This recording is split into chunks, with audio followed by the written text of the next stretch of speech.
All Oh, how you right. said that. Welcome everyone to the return of Chaos in the North. I'm your DM, Gavin, gjewski. We got our usual cast here with us today. We're going to do a recap, and feel free to add any additional notes, as it has been, I'm pretty sure, literally like a month since we've last played. So, yeah.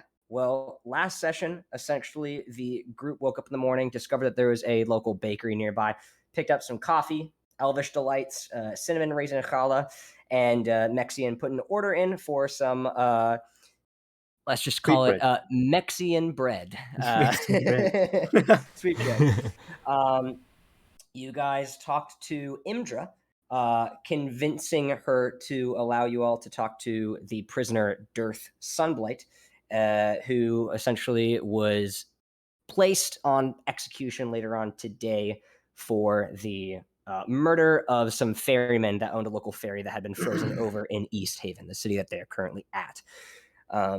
He informed the group of his predicament and how he ended up there. Essentially, him and his group were in the city looking for a resource called charlatan, which essentially is this weird sort of semi-magical material that can be made to create weapons and armor and other things.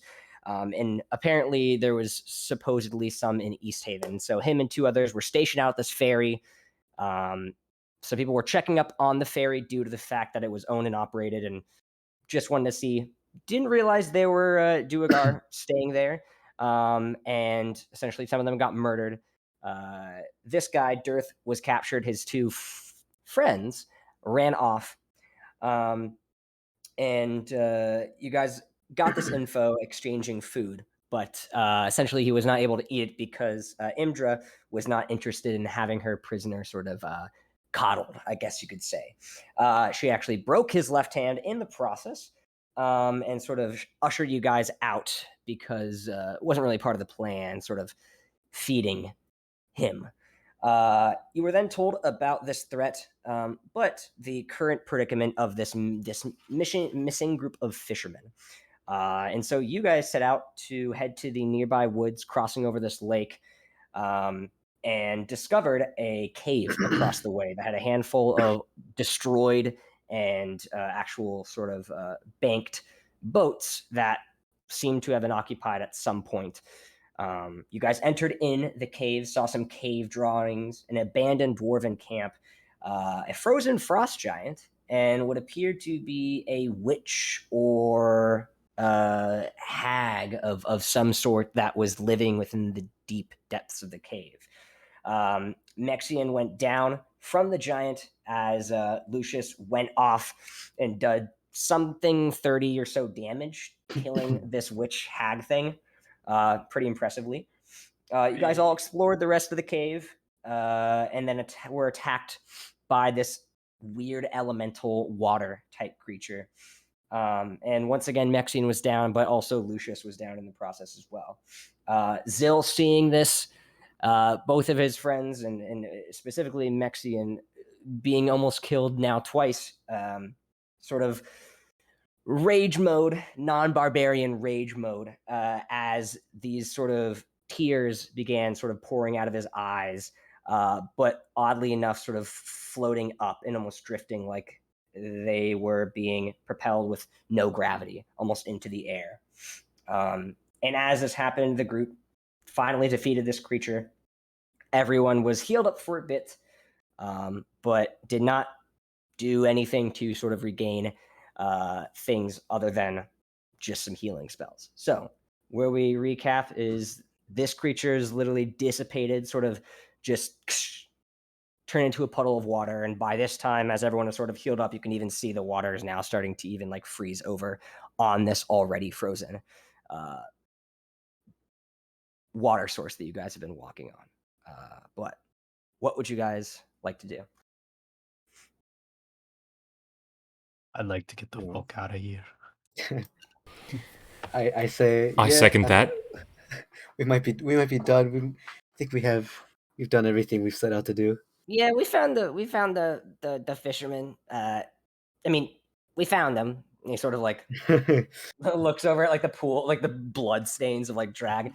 Do you think we need any like proof or anything? I thought we picked up like Their finger. clothes. We did pick up fingers from the cauldron. Right. We also picked up the cauldron.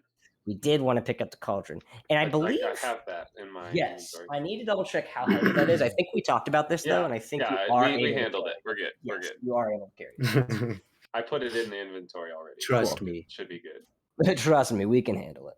Okay, Or so wait, where is it? Hold on. Oh, there it is.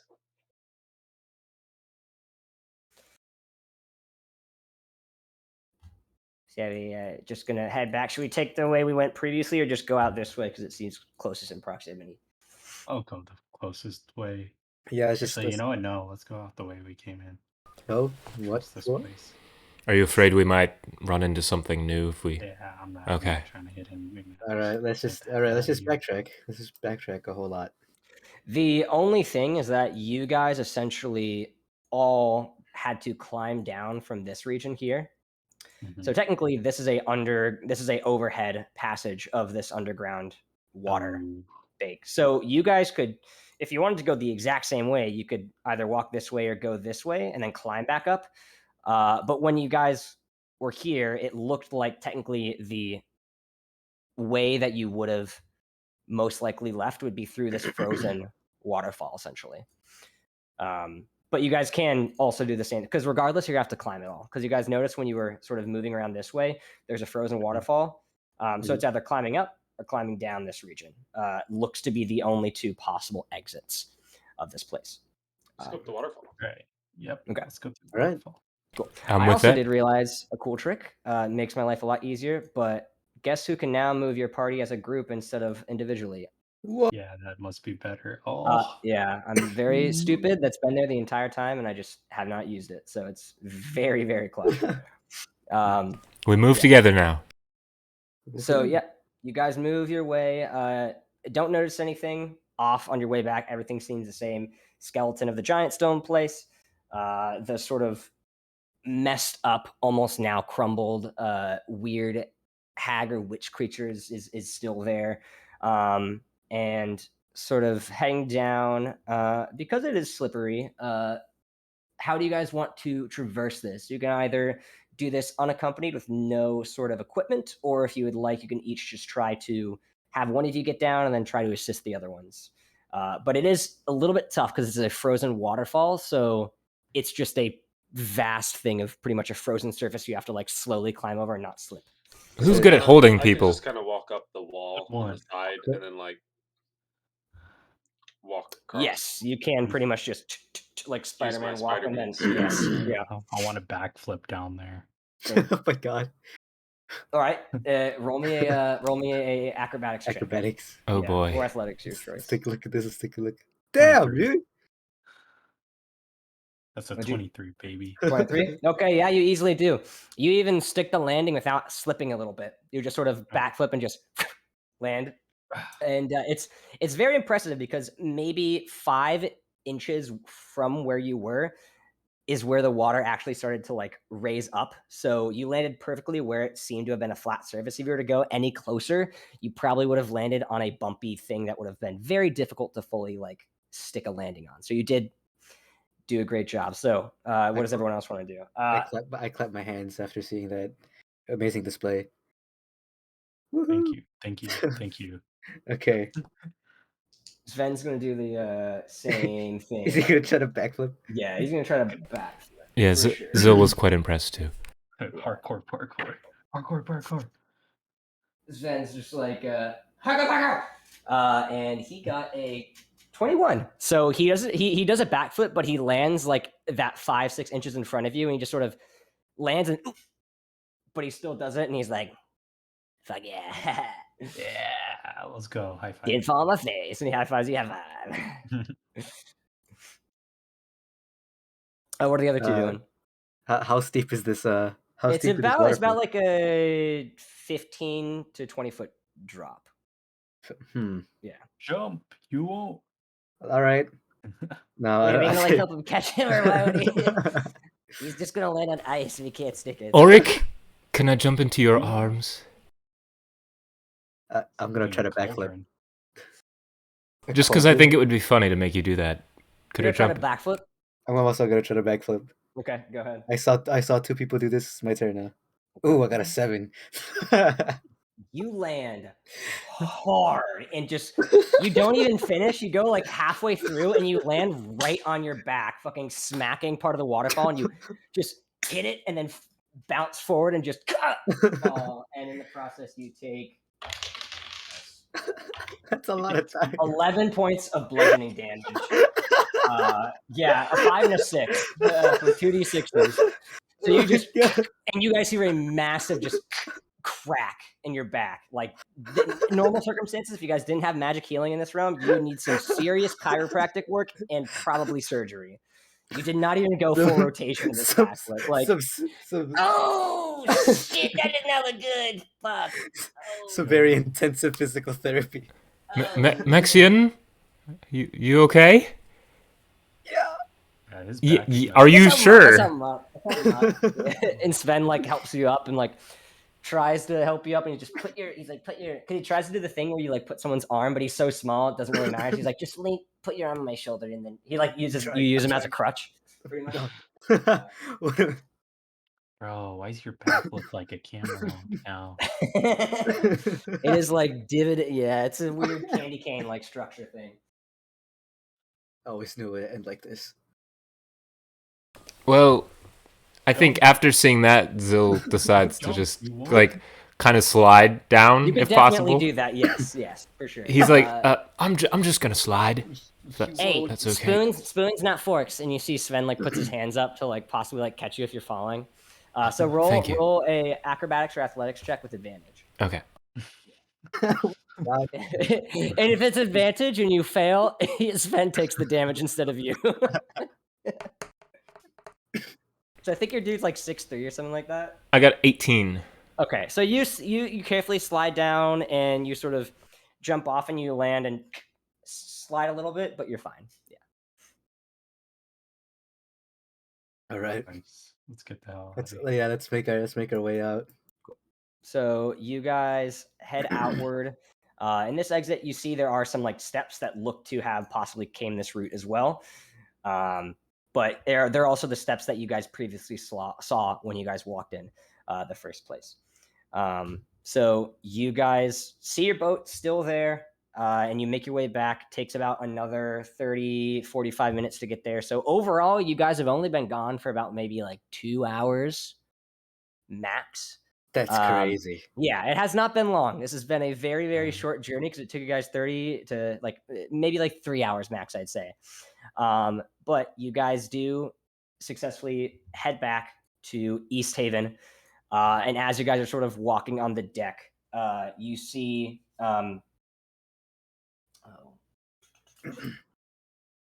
Imdra sort of walking along, sort of pacing back and forth, chatting with an individual who looks to be I'll double check their race, but I am almost certain it is a tiefling man. Guys, I think if you like laid me flat on the ground, it would like help a bit. Got you. I used to be a chiropractor. Okay, we're gonna do this on 3. Ready? As I What role is this? Is this medicine? 2. Oh, only 2. Okay, Only if you want to do medicine check, to try to, yeah. Oh man, I got you, bro. Ready? As I put my hand on his back. Oh geez. Okay. I rolled a 4. Oh my gosh. A 4. Yeah. You just sort of you're like I got it, and you just further dividend, and immediately this crack. Both this tiefling male and Imdra sort of look. Holy shit! What happened to you all? And she like walks over. You look terrible.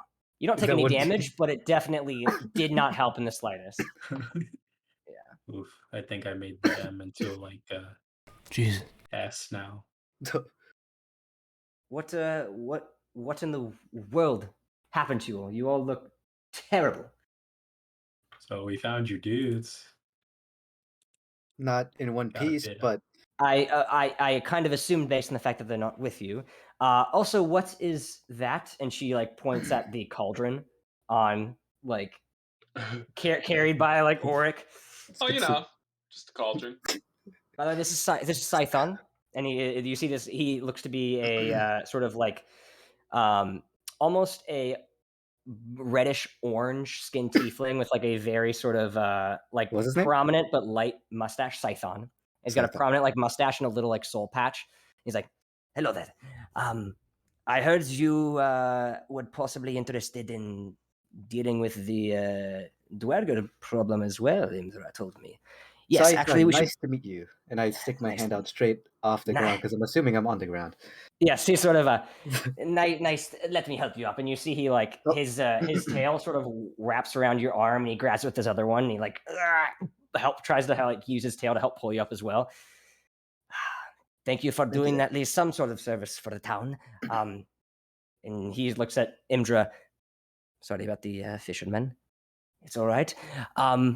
Yes, we should head back to my office so we can speak. I already told you I had a reward for you if you come back. Also, I would like to talk more about whatever the heck that is. And she like turns around and starts walking. Do you guys accompany her? Yes. Yep. Yep. So you guys go to the sort of like the not the speaker's house, but the sort of outpost where the guards are based, which I believe.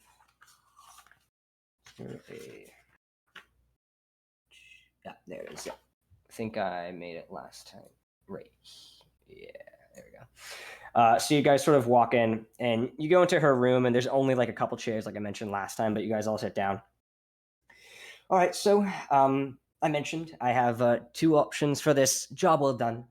We have a spell scroll of Fireball. I know one of you at least for sure can use this, so it's essentially. Am I still on the ground? Oh no, he Okay. helped you up. Yeah, Sven and Scython helped you. Scython did dip though. Before he left, he told you he's like, "I'll be at the Knuckleheaded Trout if you are able to walk and chat afterwards anytime." He sort of heads off there. Sure thing. But you guys are now inside, and she sort of pulls out 2 things. Spell scroll Fireball.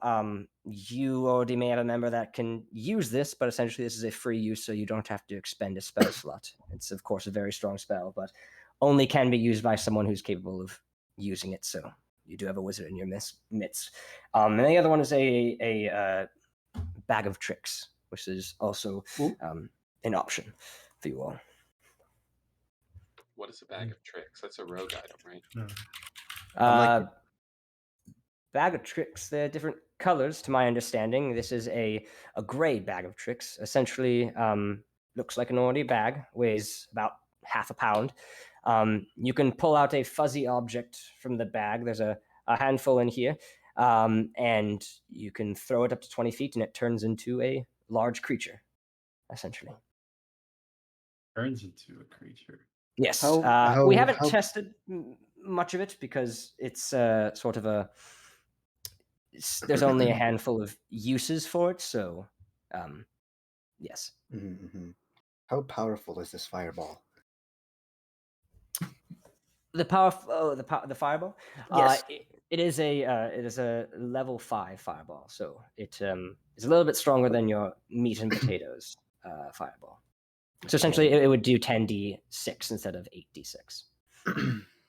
And how the bag of tricks works, essentially, you can pull out 3 of these objects, and then it can't be used until the next dawn. But yes, we've used it a couple times. It is the creatures you throw out are friendly to you and your companions. And for layman's terms, essentially, you can use a bonus action to command the creature to move and attack on its turn, essentially. So it's pretty much a controllable animal that you can use. Yeah. That sounds way better. Either one I'm okay with for this group. I don't really have a personal pony in this. I'm really liking this fireball. However, I do already know how to do that, so. Like I said, these are just things that we've been keeping for defensive purposes. The tricks are used for additional hunting help. But like I said, it sort of is random, so sometimes you may pull a weasel out of the bag, and other times a giant badger. So it's sort of a bit of a, up in the Sounds air. like fun. That and then sounds way more interesting. It's like gambling. It is. And the fireball is just a good straight defensive option, and it's a little bit higher than a standard one, and it's so.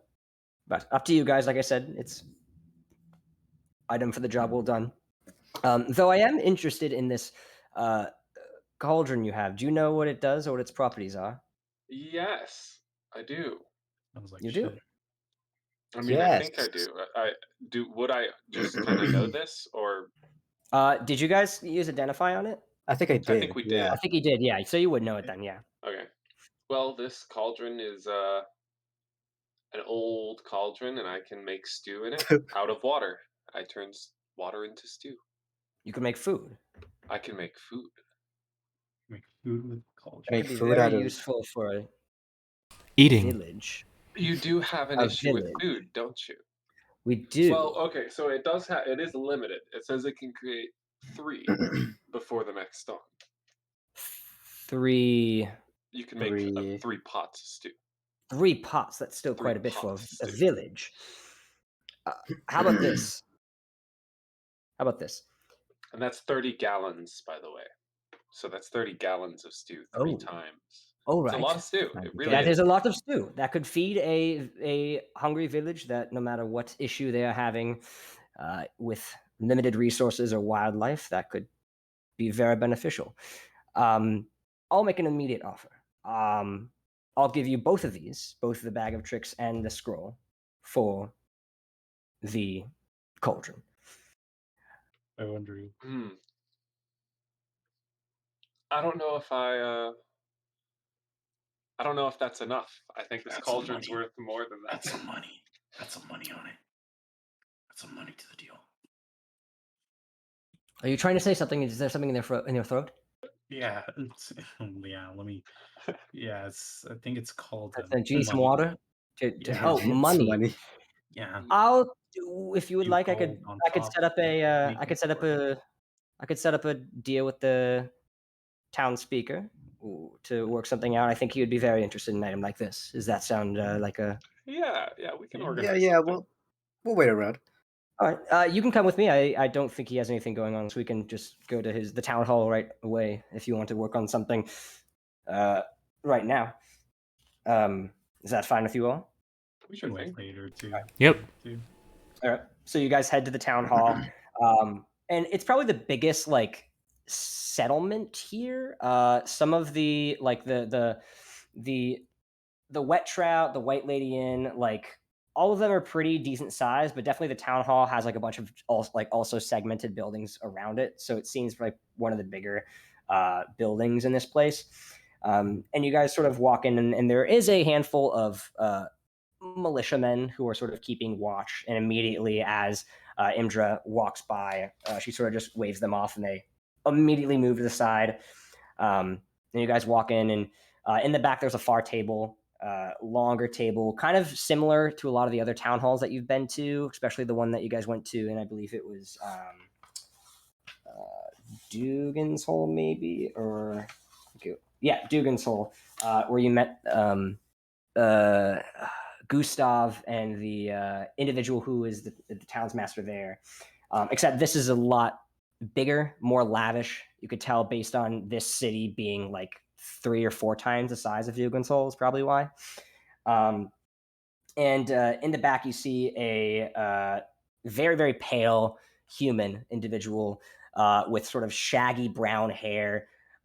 Still has furred pants on, but it looks like they have taken off their fur jacket and are drinking some sort of, eating, I guess you could say, some sort of hot soup of some kind, and has a beard as well.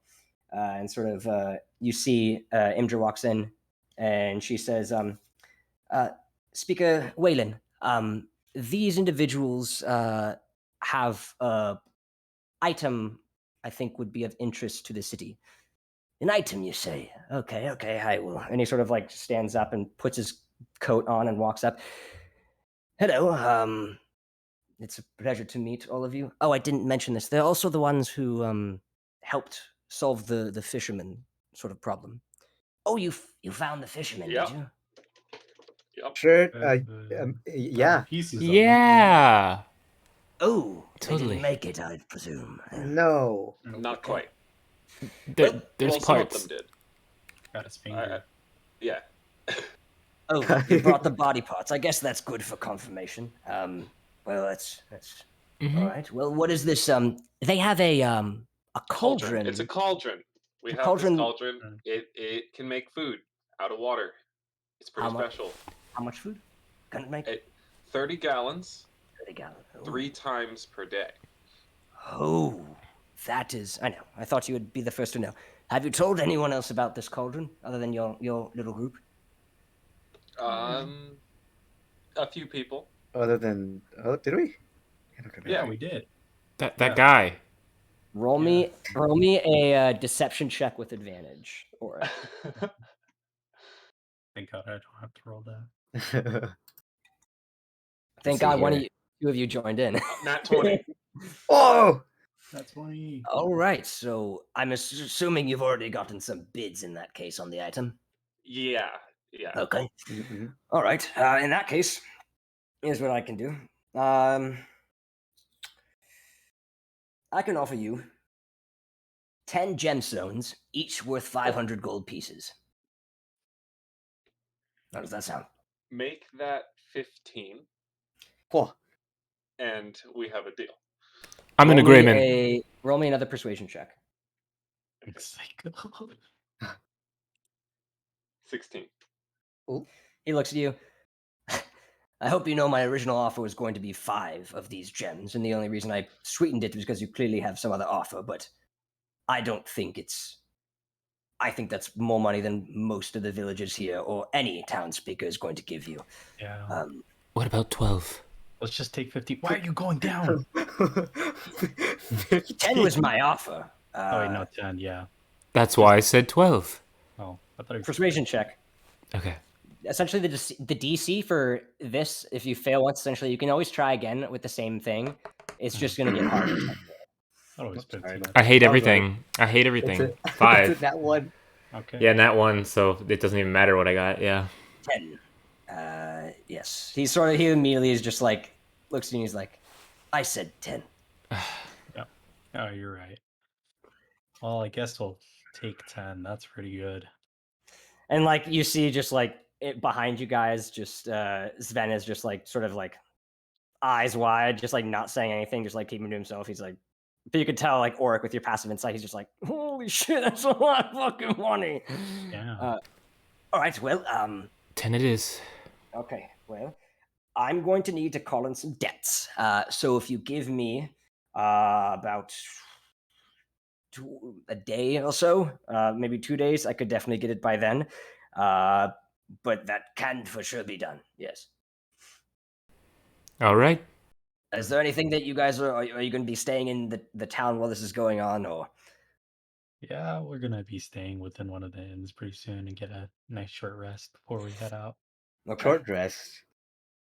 Well, as long as you're here, nearby, because like I said, it could take a day, it could take 2, so I'd recommend staying nearby and checking in every morning, essentially, to see the update. Because, like I said, it's quite a lot of money, but I think it'll be well worth it for the village. And Imdra like sort of nods her head for the village. Okay. Okay. Right. Well, you of course can actually, just because this is something very important, how would giving a down payment of 5 of these gems sound if we can keep and start utilizing the cauldron immediately, and then 1 to 2 days, like I mentioned, I give you the remaining 5 gems. You know where to find us. There's no swindling we can do here. Yeah. What do you think, Orik? Looks fine. I was hoping to hold on to it. Understandable. That's an orc, right? That's a dwarf right there. That is. Orc. It's in my blood. You see Imdra sort of like raises an eyebrow and sort of like chuckles a little bit at the "that's a dwarf right there" comment. It's all right. It's all right. It's all right. It's all right. There's their find. It's okay. Well, 1 or 2 days, check in every morning, and hopefully it'll be then. Like I said, I have to call some people from Brinchanda get some things figured out. But I appreciate the offer, and he extends his hand to like all of you to shake. Thank you. I go ahead and do that. You can tell his Tristan. hand is very clammy. So Yeah, it's very clammy. Thank you. Yeah. All right. Well, take care. Also, if any of the militiamen or guards are giving you trouble, just tell them Waylon sent you, and they should be fine. Yes. So they shouldn't bother you. all right. And he sort of like nods his head and goes back to sitting down, takes off his jacket, and begins to like continue eating his soup or whatever the dish is from here. It's pretty far away. It's a pretty long hallway, and he seems to be in the far back, sort of near there. And I'm just like, well, glad to see we had that worked out. I guess. Oh, yes, we should probably go talk to Scython. Are you all still interested in pursuing that Duergar issue we were having? Yes. maybe after not. some rest. Maybe Okay. not today. Oh, I know. You have to collect. I would suggest you probably collecting your money before taking something like that. It seems like a very daunting task, raiding a fortress. So, yes. Sure. Oh, I'll cool. be at the wet trout if you want to join me there. Same with Scython. She sort of heads out. So what would you guys like to do now? It's about probably like 12:01 at this point in the day. Oh my god. A day. I want to go sleep, bro. Oh yeah, it's still very early. You guys can, if you want, always do some some downtime activities, and then, or if you want anything done like within a essentially like trying to look for something in the area that could be done like downtime that can be sort of like fast traveled. That can also be Chiropractor done. around. A chiropractor. You can do things other than drinking.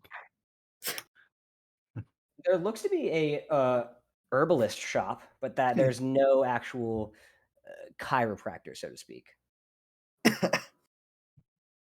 Well, not sure. You know what? I'll check it out. Okay. I'll go there just to Okay. see what they can do. Of course, I'd join. Okay. So, also, which item did you guys take out of the I think two? the bag of tricks. Okay.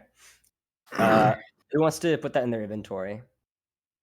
I'm Is good. there- I don't want it. Yeah, It's the sneakiest one there. I could take it. I mean, it's useful for anyone. I mean, Yeah. if any of you I already have don't, 2 magic items. if any of you don't have the ability to use a bonus action often for things, it would probably be solid for you because you can command an animal to do something with your bonus action. Yeah. But if need be, I could take it. If no one else wants to, I wouldn't mind. I would take it if Okay. Yeah. I No. do not If have bonus action. sure, Orik. because there's a lot of times. Does it count as a spell? Like it's just like so. Like say for instance, I cast a spell, I can use my bonus action as that, right? Because there's a lot yeah, of so- times I don't. Yeah, so you have to action to essentially pick out the thing and throw it. Yeah. And then you roll a d8 to randomly see what it is. And then every turn after that, you can use a bonus action to command it to do something. So you can use a spell and then bonus action, as long as it's still active at that time, the animal's still alive, you can keep using your bonus action to have it attack consistently. But the action itself is not a spell. No, it is not a spell to command it. No. So it's kind of like a replacement for my spiritual weapon if I don't Exactly. spend a spell slot. Exactly. Yes. Pretty much. Maybe somebody else should have it just because I already have spiritual weapon. Good. I can't use it. Well, as I said, I could take it if need be. Bag of Yeah, go tricks? ahead. Me? Okay. Yeah. Yes. All right. All right. Okay, so inside this place, you see there is a handful. It's a pretty small, like apothecary, pretty run down, very very low light. You see a elderly woman with like what looks to be like super gray hair, bunned up, hunched over, full of wrinkles, has like a very like small wart on like the side of her nose, and you all sort of walk in. And she's wearing like a very very nice, what looks to be a dire wolf like a direwolf like fur coat, and you can see the head of it, kind of similar to Sven's, is sort of like hunched over her little like bun. And you guys enter, and she's like, "Oh well, I see someone else with good taste in clothing." And Sven's like, "Hey, yeah, you like?" And she's like, "Yes. What can I help you all with?" What do I look like? What's my current state? Like, You're am I walking still and hunched holding over? like you're holding your back and walking forward, and she's like, "Oh, looks like one of you Can you, got pretty dinged up. Mm. is Are there you is looking there for anything to yeah, help with that?" yeah, whatever, anything, I guess.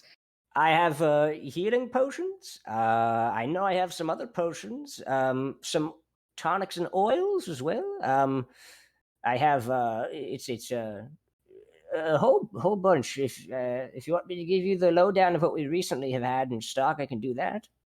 Yes.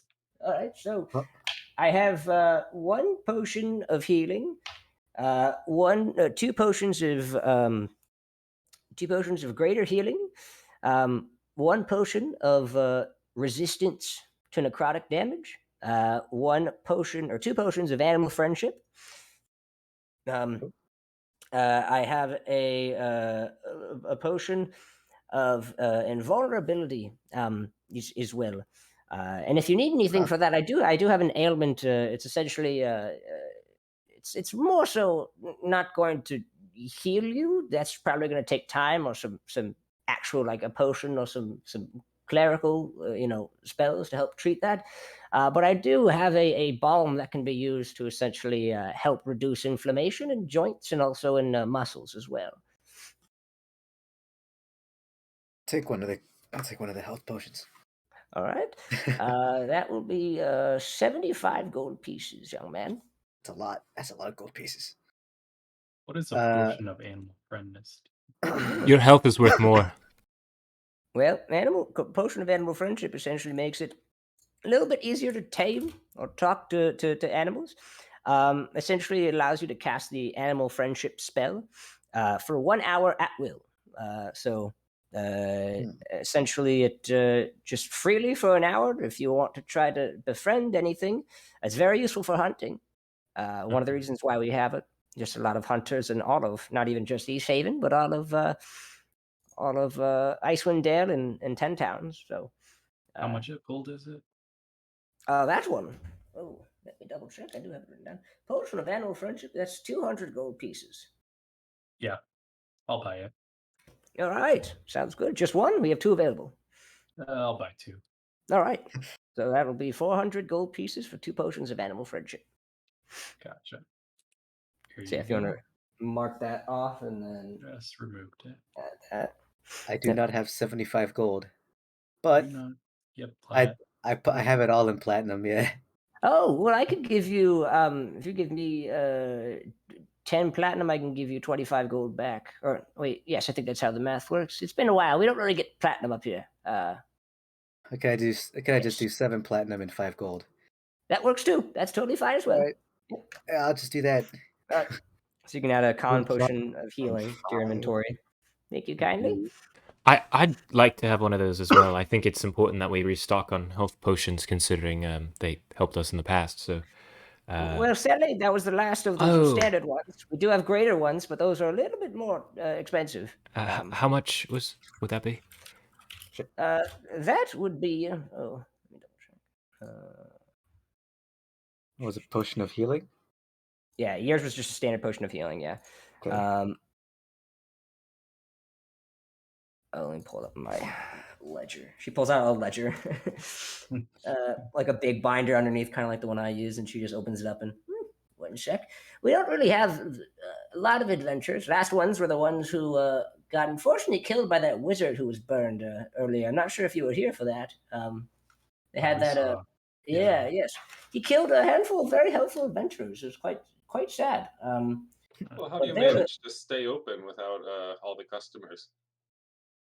Well, it's mainly sort of the other odd trinkets. Like I said, the balm that I have helps a lot with people, and the potions of.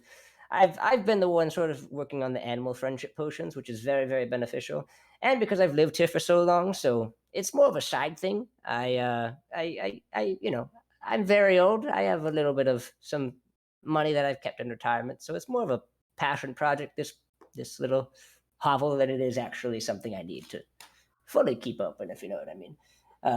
Neat. Potion. Oh, here we go. Where is it?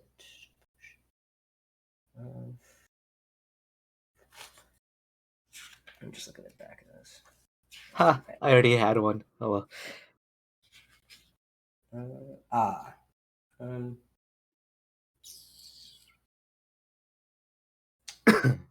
Wait, you already Oh. had a healing potion? All that time spent dying, and you never just drank. Yeah, I know, right? Like for real.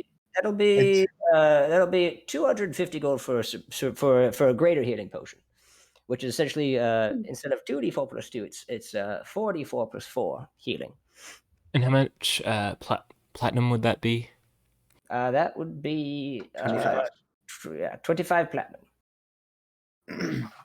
Okay. Yes. Mathematics. You know what? I'll get one of those. Let me give you. I just happened to notice the potion of healing in my bag. After You I can already always have talked. two, yeah. It's like, oh, well, Potions only cost a bonus action to use for yourself. This is like a house rule, but a lot of people do this. They only cost a bonus action to do to yourself, and then Oh, an action wait. to administer to someone else. I actually Okay. have more gold than I realized. Wait, so how much gold was it again? I'm so sorry. 250 gold. Okay, I'll just remove that from my gold then. 250 gold. Okay, here you go. All right, thank you so much.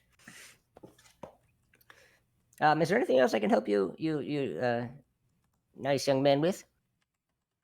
I'm fine. Anyone else? I'm fine. I yeah, don't. I don't really I'll be need- good. I don't should really be need good. I'm At all least. good. Yeah. I may stop by after we close a possible deal that we have coming up. I may want one of those. You said you work on the animal friendship potions, correct? Yes. It's sort of the main thing that I specialize in. Yeah, I may come back for one. So if you want to, if you're working on any, if you want to keep one for me, that'd be cool. Yes, of course. Cool. All right, I guess we're good. All right. Yep. Let's head out. Ooh, I already have 4. So where would you guys like to go now? Where were they gonna be? Just something trout, whatever. Yeah, the wet trout is where they said they were going to be at right now. Yeah. All right, let's if we have nothing else to do, I'll look over to my party. It's like, Other than rest. yeah. So it's a little early. I already drank one of my potions, so I'm, feeling a little better. Shit. Aren't you lucky? Give me a potion. What? Do you want this? Is this how much? Actually, I can't ask that. Here you go. JK. I'm good. No. I All have right. my own. He has his own. All right, we're going over to the trout then. Let me re-roll for it though. 2d4. And you guys remember this is the just a refresher. This is the place that you guys met where one of you tried hitting on the white scale dragonborn, and you were accused of being a Scaly. It was a scaly. No, it was a dragaboo. That was it. Dragaboo. Ah, yes. Oh, it was Zylwren. What? No, Lucius. No, yeah. It was 'cause Lucius he- because Lucius got He was drunk. hitting on her. You were the one who was interested in dragons. So Yeah, it but that one of was both of you. that was on a different quest, and that was just I like dragons in general. He loves dragons. Yeah, you This is. I'm not discriminating, okay? Well, clearly not, because you love that dragonborn. I do anything for anyone to anything. I don't doubt it. I don't doubt it, Lucius. My man. Anyway, let's go visit your wife. Let's. My wife. What? Damn, he wishes, dude. So you guys head inside, and being that it's only like 2:00 p.m., it's not really bustling here, but you do see Scython and Imdra are sitting across from each other in a table in the back. And you also see Nemetra, the white scale dragonborn, sort of drying off some tankard. And look who decided to show up again. How's it going? No more getting shit faced in my bar, right? And she like looks at all of you. Yeah, I don't know. Probably. I mean, I can't say for sure. I don't think I can guarantee that. Okay, well, good thing I'm the bartender right now, because I'll just cut you off when need be then. Damn. Thanks. That's bad. Fuck. Oh, my friends. Hello. And you see Scython stands up. Could we get would you all like a ale? All of you? All four of you? Like an ale? Yeah, Would you- yes. yes. No. Yes, please. Yes. Yes, Oh, one yes, Water. two yes. No, no. Okay, so just two, right? Only two? I want water. actually, you know what? I'll have a water with Lucius as Okay, well. one water. Oh wait, 2 waters? 2 waters. Two. 2 waters, Yes. 2 ales. Coming right up. 3 He just L's. sort of pours it. I I proceed to What? switch Through? out What do you mean? What? Mexians. I'll have 2. I proceed Oh, to switch okay. out Mexians towards mine. You can cover that one. Water. I'm not that generous of a guest.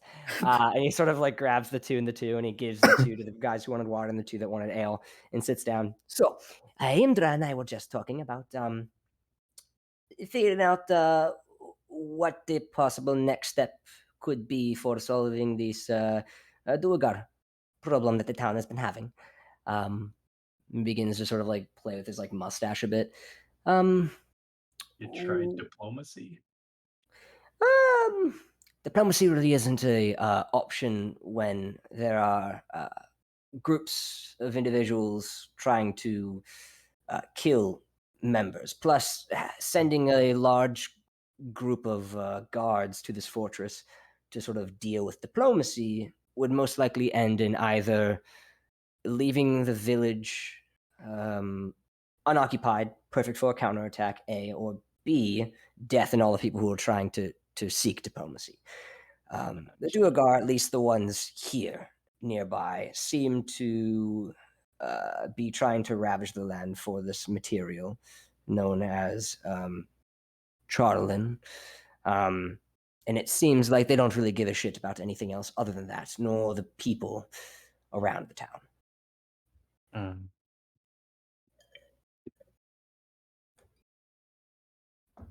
So, this fortress, if we were to enter, you want us to snip them?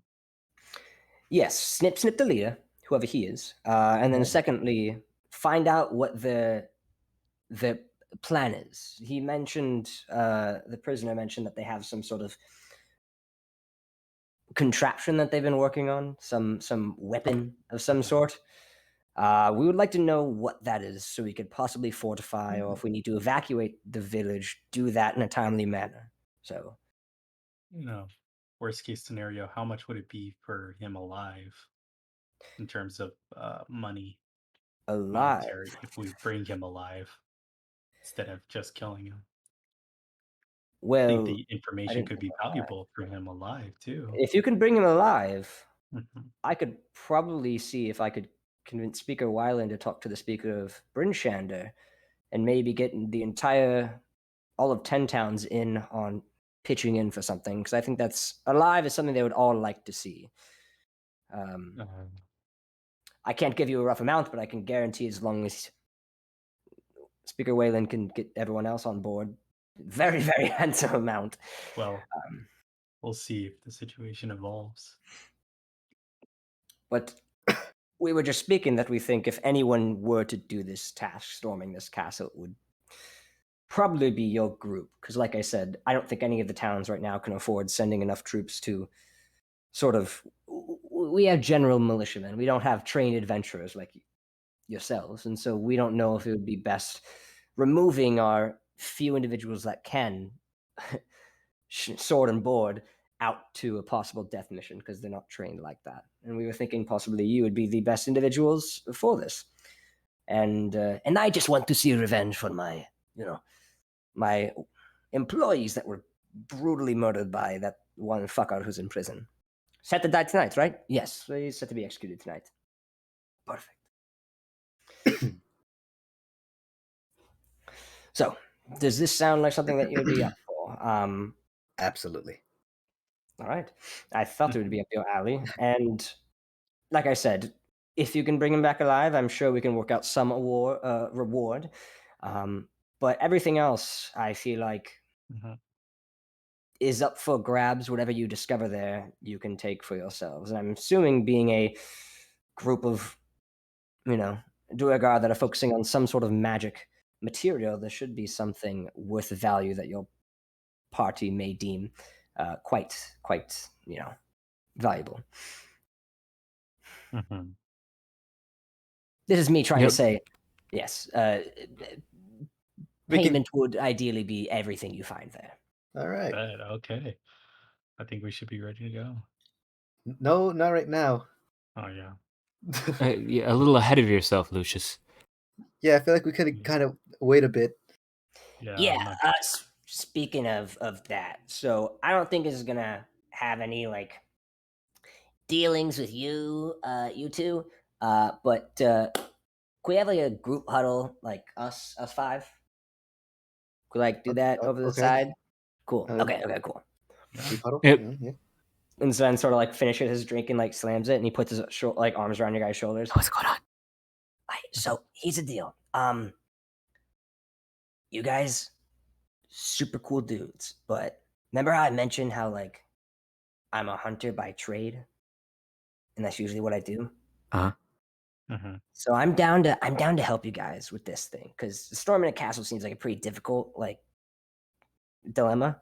I think after though, I may have to just dip. I mentioned how I need to start getting work on these dragon scale weapons and stuff. Right. I think I need to get back to doing my hunting.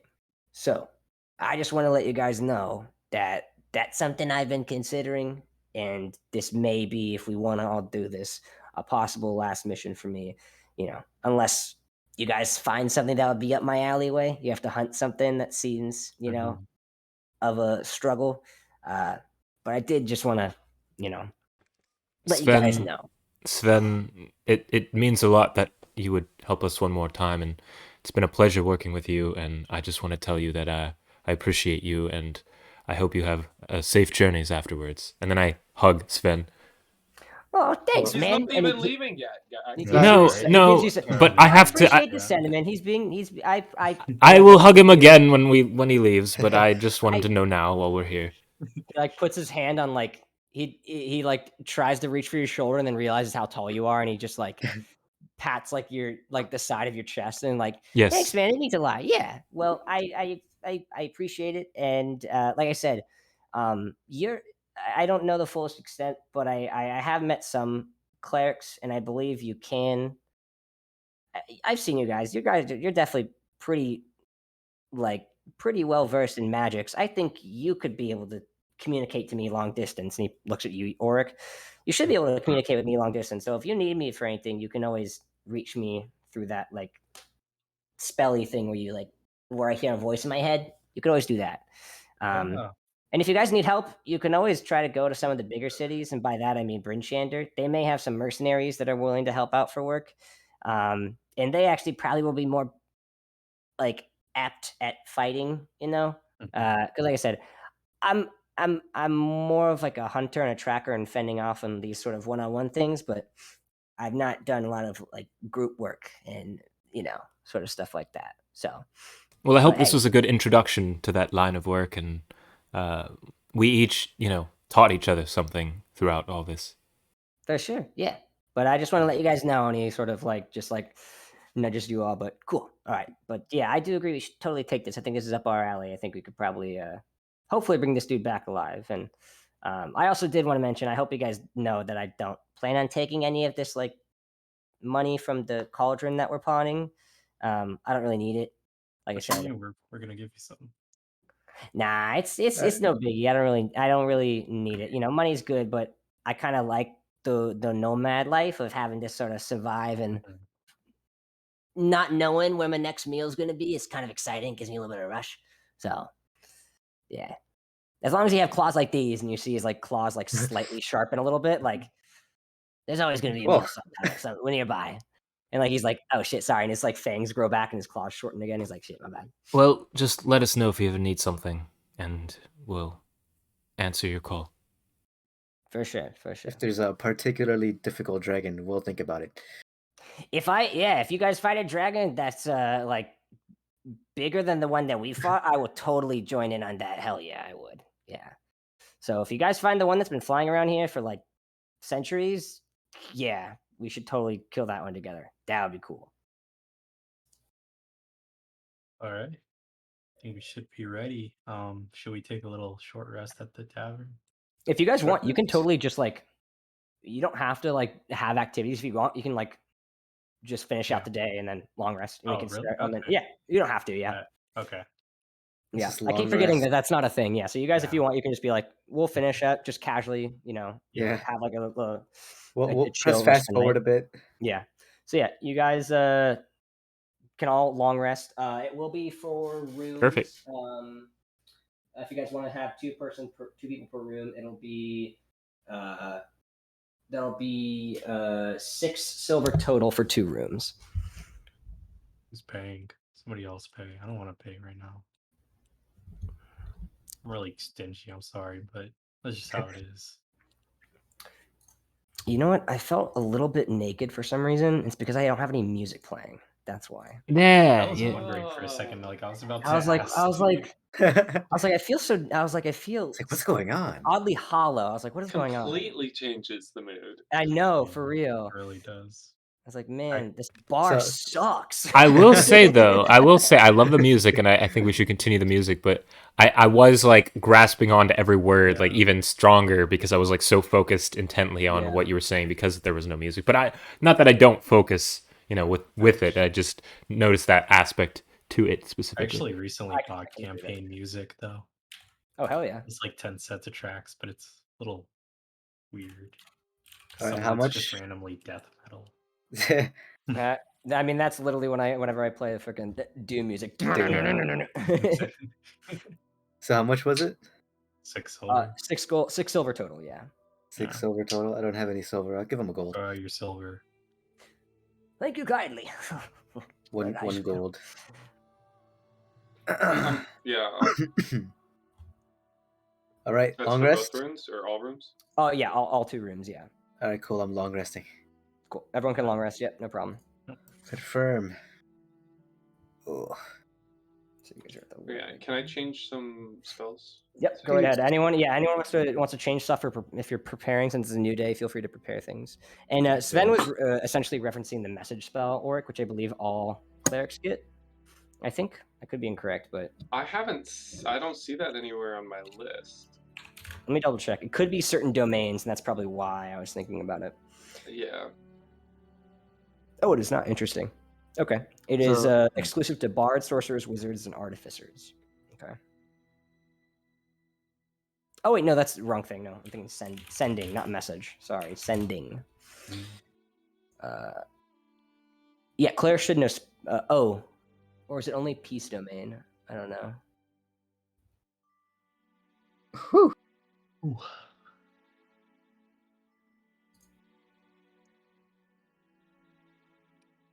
Let me check. Can I hold on? How many spells do I have? I proceed to do push-ups while I wait. Some morning push-ups. I have. Morning Sven wakes up and joins you in some morning. I You and do not. him are not like strong per se, but you're really cut. Like you're really fit. Built different. I have 18 known spells. I'm gonna double check if you can do sending. Whoops. Yes, you should be able to know sending as any cleric. I'm pretty sure, because I have a forged one that allows it. And sending is message is different. Message is a cantrip. Okay. And then let me refresh all of your. Oh, it's a 3rd level spell. Yeah. But essentially, it allows you to communicate to anyone on any plane of existence Whoa, from any distance. Yeah. that's crazy. So yeah, so it's like it's pretty much like a phone. Yeah, you can call someone, but it's only 25 words. That's the one downfall, and they have 25 words to respond to you with. Yeah.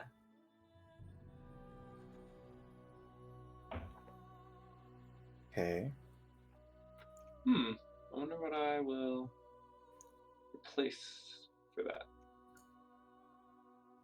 But like I said, that's something you don't have to have right now. I'm just saying that's what I was referencing. That's what he Yeah, is. I kind of want it too. That's kind of neat.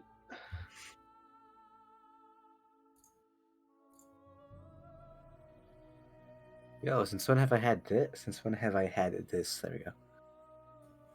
Chromatic orb.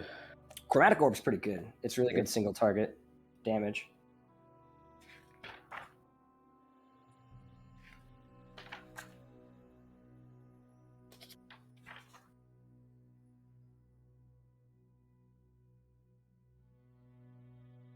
Okay.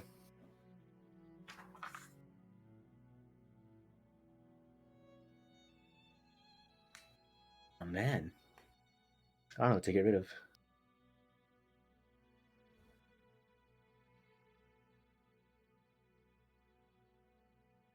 $3d6. However, this does 8.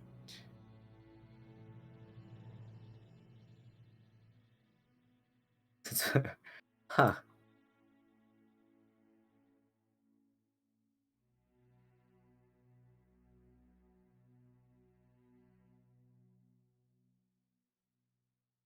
Target.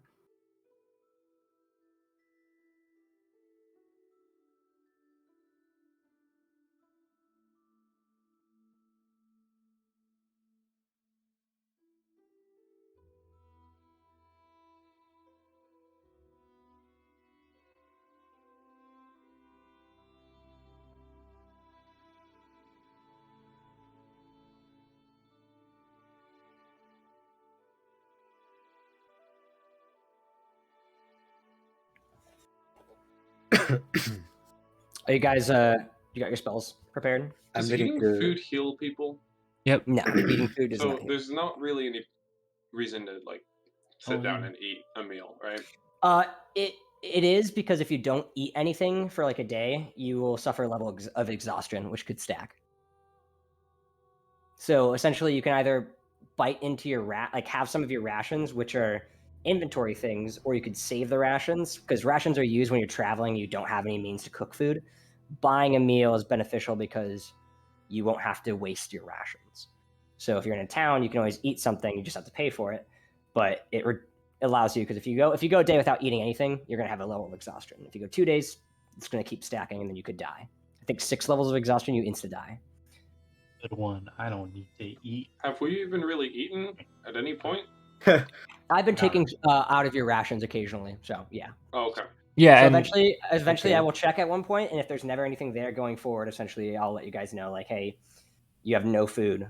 But yeah, also never forget the Elvish rations are delights. probably and Elvish delights. Yes, you guys did. jerky. I would have counted that as a bit, yeah, because usually, because all rations are is just jerky, nuts, and like dried fruit. I think that's it. So sustainable.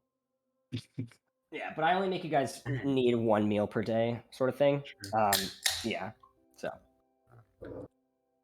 I think I'll keep. I don't it's either think that I'll. or a flavor thing. I could get rid of something else.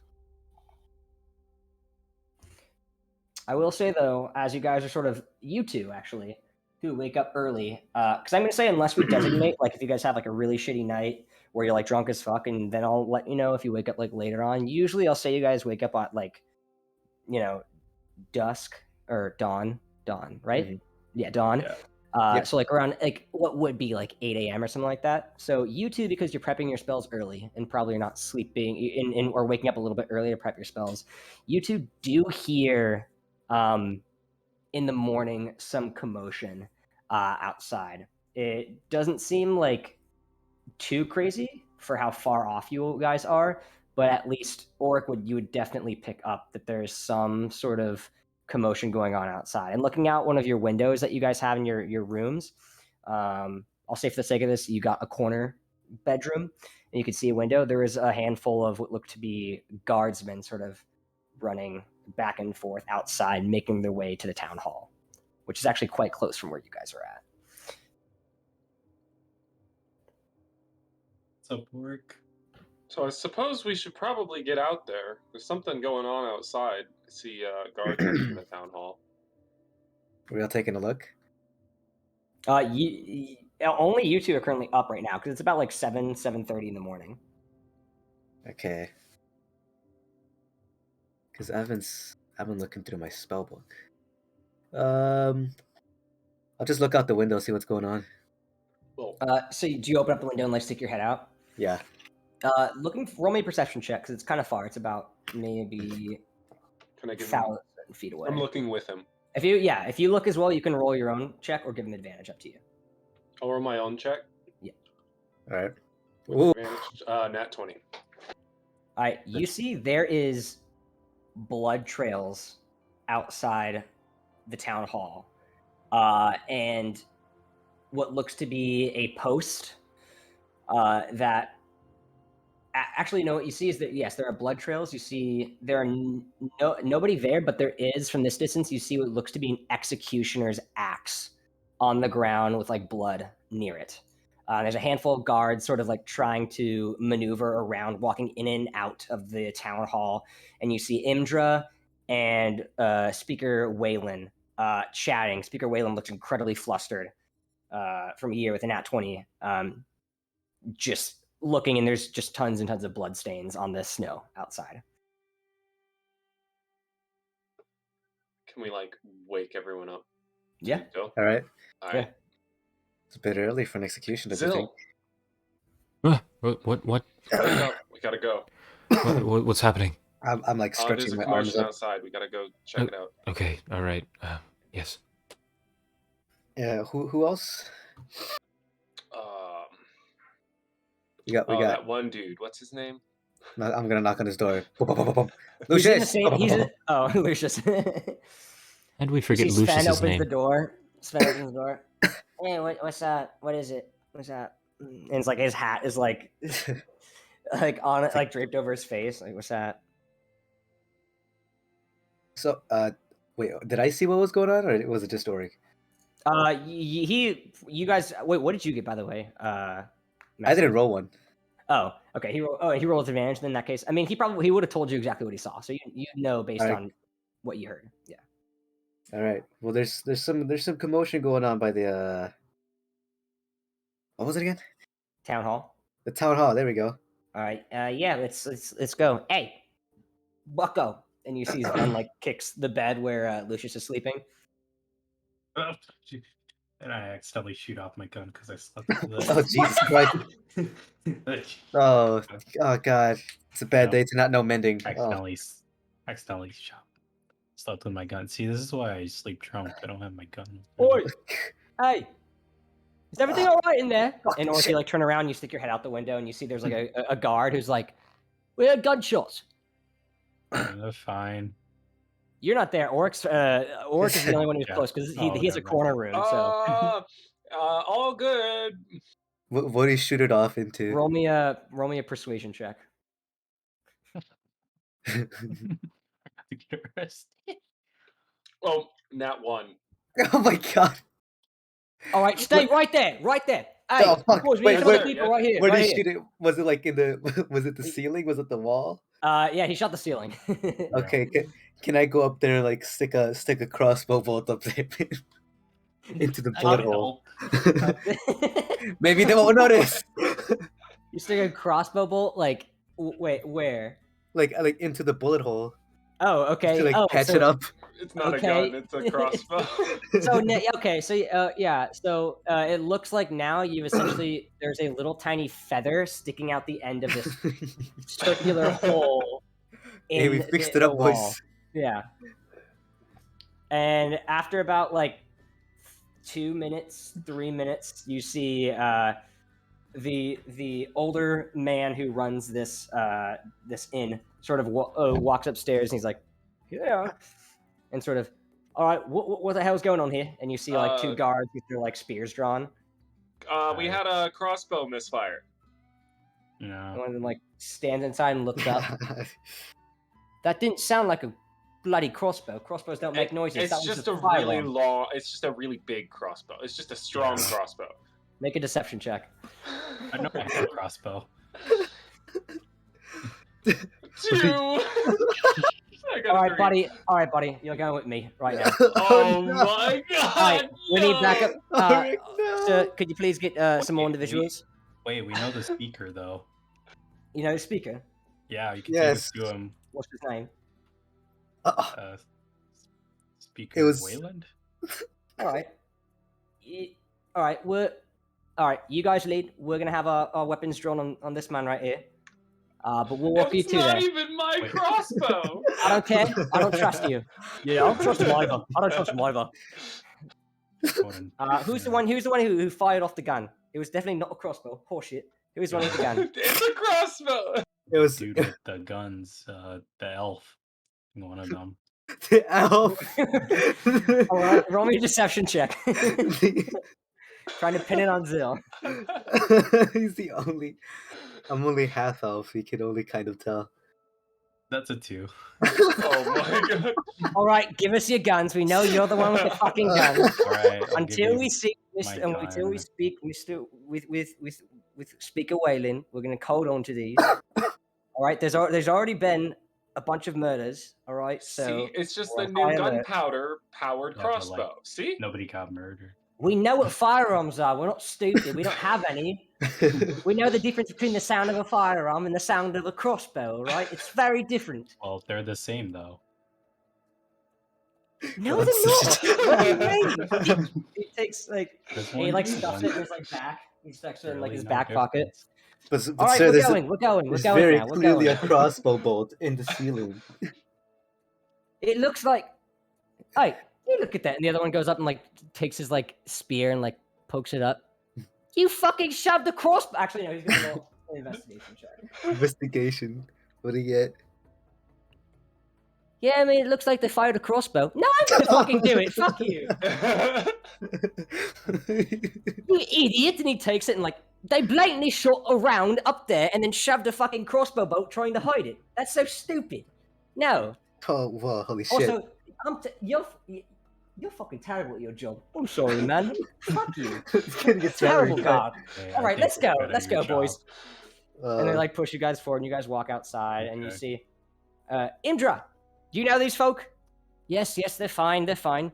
Are you sure? One of them was like, both of them were lying, and another one fired a fucking gun. Oh, well, he uses guns for combat, so. But he Yeah, fired inside an normal. inn. Why did you fire inside of an inn, Lucius? Because I was sleeping with it, and then somebody Why are decided to you wake me up. That was not my fault, okay? I literally was just nudging the bed. You No- should not nobody you even shouldn't be accused that you, trigger Sven. happy. You shouldn't be I'm that not. trigger happy. I'm usually drunk, so I can't be trigger happy.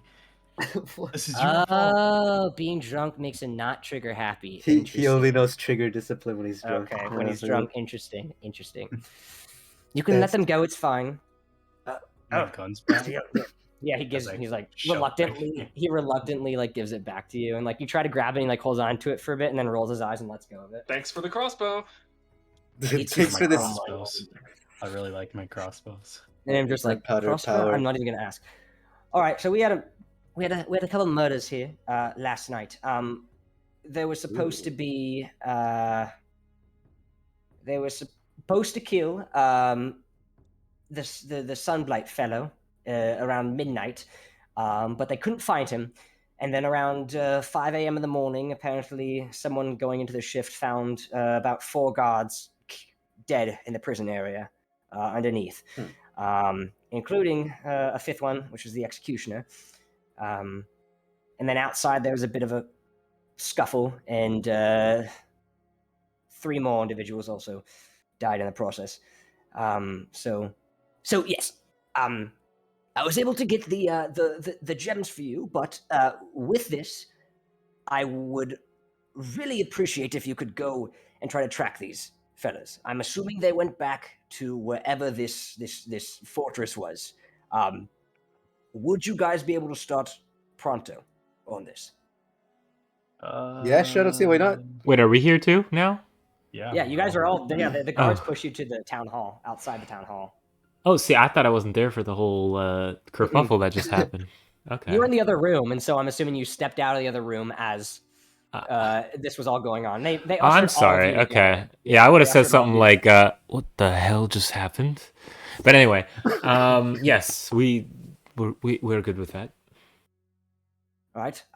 Well, if we could have the cauldron, he has this massive like sack of what you presume to be gems in his hand. If we could have the cauldron, at least we could have something to try to take Shit, Orik. everyone's mind off of the death of that. Did you bring the cauldron? I have the cauldron. Of course I have the cauldron. You see just like this massive 4-foot diameter cauldron on my back. I just like point back with my thumb. What do you mean do I have the cauldron? I'm surprised your friend was the one with back issues and not you, but all right. I'm a here dwarf. you go. He's a dwarf. So he hands you, and it is indeed 10 gems, various gems. None of them Okay. diamonds, but they look to be assorted rubies, sapphires, emeralds, some topaz in there. So a lot of just different gems, but going to the value of 5,000 gold pieces. Yes. Sweet. But amongst. Well, I'll take 400, and you guys can have the other 600 since I carry. Oh. 400? What do you mean 4,000? He means 4 Wait, gems. 4 gems? 4,000 4 gems. Yeah, I said it 4,000. wrong. So that'd be 2,000 then. 2,000 gold each, right? Yeah, you guys each get 2,000. Yeah, it would be. Okay. You know no, what? because it's Yeah. 10,000. Oh wait, It's 4,000. 5,000. Yeah, because Sven isn't getting anything. Yes, So so 2,000 doesn't gold get it. for me. 4,000 to. Yes, correct. So everyone except Orik gets 2,000. Well, you don't get it now. You actually have to No, convert you it, have to go sell it someplace. first, Yeah, yeah. you have to sell it first. But So just put 5 gemstones. Yeah. Right. Let's be on our Pretty sure this is worth more than that, but I think you guys can use it. So especially after the death of about 7 or 8 of our men, yes, we could definitely use a hearty meal for lunch. Trying to haggle even when they're mourning. A monster. Hey, and I'm the goblin, and that's even low for me, dude. Dang, Straight up. dude. Right, let's head out. All right, so Imdra does hand you guys a very rough makeshift map, and it pretty much has a etching of like the location where East Haven is, and then it has the sort of location of where to head. So cool. All right, so that puts you. Yeah, you guys are right here. This one. Is irrelevant. So it is right. It is the one with the skull. Essentially, is where it is marked. There's a big X essentially on this area. So it would be about a 2-day journey, walking. So, you guys head out for the. Oh, actually, let me roll this up and do this. There we go. Cool. So first, I want one person to roll me a perception check for the walk, and then I want someone just to roll me a straight. Someone roll me advantage, so okay. 22. 22. Hey. Okay, and then someone roll me just a straight D20. Okay. Right. That is a. I rolled an 8 for my d20. Okay. All right, cool. So on your journey there, you guys don't really run into anything. Weather does get a bit heavy, but you guys still are fine. And now you guys have settled down for the night. Someone roll me a perception check for the first shift. I'll roll. Okay. Yeah, dirty 20. Ooh. 20, nice. Someone roll me a straight D20 with nothing added to it. I'll do that one. Okay. I got a 6. 6. I'll take Okay. next shift, I guess. Cool. So first shift, pretty clear, no issues. Or if you want to take next shift, you can roll for me. Nat 20. Nat 20. Ooh. 27. Nice. Yep. Like eyes of a hawk. Nothing really of interest going on. Very mellow night. So second day of the adventure, you guys head forward. Who wants to roll me a? I'll have actually Sven roll a perception check for the day. Here's his day. Nice. Okay. 17. Someone roll me a standard, a straight D20. That's All I right. will. Oh. Okay. Oh wait, who? That's a 16. 16. So yeah, Sven's sort of keeping ahead of the group, doesn't really notice anything. In second day journey, you guys eventually bed down after reaching sort of like this mountainous region right outside. It's getting pretty late, but you guys are now near the mountain region. Essentially, what you guys know, all you have to do is sort of circle inwards, and you'll eventually be at where it is marked.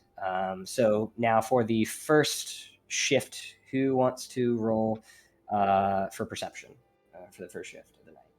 I'll take second shift again. Was I first or second? You were first.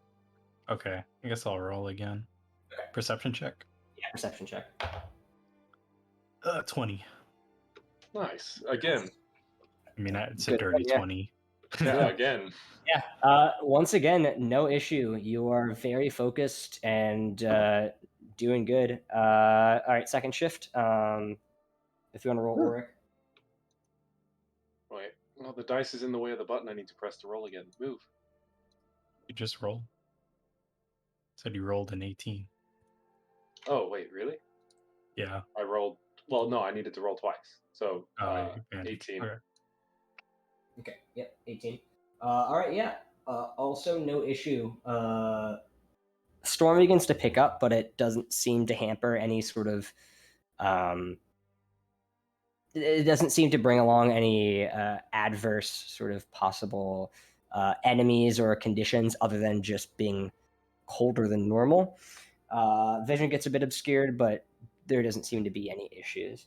And you guys waking up early in the morning, you guys do eventually reach what looks to be this sort of massive fortress built in to this mountain. Beyond the snowy foothills, low-lying clouds obscure this icy path of these gargantuan mountains that form the spine of the world, which is the area that you are in. But mainly, these huge mountains are what is known as the spine of the world when it comes to the north, Icewind Dale. Eventually, you get above these clouds and behold a sheer mountain wall rising more than 100 feet before you. Carved high on the wall are rows of arrow slits with lights burning behind them and clanking sounds issuing from within. Sounds to be forge sounds. You see a narrow staircase hewn from the rock that leads up along one side of the wall, and it appears to be the only entrance into this place. Yeah. What would you guys like to do? Is this the only entrance? I don't like going in through only one entrance. I heard that. Yeah. I was on purpose too. Also, if you guys all can remove 2 rations from your inventory. Okay. Yeah. Where are? If you don't, you have to Alright. ask a buddy. There they are. We'll spare for you. 2 rations. 2 days worth of travel. Yeah. I have 4. I have 5 left. Rations. Okay. I have Oh, 0. I think I should sneak in first. Wait, guys. what? How do I have less rations than everybody else? And maybe because I took yours first and foremost from everyone else's. Oh no, it's because you're a priest and priest packs don't grant you rations as a thing. That was all my rations. I have no rations. Oh, I got no you, more man. rations. I fill mine up frequently, and he hands you like a pack of like goodies, like some jerky nuts and. It's a bento Nice. box. Thank you. Yeah. I think I should go in first. I can sneak around for a little bit. Are we going in I'm gonna go in first. right now? Okay. And so you guys are making your way slowly and surely through this area, and as Lucius, you start to like lead off to go on your own. From high above, where this massive 100-foot fortress is located, comes this loud grinding noise as large sheets of ice break off, and you see snow just and brush past all of you guys. Suddenly, you see these great doors of ice, previously hidden under the snow, stand open, more than 300 feet above you. Oh. And from them, you see this dark metal dragon made of what looks to be black ice sort of stands up. And this thing is huge, much bigger than the one that you guys fought. And sort of looks around, you hear what sounds to be almost like this weird siren noise.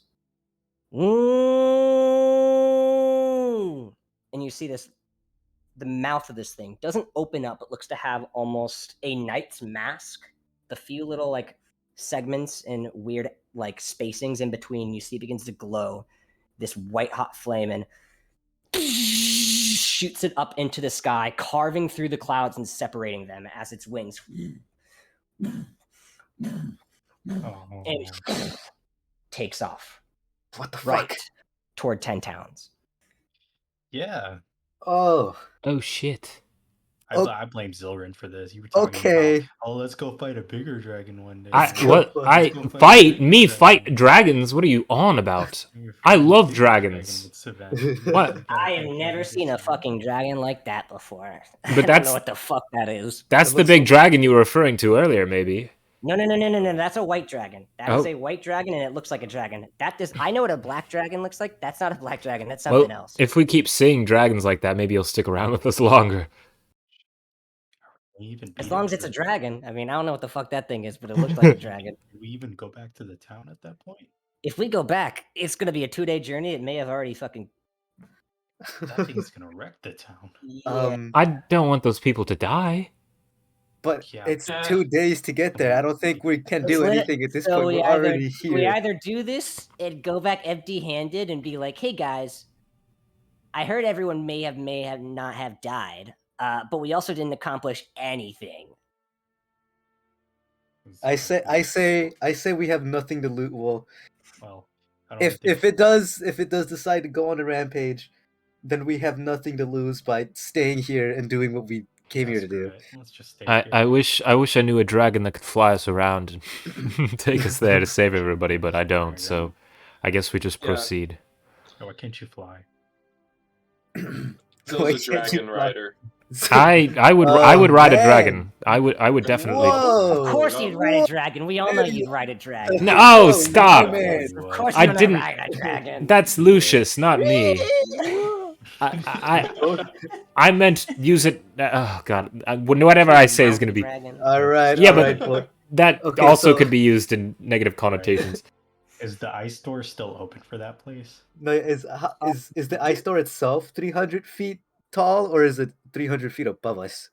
It looked to be 300 feet above you guys. Okay. Above us. Oh, yes. So it is.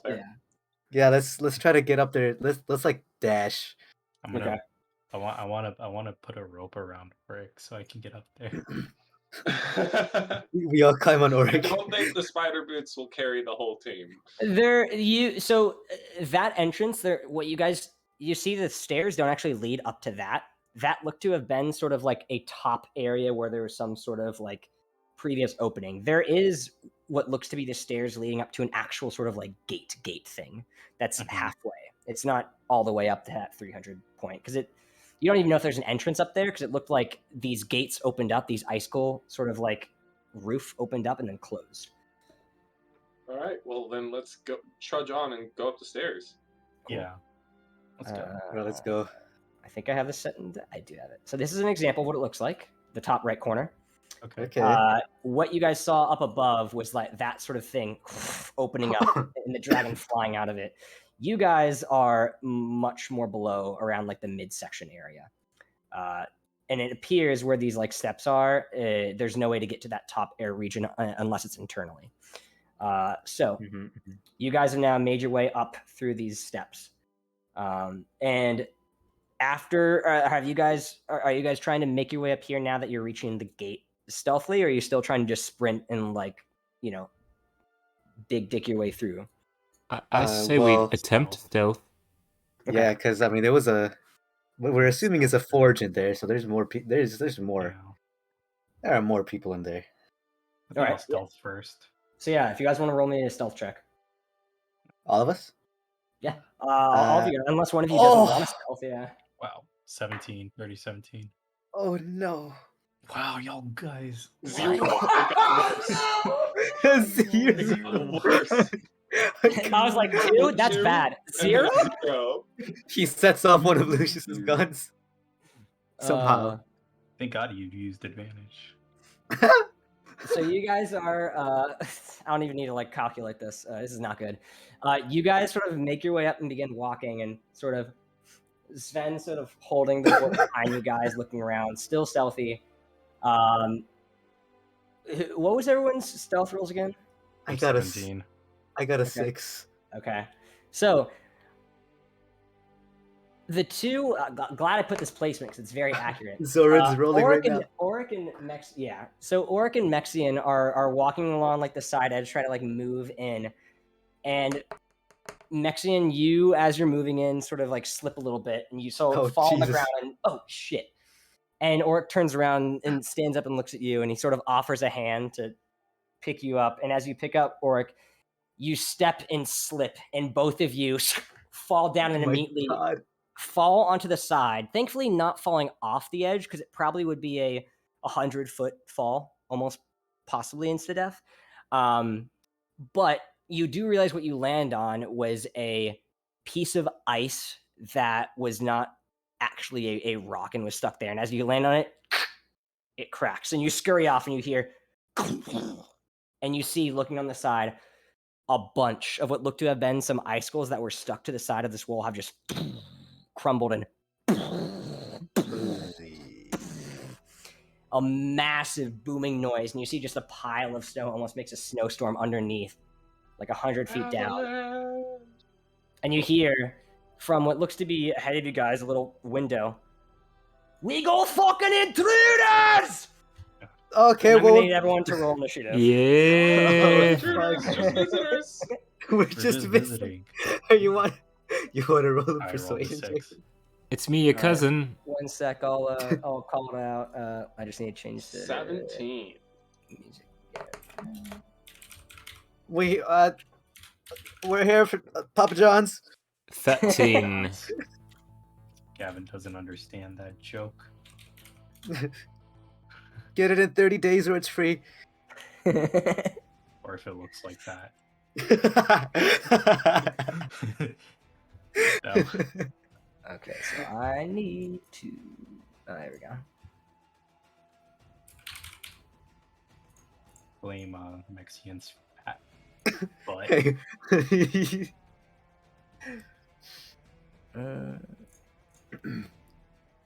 All right, you know what? You can see one of the tokens like sticking out underneath the fog. Oh, you can see, yeah. Yeah. Okay, small note to self: prepare feather falling. All right, so 25 to 20.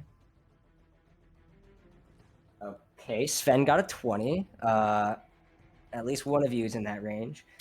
20 to 15. 17. Okay. All right, 15 to 10. I got a 12. Okay.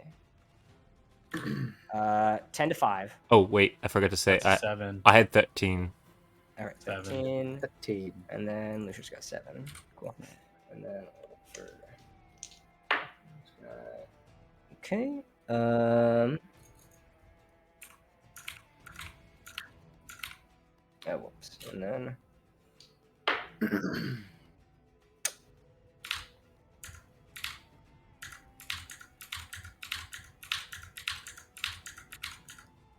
Cool. All right. So, first up is Sven. 20 was the highest. So Sven is just going to look at you guys, and he's going to say,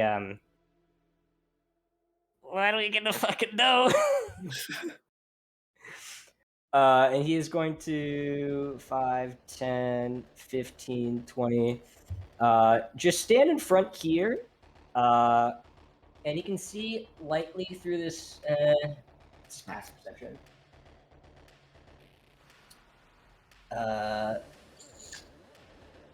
Yeah, he's just gonna stand right here because you can see that there's a dude right in this area where you can see the peeking out. There's a dude in that peephole. He's going to hold an action until one of you guys attack first. He's going to whip out a... does he have a ranged weapon? Yeah, he's gonna whip out a hand crossbow. And he is going to load it and have it... He's going to fire at whenever you guys attack. He just doesn't have confirmation yet, and he doesn't know what we're doing, if we're being civil or not. All right. Next up is Orik. Zyl, you're on deck. So I'm a little confused at what we're looking at here. Like, obviously, we're on this ledge and we're looking at the front. So from here, somebody's looking through like a slot. Right here. You can see there's someone right here, but that is the only extent, and you cannot really see anything from your angle. You just heard coming from this little edge, this little like firing slot. There is someone who yelled intruders.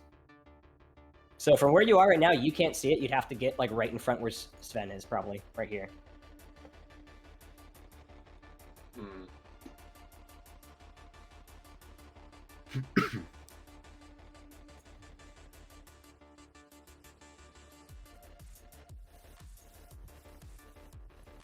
I am going to cast Guidance on Zyl. Okay. Thanks, bud. And then I'm going to do nothing. Cool.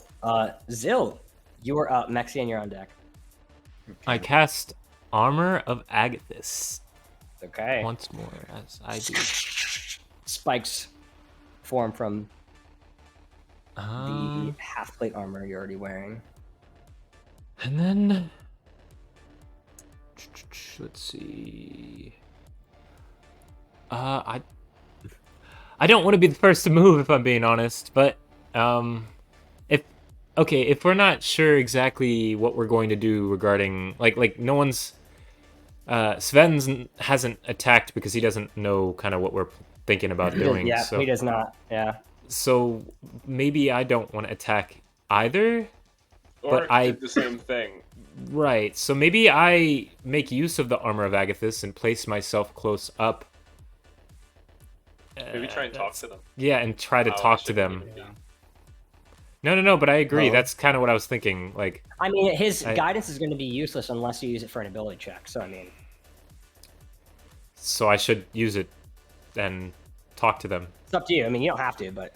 Well, because, that's kind of what I was thinking about doing. Since I just casted Armor of Agathis, I would approach them and try to talk to them, and I have that on in case they do attack me. Are you asking what to do or saying what you're going to do? Yeah. I'm kind of speaking my thoughts, I guess, out loud. Yeah. But so that's what I'd like to do. Yeah, I'll do that. So 5, 10, 15, 20, 25, 30. So do you want to get as close as you can get? Yeah. 20, 25. So 30 can get you right here. And what you see through this peephole is it looks like there are two Duergar in this area in general. It looks to be a barracks area. Additionally, what you see is looks to be a guard post. He sees heated and illuminated by, there's a handful of braziers everywhere. Invisible on the west wall is this arrow slit that you're looking through. Right. An iron lever and a heavy iron wrench that looks to control some sort of almost elevator type contraption. A floor-to-ceiling cage is in the middle of the room, which this doesn't have a cage, but technically it's sort of like a weird cage elevator contraption that runs up and down, implying that there's a upper level and a lower level. The chains are in constant motion, and you hear a loud mechanical sound that appears to be higher up. It's louder the higher up than it is the lower down. And then you see there's also a double door in the far, far, far back right here. But right now you can only see two individuals. One of them has a javelin ready to be thrown at you as you walk up. What do you do? Wait, so the javelin is being thrown? It's not being thrown, it's like ready. It's being readied, yeah. Oh. I guess I try to talk to them. Can I do that during this turn? Yeah, what do you want to say? Yeah. Wait! Don't attack. Hold on. None of us want to hurt you. I just need to talk. Can I say that much? All right. Yeah. Well, start talking, and you see him like snap his fingers. He like snaps his fingers and looks over off, and you can't see what he was looking towards because you have no view. Pretty much the extent of what you can see is literally just like right here, pretty much. So you only see two individuals, both like having their javelins ready. So technically, if you guys want to, since this is technically would not be attacking right now, we can have this be sort of a non-combat thing, and if something escalates, jump back into combat. Okay, can they walk up? Okay. Can I? Actually, I probably should ask them. Is it okay if my friends come closer and talk with me, or do you want me to be the only one here? I'm willing to work around what you feel comfortable with. Can they We see only all of want us? one of you. They saw. Yeah, we see all of your friends. We only want one of you right now. Okay, Just that's use fair. fun. That's fair. Well, there's been a lot of trouble going on in the area, and we were called upon to check to make sure that everything was going well over here. We saw some sort of dragon or flying creature go to 10 towns, and that kind of worried us, and we thought we'd check in and make sure everything's okay around here. I'm not here to hurt anyone. Is this actually true, or is this are you trying to lie to him?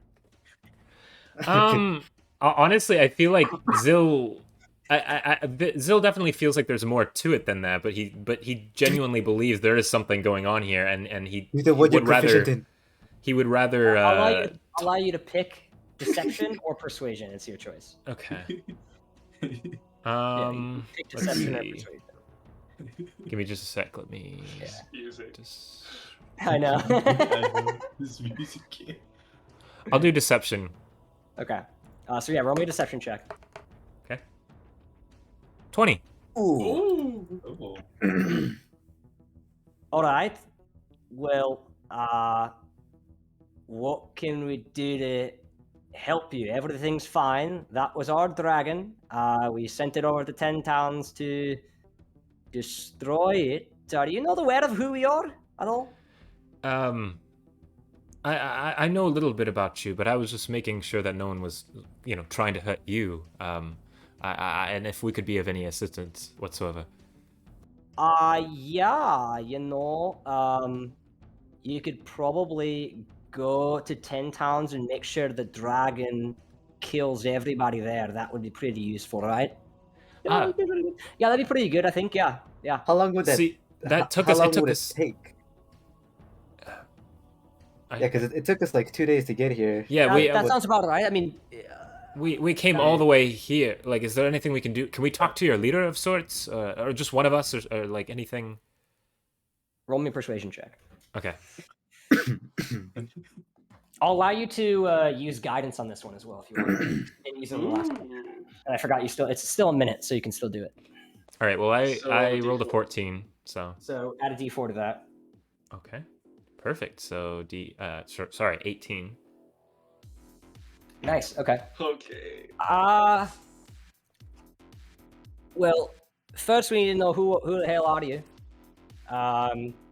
We need to know if this is actually if we need to be prepared. You all seem heavily armed, and Actually, Okay. our adventurers, yeah. We're looking for guns. My headphones just disconnected during that entire blurb, so I'm just gonna pretend that like Zyl zoned out or something. But were we saying mercenaries or something? What did we say? Mercenaries. What? I didn't hear what like. Sorry, my bad. oh no, he said who are you guys and what are you doing? Like what? Okay. He said who are you guys? I need to know. Like you all seem heavily armored. I need to know if this is a good idea before I bring the boss here. I don't think he's going to take too kindly to. We're mercenaries of sorts. We're a connection for merchant. He's looking to what merchant? Certain goods. He comes from a bit farther towns down in Old Aleville, but apparently he's looking for war goods right now for some weird reason. And we were just sent down here to check it out. Hey, slowly bring your friend here. We can't really hear him. It's really loud in here. Yes. Come over. Only your friend. Only okay. Lucius. the gun boy. His name is Lucius. Lucius. If you would like to know his name, Okay. yes. Yes. They're crossbows, yeah. So a couple of towns down, there's a merchant who hired us to find out what you guys were brewing and look to see if you wanted some compensation. In 10 towns? No. More farther off. No. Before we passed through 10 towns to get here. Yes. We and then we saw the dragon. We were like, oh yes, they're doing the thing that they do. You know, great, awesome thing that y'all do. And we just wanted to make sure that we could, you know, assist if need be. But we weren't planning on going back. That's kind of a far, you know. Yeah. You know what I mean? The merchant we met in a couple of towns before was looking to see what you guys were inventing in case you could buy them for monetary gain. All right, Lucius, roll me a persuasion check. No, persuasion or deception, your choice, with advantage. Okay. With advantage, okay. With advantage, yeah. 16. What's the second one? 16 it is. All right. Okay. How did you find that location? Last question before we possibly get Zardrock up here. How did you find this location? This is not supposed to be like publicly accessible. Part of it was the dragon. I mean, you kind of screaming like we're here by sending the dragon out, and we had 10 towns was publicly has an award out for you. Yeah. Oh, they're trying to hurt you. Wait, did someone know of our location? I believe someone did. I don't know. Maybe somebody on your side, but 10 towns had information. Right. I mean, good thing y'all sent the dragon out, because otherwise, you know, they would send people after. We're just here to inform you and see if we can help in any way. He turns around and looks to the one behind him. I bet it is that fucking prisoner that came back earlier this morning. They're like, the other one behind him is like, probably. Wait, what's his name? What's his name? Do you recall his name? Darth. Yeah, that's it. Roll me another persuasion check. This is including the That's a 5. That's a 5. Shit. I don't know if you really you. Okay, yeah, sure. You definitely know him. Okay, well, at least we'll allow you guys to come in. We are gonna want all of your open the gates. Also, I want you to go get Zardrock in the forge. Tell him to come up here. And bring any extra help he may need. We don't know anything about these folks. And you see the one in the back sort of like immediately begins to turn like the wheel and then like steps inside. And you see this sort of weird cage just begins to go downwards. And he also begins to open this door. And what you see, actually this lineup's going to be a little bit different now.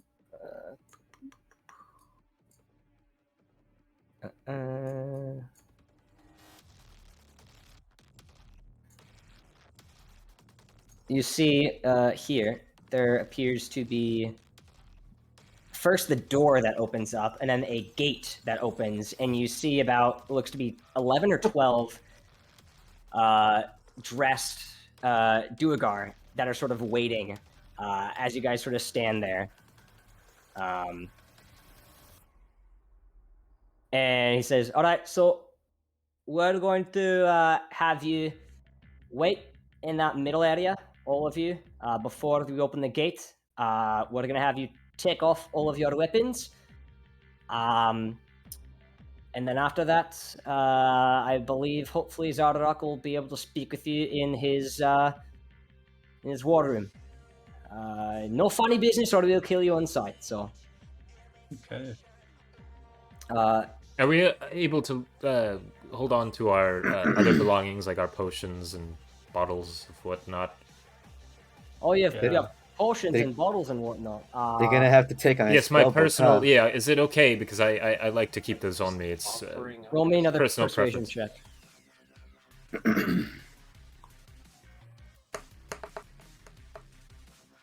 20. I'm also gonna. Nice. Okay, I'm also gonna change the music because we're not fighting now. It's too intense for conversation. Okay. I'm gonna pick something different though. I'll go for this.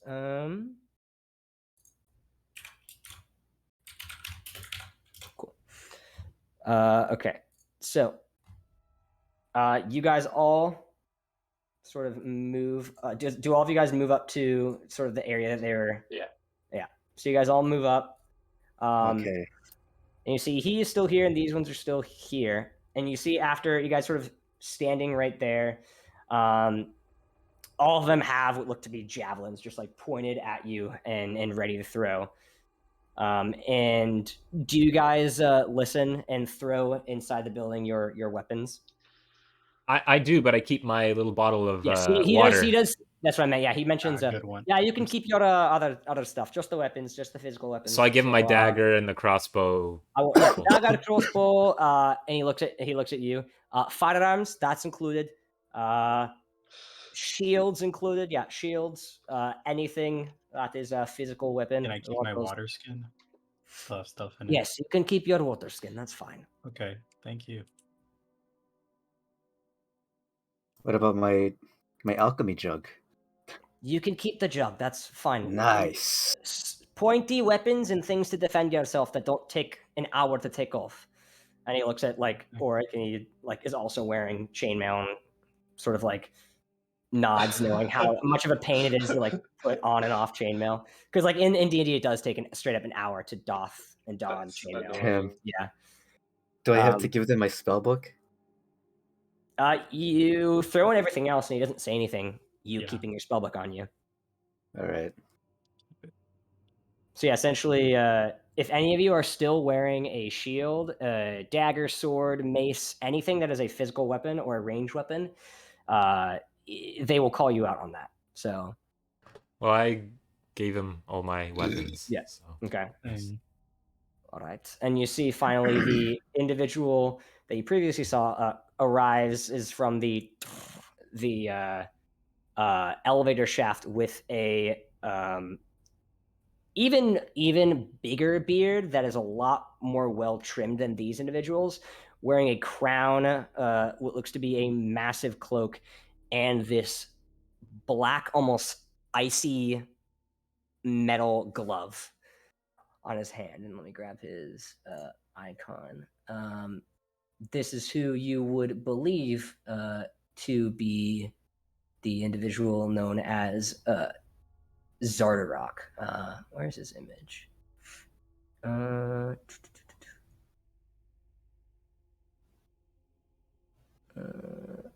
don't tell me I don't have one. Oh, no, there it is. A little bit older, but wearing what looks to be a black crown and a black massive gauntlet. And you see he walks by, and these two sort of stand up, and through the gate, sort of, you see, well, what do we have here?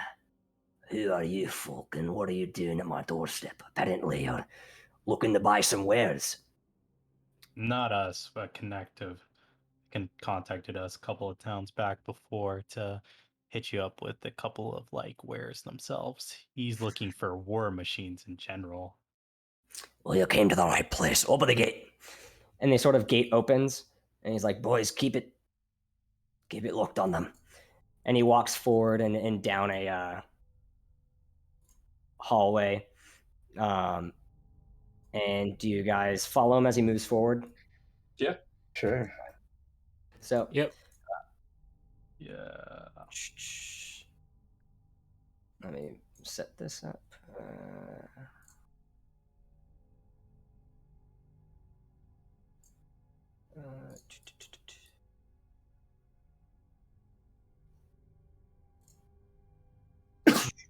So you walk in, and what you see is what looks to be a sort of like semi-war room type thing.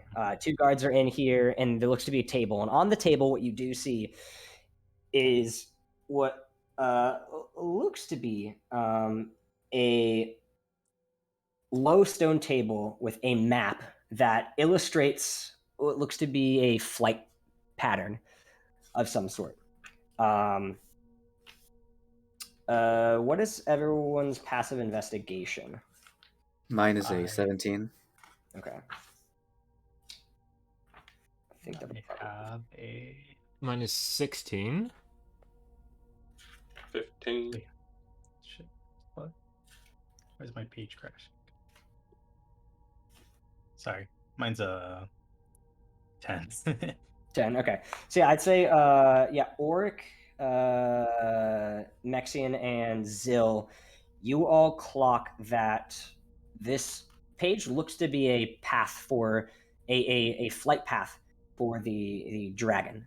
Starting from Sunblight, going to Dugan's Hole to Goodmead, East Haven, essentially making a big circle with Bryn Shander as the last spot on the list of towns to destroy, essentially.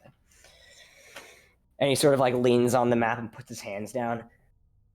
All right, so what weapons are you looking for? But first and foremost, as interesting as this is, who is your contact? And I hope I know who he is for your sake.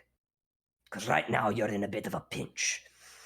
Well, he lives on the southern end of the lands, but I couldn't tell you much about like him himself.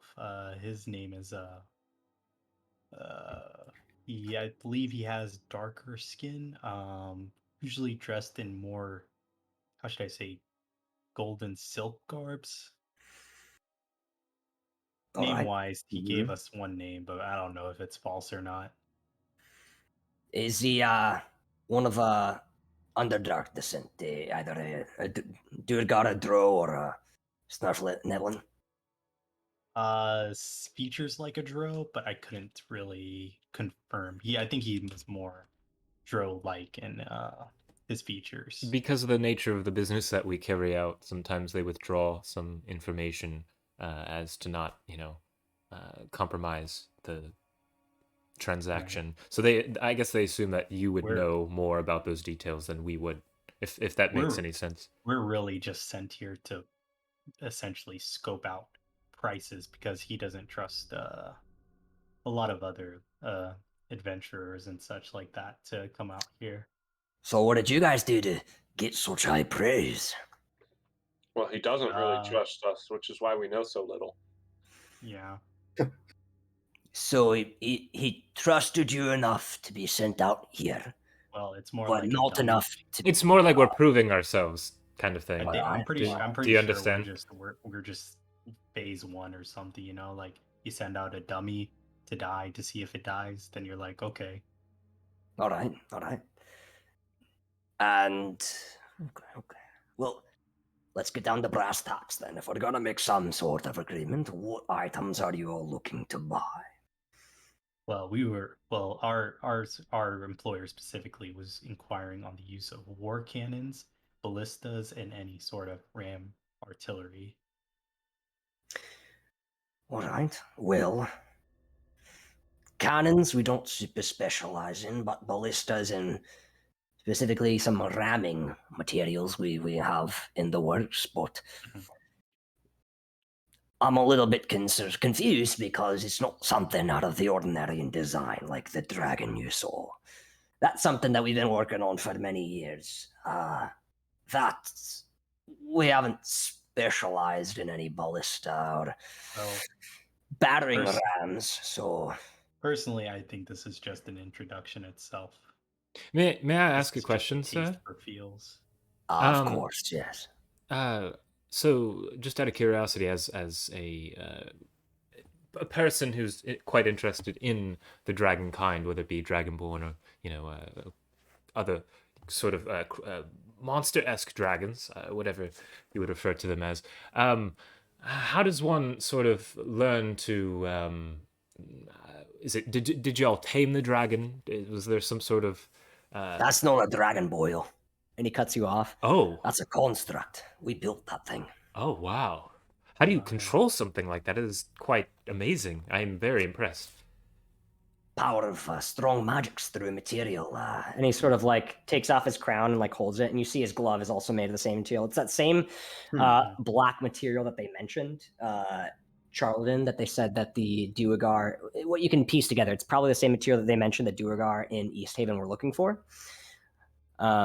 This material here, while it's not ideally made for creating weapons, it is very, very, very, very easy to enchant with magics.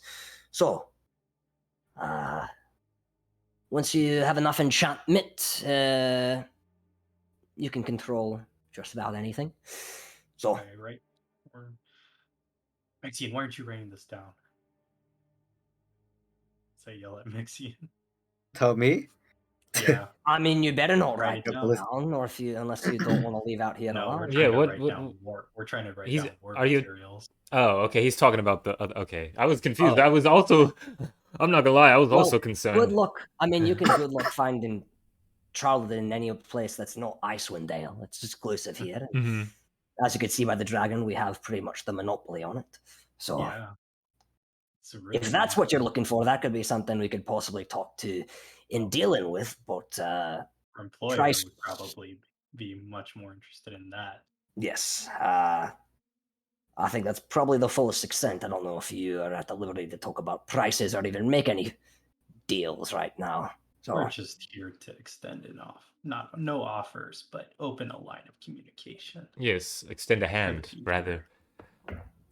Well, do I have a name to expect at least if I'm going to get contact from this person in the future? Our contact is Mr. M. So Mr. M. All right. We'll try to open up more. Then he opens like he takes like a piece of parchment and like a quill and like writes that down and like writes down the details that you mentioned about him. All right, Mr. M. All right. Well, is there anything else you will need? I think that's about it. We were just here to open up the line and give you a name. And check out some of the stuff to tell them back. But that's about it. The green. Right. Yep. Wish I could show you more, but the forge is currently not taking any visitors, outsiders at the time. Right. Well, thank you very much. I think we'll be heading out. All right. Boys, if you want to show them out, yes, hopefully I'll be in contact with your Mr. M. Yes, sir. Give them their weapons as well once they leave. Nice meeting you. All right. And you guys are sort of, and you get a little bit of a better view. You see there's a very long hallway, but overall, like, you don't get much, but you do walk by the same group as prior, the large amount of Duergar that have not moved 1 inch since you guys left. And he just handed me the guns back, right? Yeah, they were on the ground essentially in a pile in this little room. So you picked them up, yeah. And nobody's in this side of the room as I look, right? At this point, as you guys are walking at that point, the other ones that were previously there have also walked back at the same time. And now there are 2 peeking out of this window that you can see. And you can see Zardarok is sort of like standing at this sort of massive like stone pole with his back and like arms folded. As he sort of looks at you guys, he's like, "Get up!" And someone like pulls, and you see the gate closes up, and he's like, "Door closed." And they do another switch in the doors, and you see him like give like a salute, and the doors close on your faces. Oh, and now we're alone? Or should we step back? Nope, there's still 4 and 1. The 4 and 1 Duergar are still looking at you through the hole. I guess I wave at him and I'm like, "Thank you for your time." As we walk away. And how? Like, yeah. Where's my shit? Oh. What's what are you missing? Where's my moleskin bag? Hey, you freaking bastard! Did you drop your bag? What bag?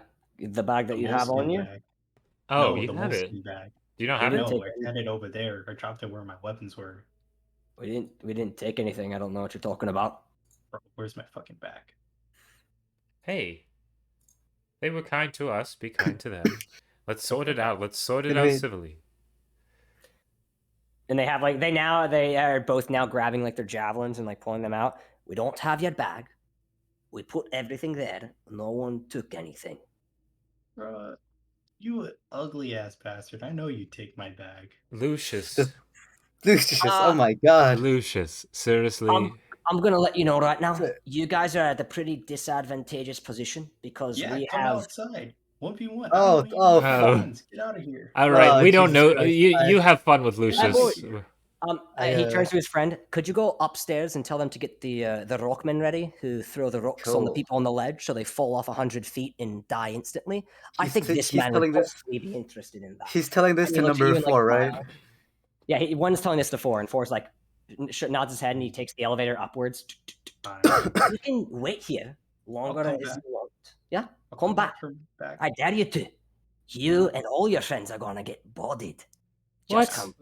But we just made a friendship. This dude's a drunkard. If he wants to be antagonistic again, he has quite a temper. Just we'll work it out when we come back for the further business. I apologize. Nice. On his behalf. Do you guys make your way back down now, or is there anything else you want to do while you're up? Yep, we're done. Okay. We leave. So as you guys are about like 30, 40 feet away, you guys hear in a massive like 30-foot boulder just smacks the ground where you were, and you see number 1 sort of like sticks his head out. That could have been you. Yeah, it could have been. And the boulder slowly just and falls off the ledge. You need to be careful with those things. Jesus. So are we leaving, or are we gonna try to? I say you guys are about like 60 feet, 60 to 90 feet away, like have been walking down. I'll say because it's the hour mark, let's have like a quick like bathroom break, just like a quick halfway mark break. All right. Okay.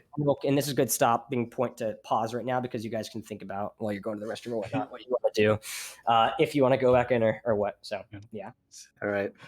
Okay, boys. Okay. What's the game? What's the game plan? Zylwren set out a murderous like dragon. We're here to help you guys. We now know like how they control the dragon. We know like their plans for attacking. Your mic feed's open, so we should have just attacked them while we were in there. If only I had dissipate magic, maybe it would be a lot. I was gonna do a thing where I had my weapon. I would need my gun. Well, yeah, I was gonna try to. I had an idea of like possibly teleporting Lucius to his gun, using my. Literally everyone but Lucius had weapons. So. But also the amount of Duergar, is it, that were in that other room? I was a little worried about that, but now we know the construct he uses to control the dragon. If we can get control of the dragon, we can save all the people and possibly use it to fight these people, possibly. But I would assume it's kind of far away, so it would take some time for it to return. I had an idea to beat those dudes. I still got my moleskin back. Hey, if they wipe out 10 towns, I really want to go get that cauldron back. Right, and if it's being destroyed, you can't. So we need to get that construct of sorts. It's okay though. I got my moleskin bag. I'm not gonna be able to get my bread. I'm gonna burn this place down. We can't let them die. We have to figure out how to get that. I can make my my alchemy jug make oil. Forge. That's its source of power, right? Their forge. Let's clarify with Gavin. Do we want to destroy this forge? I feel like if we take this over, it might be like a really good source of income for us. Look, you want the downs to die? Look, we're two days away. By the time we get there, it could We got the 5 rocks, right? We got 5. No, we got 10. Got 10 rocks? Yeah, we got the 10 rocks. Okay. Fuck the town. Okay. Game plan. I'm going to. Am I allowed to do this? Is this metagaming? No, I think we're allowed to. Well, we're sort of huddled talking, so to an extent, you're able to. Yeah, just pose it as your character. Yeah, your character talking about the spells he's going to use as opposed to. Okay. Yeah. All right. So what's game plan then? Like, do you guys have anything? I'm trying to think. You guys have any range things that? Because the only thing I have that is like a guaranteed hit is magic missile. Well, I'm trying to see what Thunderstep would entail. I used it before. If you use Thunderstep, they're gonna know you're inside. So, and you're gonna be alone too. Oh, invisibility! I have invisibility. But my armor is I lack stealth with that. I wonder if I can cast it on something. Oh, I can. Yeah. A creature I touch. So whoever's best at stealth, I can make you invisible and have you try to steal a construct. We essentially use the dragon to help us in combat. And Yo, Sven, are you catching all this? Yes, Sven is like cool. He's listening very Sven intently. Now? I love it. Oh yes, He's cool. Very... Yeah. That's our Sven impressions, everybody. So you have Thunderstep and I have Misty Step. What we could do is, when you get in there, they're all gonna know you're gonna be inside. But if I go in there with you, at least you're not gonna be alone. Well, we should also talk about it with Sven when he wakes up, or when he's not zoning out anymore. He's just sleeping. He knocked out, bro. What the hell? But I like where this thought process is headed. I think we're making some great ideas. The problem is, with all the different with your Thunder Step, do you do thunder damage? Yes. Yeah. Okay. So what you could do is you could go in there and then I could follow. But also, you have to realize that they will attack if I use Thunder Step. Obviously, if we use invisibility, we can kind of use a stealth method. Well, they're looking outside. If we cast invisibility on ourselves. Oh no, you guys are out of sight. You guys are out of sight. We're out of sight. Yeah. Oh, we're out of sight. Yeah, you guys moved so far. I'm assuming you guys moved like 90 feet downwards. So because it's snowing, they cannot see you. Yeah. Sven, are you good at stealth by chance? I'm pretty good. Yeah, I'm pretty solid. Maybe Sven can steal the construct so we can control the dragon and bring it back to help attack. Sorry, I completely blacked out for a hot second. What construct am I stealing? The or whatever they use to control the dragon. He was talking about How do we know what that is though? How am I going to know what that is? Okay, wait. Well, technically, didn't he say that the dragon is a construct of sorts? But he said well, it is a construct. Yeah, but a construct is like a type of creature. It's like golems. Golems are constructs. Okay, right. Yeah. So like I don't. But he controls it using that material he had on. If we took that, would we be able to control it? Does anyone have knowledge on this? Actually, I will mention this. Actually, I should have mentioned this. I forgot to. The last thing you guys would have remembered before you left is that the speaker.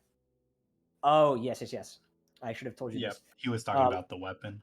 The speaker was telling you that the groups that left destroyed a sort of statue that they had inside the place that was made of this material, and they took off with about like tons and tons of pounds of this material. And where is East Haven? There it is. Okay. There it is. About like possibly over like 300 pounds worth of Charlatan that these guys, that the ones that broke out, because it looked like what they mentioned, what I should have said is that the two Duergar broke in, killed like the 4 guards, broke their friend out, and then they massacred the ones outside, destroyed this statue, took about 300 pounds worth of Charlatan, and left. And the townsmaster Waylon would have mentioned specifically that the properties of Charlatan is very odd, and that there is a odd demonic magic around the crystal that and because of that, he directly said he will pay you for it, but try not to come in direct contact with it. So you knowing this may change whatever plan you had. He advised you to not come in direct contact with the material. Okay, so me and Zylwren both know invisibility, and we can both cast it on 2 people, but there's 5 of us, so that means if we do anything with this information, one of us is going to have to stay outside. I have an idea, bag of tricks. Do we have our bag? I have it right here. We'll use invisibility and then try to use the bag of tricks to get them to like come out the gate. How about we throw whatever's inside the bag of tricks into through that window? You have 3 uses. You have 3 uses per day, so you could try until you get a cool enough animal. Essentially. No, we try to throw it through that. Is it big enough? No, it's not. Is it? This slit. If you were to fire anything through this, unless you were point blank 5 feet, it would be disadvantage. Not disadvantage. It would give them. They would pretty much have virtually either a +5 to their AC or a +2 2. It would either be 3/4 or half cover, essentially. All right. Okay, well, this is easy. Just make yourself invisible and then throw it. None of you could squeeze through this, essentially. Yeah.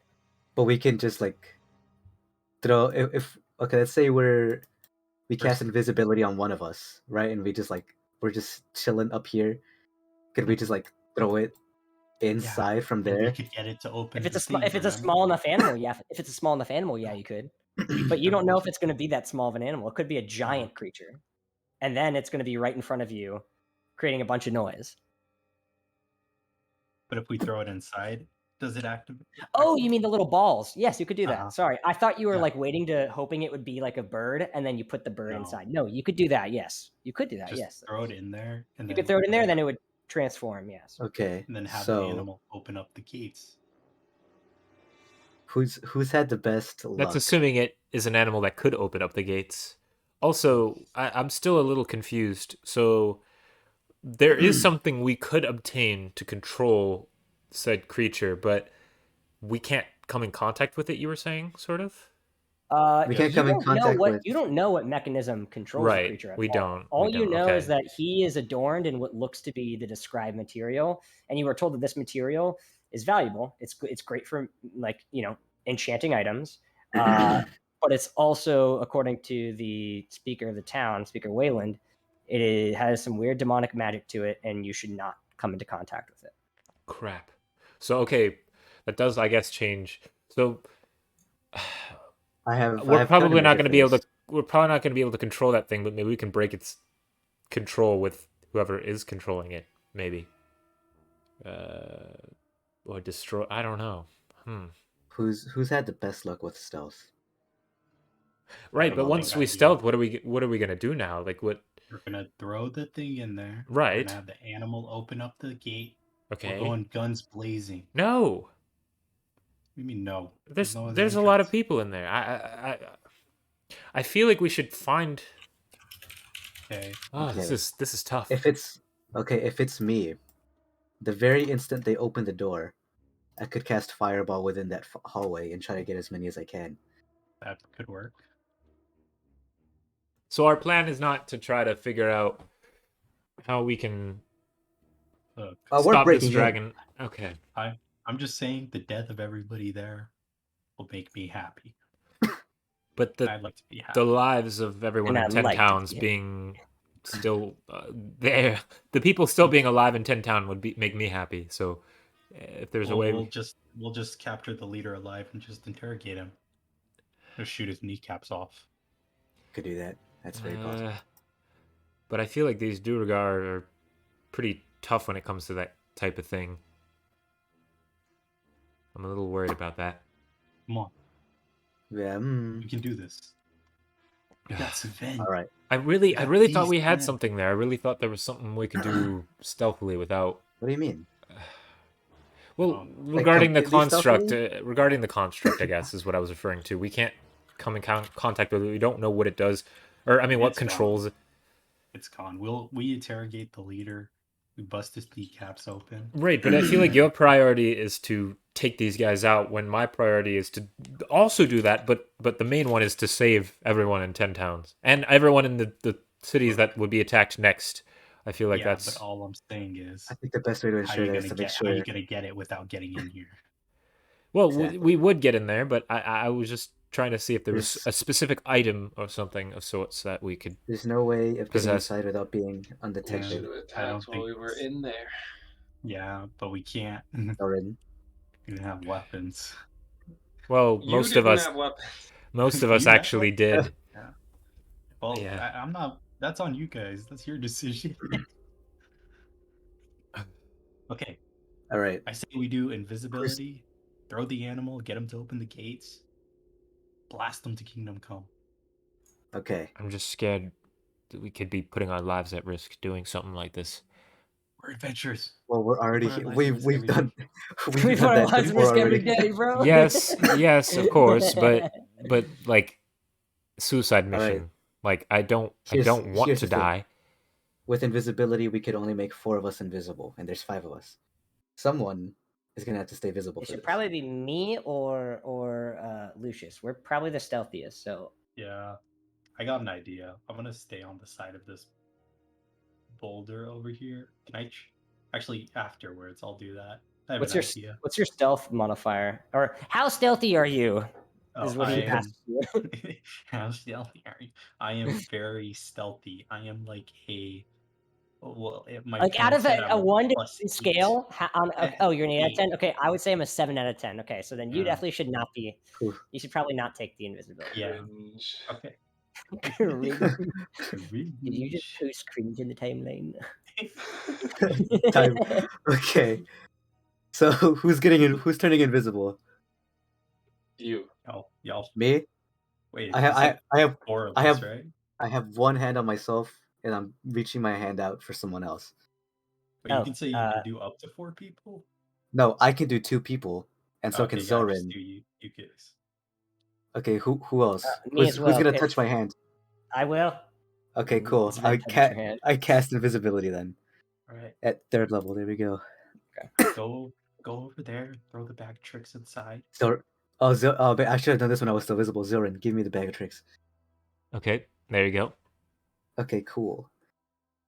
Is it as is you this, is as it you visible? wave your hand around a little bit? No, the items are not visible. The items are not visible. Okay. I don't. Cool. I think it says that. Yeah. Okay, I'm gonna stealth towards that Sven, window. quick question.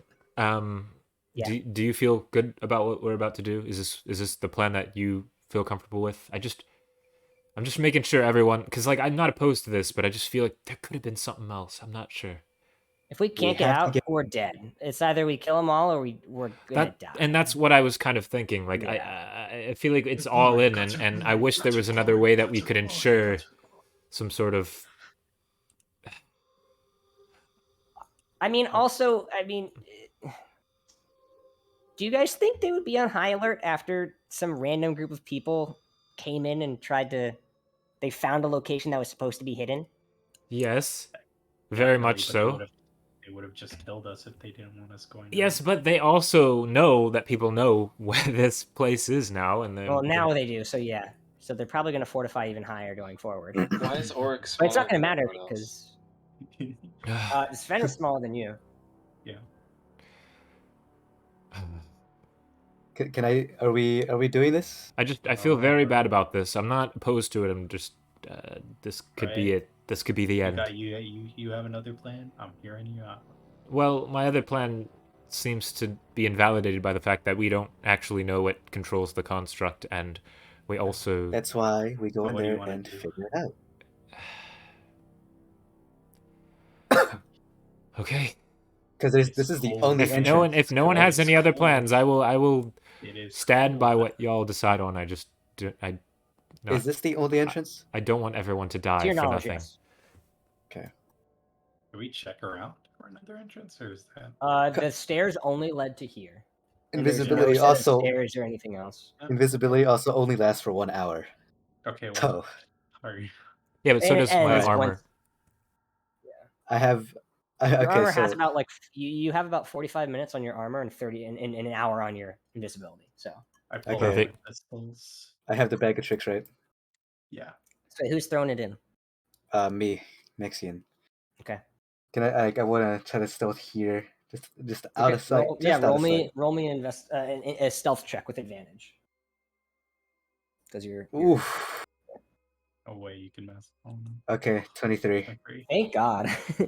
So you step and you slip a little bit, but you turn around and you realize like nobody is near you other than Lucius. No one was. Where is everybody? And you're like, oh wait, yeah, I turned him invisible.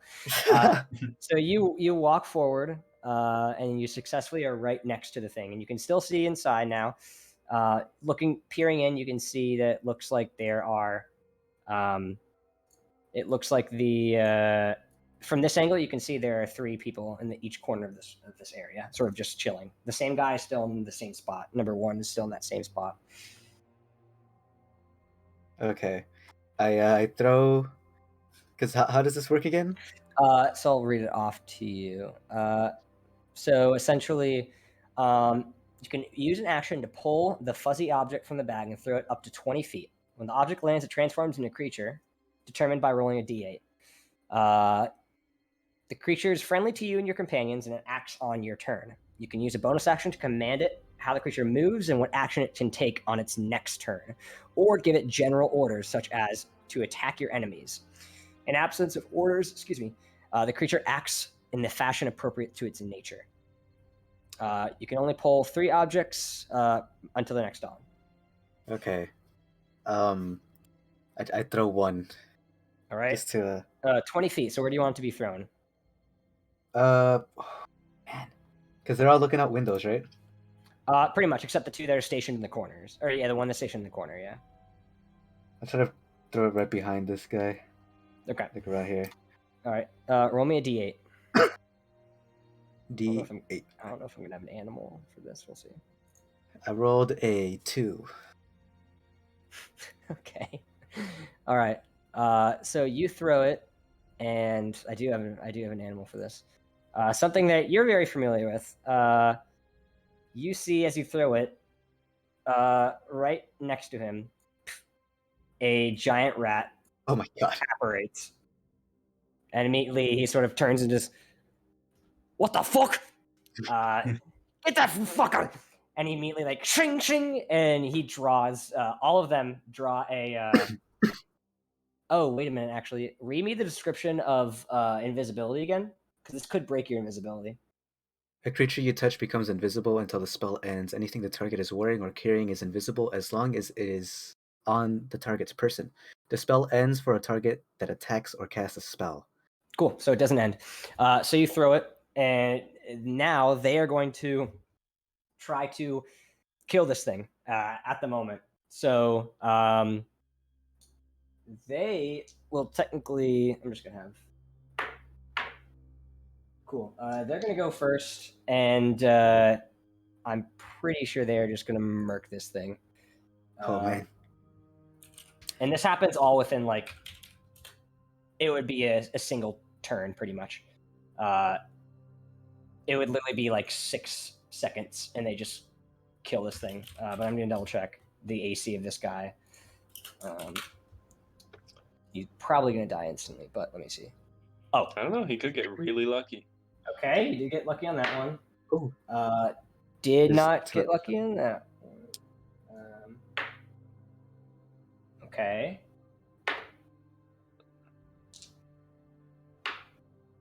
Yeah. So the first guy sort of misses as the rat scurries away, and you see there's another individual right here, and they all sort of flank up to it, and 2 and 4 immediately just one of them stabs it with a war pick and stops it in place, and the other one stabs it again, and they both rip it apart, and you see its body splits into 2 things that drops dead.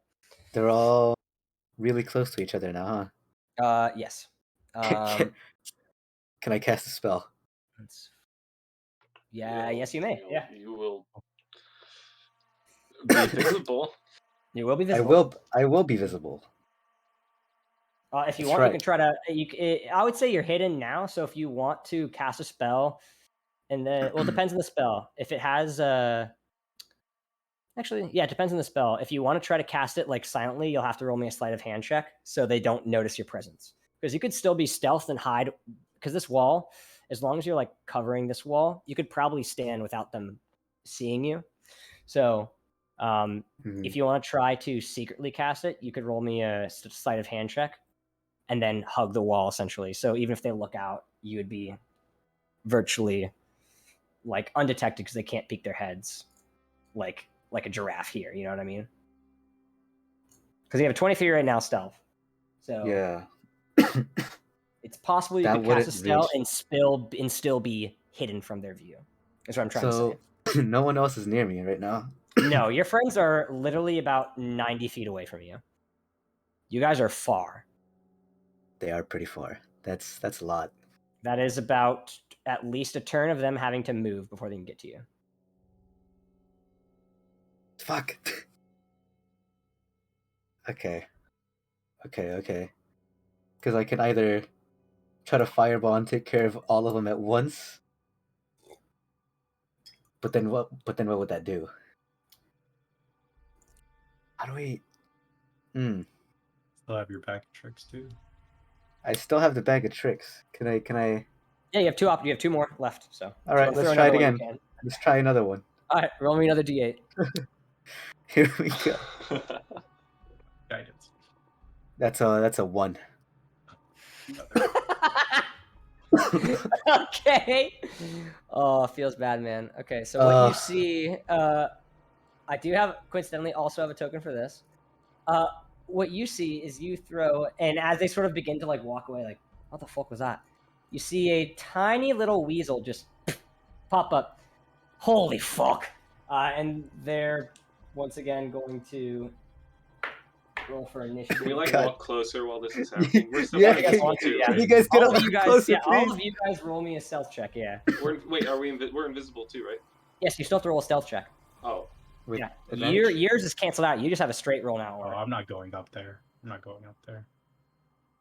Sven, go there. So the weasel goes. Sven has advantage there. Nice. It's a 24 for Sven. What did Zyl and what did Zyl get? I rolled 10. 10. Okay. With advantage? With advantage? You're not invisible? With disadvantage. So it's a straight. No, it's a straight roll. Then if you have disadvantage, it's a straight roll. Okay, what was my first one? Because I rolled twice then. He doesn't have disadvantage because of his armor. Your first one was 10. My first one was 10. Okay. Oh, so yeah, you have 10. So 10, 11, and 24. He saved your fucking ass. You guys would have been caught if it wasn't for Sven. Let me look up. Actually, need to double check. They may have higher passive perception than I thought. Okay, yeah. All right. So you guys are successfully now close by and have not been seen yet. Are you 90 feet back, or are you trailing a little bit? Lucius. I'm trailing a little bit over here. Okay. So Jews. Okay, I'll say, is that your actual distance? Yeah. Okay. So roll me also a stealth check. Yeah. Yes, sir. That is a 22. Nice. You did better. Yeah. So you're feeling pretty hidden, even though you don't have invisibility on you. Okay. And so what you see in here is a little weasel apparates.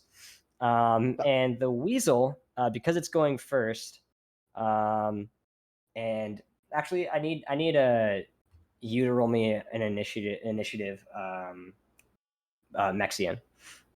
Because if you go before this weasel, you can command it to do something. If not, it's going to act like a weasel and do its own thing. Got dirty 20. Okay. What do you want this weasel to do? It got a 12. So it goes first. It's second to you. So you can use a bonus action to have it do something. Run. Okay. Get the fuck out of there. All right. Let me look up the intelligence of a weasel. I feel like it'd be able to understand, danger. Oh no, but it's not probably smart enough to disengage. Yeah, it has a 2 intelligence. It's just gonna run. It doesn't care about disengaging, so it's gonna take 4 opportunity attacks. So I'll let you know if one of these hit, it's dead. It has 1 HP. Okay. So literally, if any of these hit, okay, let's the weasel. Let me see what a weasel has an armor class 13. Okay, so first one misses. Okay.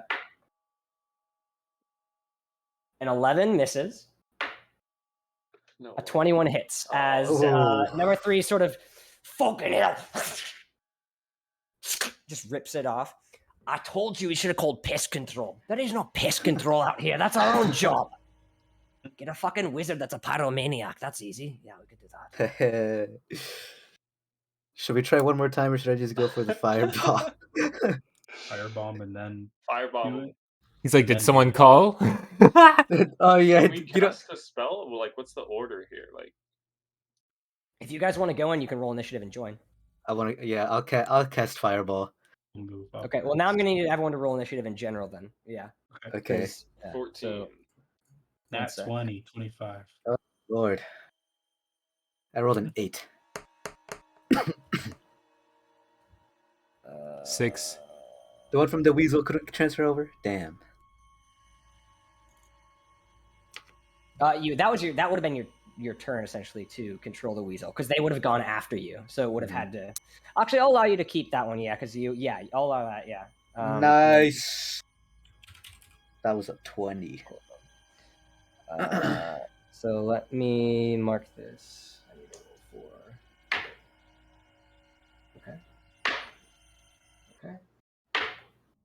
Okay. Okay.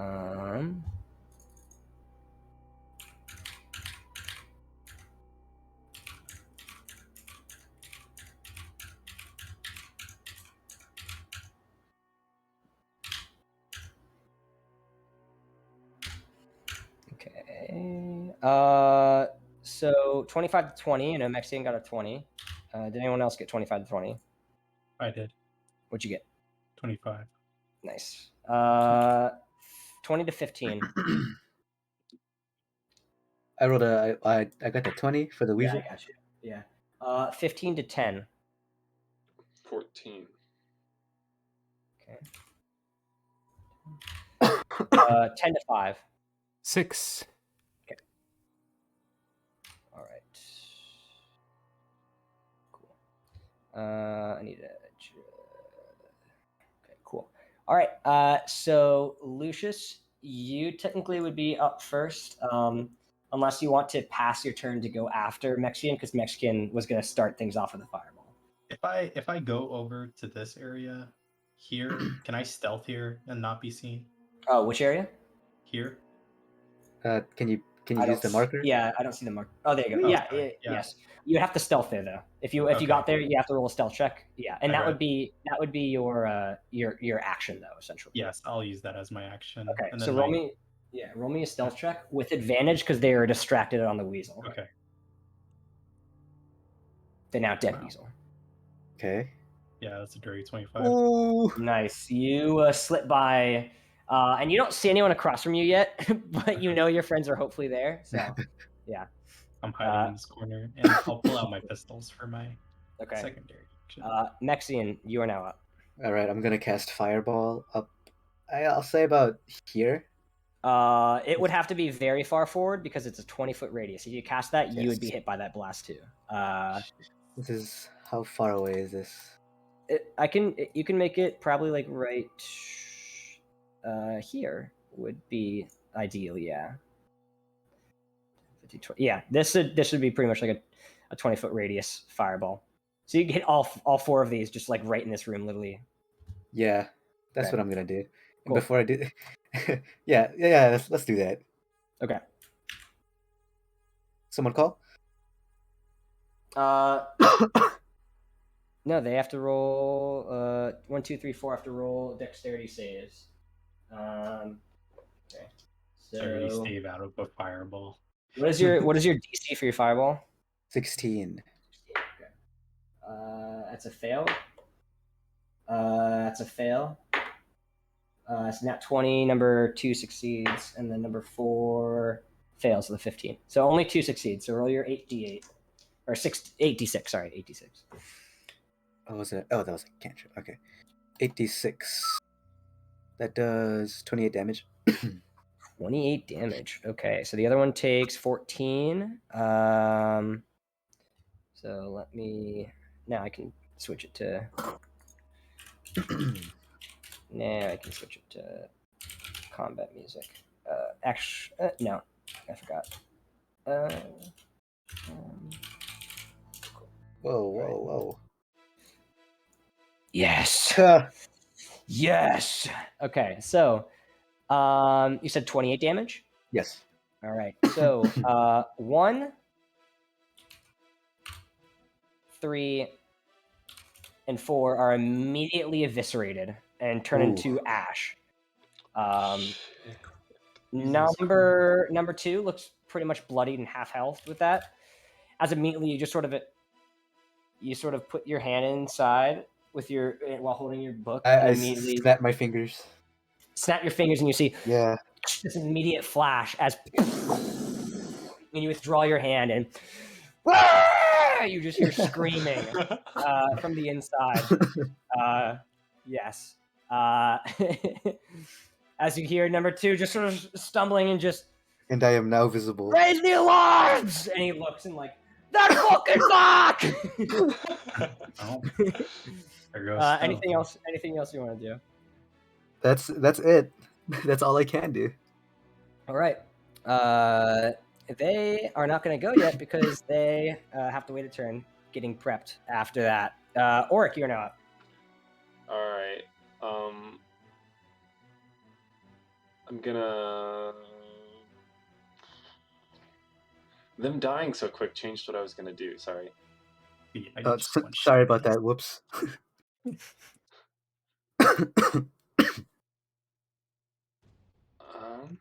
Can I like look at the door in like anticipation? Yeah. All right, cool. One of you guys needs to cast Mage Hand. One of us has to? Just Mage Hand the door. Open the gate open, yeah. You actually cannot see it from this angle. No, yeah. From this angle, you can't see the handles. If you were to walk the other way, like from here, you would. But they are purposely made in a way where you can assume they're along this wall that you can't see, because that's ideal, construction, so no one can sneak in and do something like that. Oh god. So.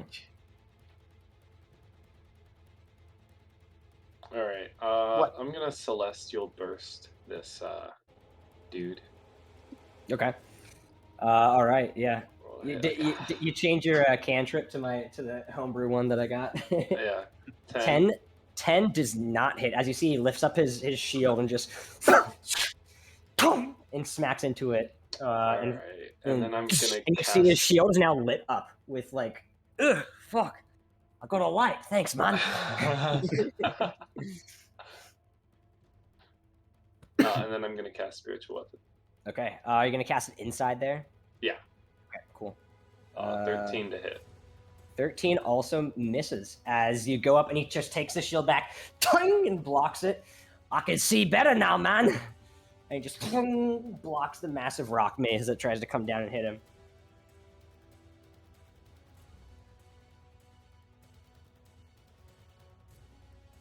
Who's next? Oh, is that your turn? Oh. Yeah, I'm not gonna do it. All right. Sven is up.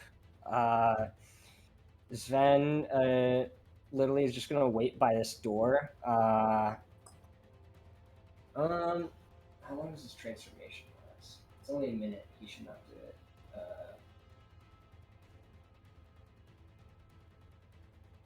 Okay. Let me see. Hybrid transformation lasts for an hour. Yeah, he'll use it now. All you guys hear is like, and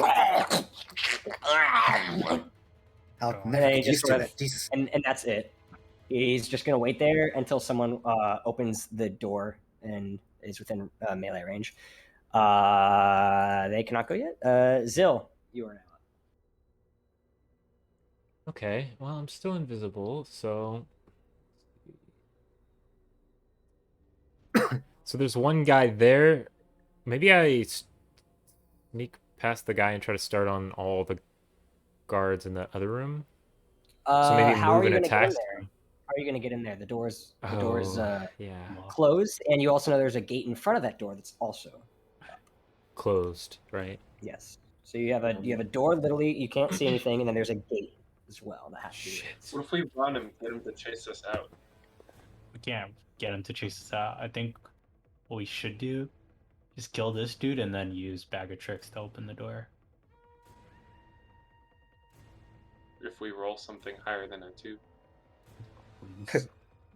I'm not sure. Because I was thinking about using Mage Hand, but even if that doesn't reveal my position exactly, they know that someone's opening the door, and they know that You also can't see the openings from here. You have to be inside that room to see it. So you would have to use like Misty Step or Thunder Step or something to get inside there.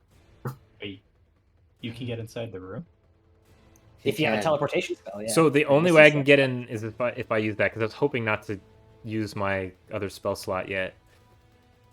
From any angle, if Lucius or Mexian look inside, you guys cannot see the handles that open up this door. You know they're in here because you saw one of them move to it, but it's up against this wall. Because it would be very poor architecture if someone was able to peer through here and just see where it was, right, and then psychically like pull the lever. So my only option for helping would be to teleport in, huh? Or kill this guy. Then I could walk in a different way? No, there's no way to walk teleport in. Yeah, you guys have to eventually, but essentially, right now you have one enemy in here. And there's Just clearly go in more. there. And there's clearly more coming based on the commotion that you hear. Right. All right. Kill the dude. I don't want to. I really don't want to waste my teleportation. Use it. Oh my god. But I might need It's it. also- the only option. He also has 2 spells, need I mind you.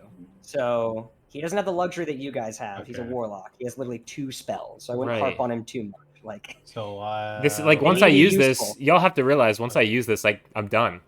Like until Yeah. unless I like have an oh item. yeah, or he used some- Armor of Axis. You have this is his only spell. He Right. has. That's So, why I didn't yeah, want to use yeah. it. Yeah. yeah, but don't you have your sword? He doesn't Yeah. have that property anymore. The sword doesn't give him spell slots anymore. But he has the sword in general though. But, like, Yeah. I just wanted a backup spell because of the sheer amount of enemies. Because Thunderstep saves you. It's literally the savior spell because it grabs a friend of yours and then you teleport 120 feet away. or Right. something like That was kind of our last. Okay, teleport Okay. me in with you. Can I teleport him into where we remember all the guards were? Yes. What? I No, I think so, think you'd have yeah. to be able to. I think Thunderstep allows. That sounds like a really bad idea. It could Why be. would It could that be. place- I feel like this place is safe. What about like right at the entrance of it, like right? It's an unoccupied space you can see within range, so it is not Dimension Door. Dimension Door is a spell that allows you to jump through any place as long as you know the direction of it. I think. So I we think have you to see. Just thunderstep me in there with you, and we'll just kill the bastard. Thunderstep also does damage. It does where he left. So Oh. Which is why we wanted to use it as our last resort spell to escape. That's why I'm really sad that I have to use it now. That's your glory. That's your glory, man. But if there's literally nothing else we could do, and they're just all gonna pile up and come out, then I guess I have to, right? So Gonna use it one way or another. Or you could bring Savan with you. Ooh. if I teleport that person in, they don't come out of being invisible, right? So maybe I can hold them in such a way that it doesn't look like I'm touching anyone. yeah, technically he would not come out of invisibility, no. That's good to know. Well, Sven can do some crazy ass shit, so maybe I should teleport Sven in, and he remains invisible, and then fucks some shit up further. Okay, but we can only, if I'm gonna use this, I can only use it in that room, right, where that one enemy is, correct? Because that's the only place I can see. Yes, it's the only place you can see. Within the range of the spell. All right, I want to check one last thing, and then I think I'm gonna do it. But I want to see if there's any way I could, like, I could have sworn I could be wrong, but I feel like there was You something. also don't have to do anything on your turn because you do have someone who can also teleport, and it's a lower level spell.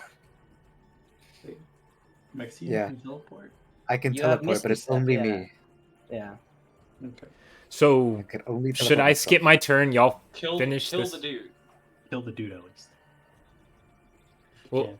well, you want can't me to stick kill the it- you- dude? You Because if could I kill stick the your dude, hand and Eldritch Blast him. I would say you can Yeah. do that without having any. you know issue. what? Yeah, one way or another, by the time I get in there, I'm not gonna be invisible. So I'll Regardless, sacrifice. Yeah, you're going to be uninvisible when you. I'll you start sacrifice my invisibility to save my spell slot, and I will Eldritch Blast him through the door.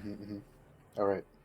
Actually, wait. Actually, sorry, I forgot something. Orik, roll 2 more times with your d20. Actually, you have advantage because you're invisible. So this may change things. Oh, I forgot that you had advantage because you were coming out of. So Oh. for my Celestial Burst and my And weapon. yeah, so yes, they Okay, could very much Celestial kill him. Burst 19. That hits. So roll your damage. That's 12. Okay. How do you want to kill him with your new cantrip? Well, in that case, do I still have to spend the spell slot on the spiritual No. weapon? If you don't want spiritual weapon, you don't have to. Yeah, That's fine. I'll take it down since. All right, it's a new cantrip. Hold on.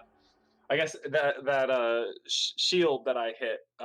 He tries to block with the shield, but it hits the shield, and then it starts to shine, and then it shines like so bright that the radiant damage starts to burn him until he burns to a crisp, just like his. You guys brother. you guys all have to look Jesus away. Christ. When you look back, you see he is like just white hot flames, and his eyes are like on fire. He's just, Oh my God. Jesus Christ. It's awful. It sounds so bad, like so painful. Worse, because you didn't even hear, you heard a light scream from the other guys. This guy's, I don't think I'm supposed to see bones melt. Yeah, it was ash and then bones melting, yeah. Like that scene in the Terminator. That's literally when they opened the sarcophagus in fucking Indiana Jones. That's like what happened to this dude. All right, so now what do you guys want to do now that this dude's cleared? I forgot that that's how invisibility works. Yeah. Well, Misty step in there and open that shit. Yeah. Is it my turn? It's not my turn yet. Is it? Technically, you guys could. So technically, all of them. It would now be the top of the round, and it would be Lucius's turn. So you guys do hear though their footfalls. All right, I'm skipping my turn. Okay. Mexian, you are now up. I do like a little 2-finger salute before I Misty step inside. Okay. 2-finger salute, and you snap your finger and you Misty step. And what you see are 2 levers, what you can assume to be the ones that control both the first door and the second door. All right, cool. Can I actually... let me look at this real quick. Damn it. Can I use my mage hand so I can pull both of them at the same time? Oh, so you're having one and then mage hand to pull the other one? Yeah. Yeah, you could do that. Yeah, that's sick. Yeah. All right, cool. I'm gonna do that. Yeah. So you grab and then and you see a spectral hand and and we both. And at that point, you guys see, as of currently, there is nobody here. What looks to be right now. There's no one here right now. Oh, let's go. Wait, but I'm still inside. You are still inside. No, we're intercepting. So how is this gonna work? Yeah. So what do you want to do? Yeah. You can see, actually, your vision has allowed you to see this right now. There's a hallway there. Doesn't look like you can see anyone here yet, but you still have, you still have all of your movement. So you still have 30 feet of movement if you want to go somewhere. All right. Shit. I don't know what to do because I'll just move up here. Okay. All right. Lucius, you're now up. Oh, okay. Yeah. Unless you want to push yourself closer to someone else, but nah, you would. I'm gonna go in guns a-blazing. Yippee-ki-yay. How far can I go? I'll move up here for now. Okay. Actually, 20, 25, 30. You can move 1 square behind. Sorry, I think. yeah, right here. Yeah. Okay. And then do you want to ready an attack when you see someone? Yeah. Cool. So you can ready a shot. It is only 1 attack, but you can ready it and shoot someone when you walk by. Okay. Speaking of which, at this point, you do begin to see people pour out. 5, 10, 15, 20. You can shoot him at any point. He is going to be right. He's going to try to be right here, though. Essentially. Gotcha. 5, 10, 15. Oh man. Got my moleskin back, bro. You see one here. 5, 10, 20. One here. One here. And then the other ones are going to take their actions to dash into a place. So 5, 10, 15, 20, 25, 30, 35, 40. Fuck, I just thought of a cool little game plan I could have done. 10, Shit. 20, 25, 30, 35, 40, 45, 5, 10. Oh, and they have 50 because they have 25 plus 25, so you can get right here. 5, 10, 15, 20, 25, 30, 35, 40.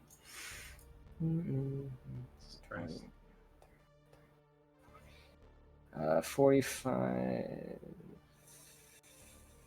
No. Well, the other 2 will just wait inside the room.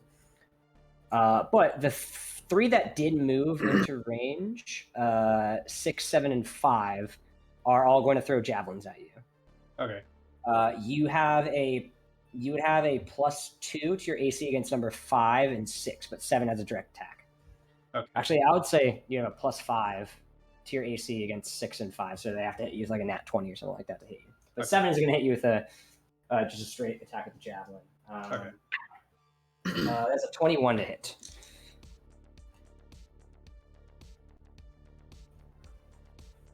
Does a 21 hit? Oh, sorry. Was I rolling dexterity or? Oh no. This is just they're hitting class. you. Yeah, armor class. Oh, armor class. Sorry. Fudge. 17 on my armor class. Yeah, so that hits you. So yeah, javelin flies out, and that is going to be 3 points of piercing damage as it grazes and slices by on you. So 3 points of piercing. And the other two have to roll really high with their javelins to hit you with this. Yeah, you have a +5, so that means your total is what's your AC? 17? yes. Okay, so that means it's 17 plus 5, so it's 22. He got an 18 plus 4, so that just hits. Wow. As he throws it at the other arm, and that's going to be 6 points of piercing as the other one actually pierces into your arm. So that's 6 points, and then the final one's going to try to hit. And that's a 20, but you have a +5 against the one. So that misses as it goes wide. Do you want to fire at any of these guys because you were holding an action? So yeah, I'm gonna fire at 7 and 8 specifically. You only can fire one shot with a held action. Oh yeah. Okay. So I'll fire at 7 with a adept marksman. I'm gonna use forceful shot to push him back. Okay. He has to make a strength saving throw of 16 on it. So I'll roll real quick. Give me one sec.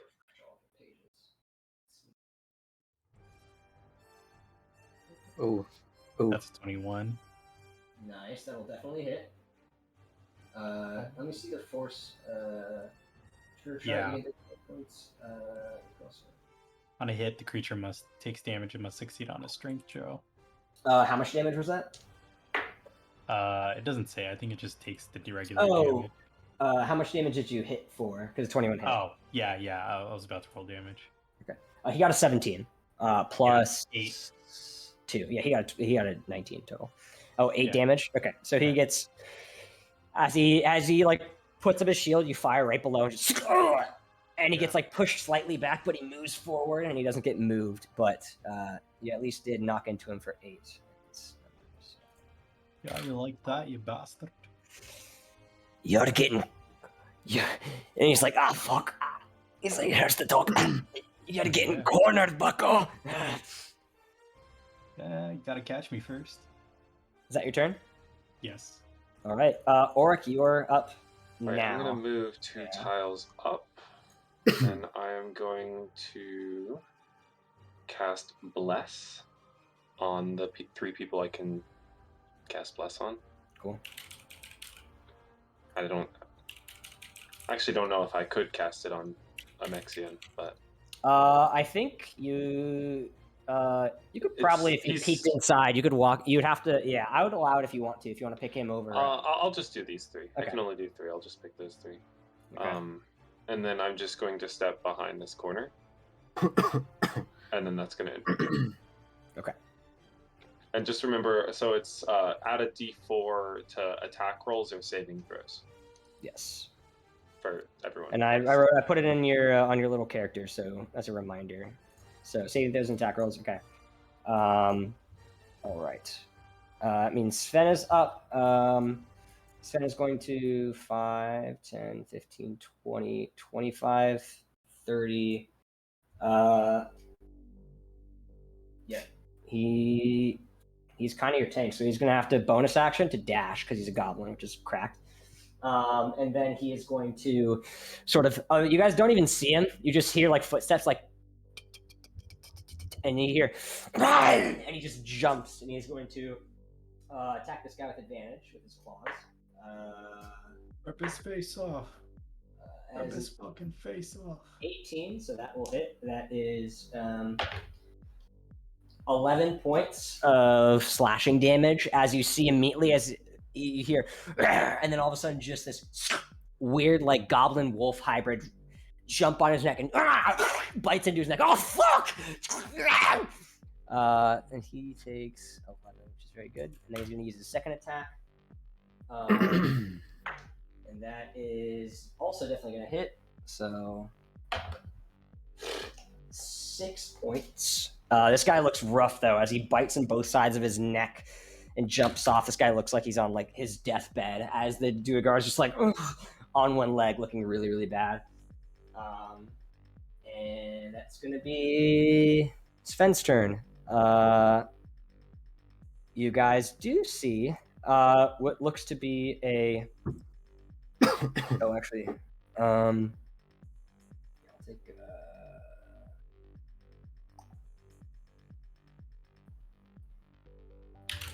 What you guys see is a slightly bruised in the face individual that is on their way. 5, 20, 25.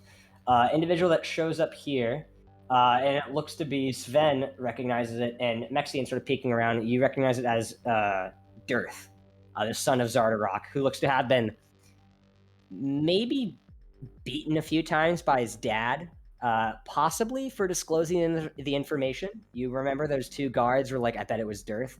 Looks like someone tattletaled, and he kind of got the back end of that. But he has come to fight, and he's like, I'm getting my fucking revenge! And he's just readying right here an attack. You Dearth, we tried to give you bread. And then 5, 10, 15, 20, 25. Ooh. Damn, okay.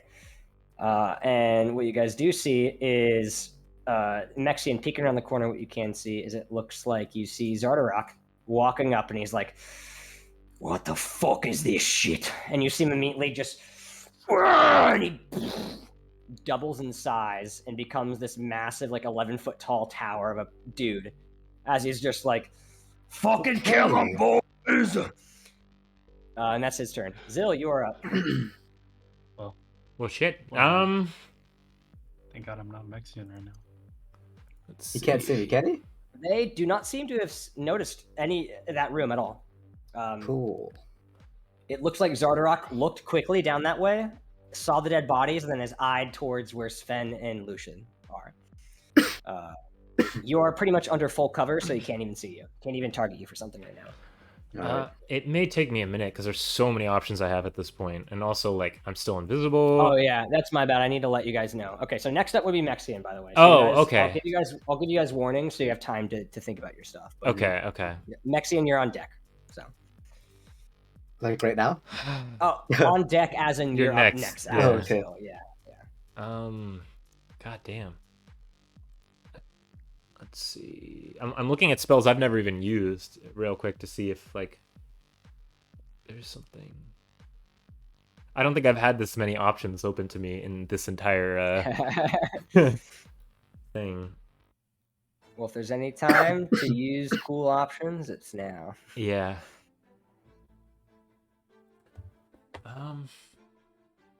I'm looking, just so y'all know what I'm doing while I'm looking. I'm looking at summon undead as an option, so we have even more kind of shit thrown at them.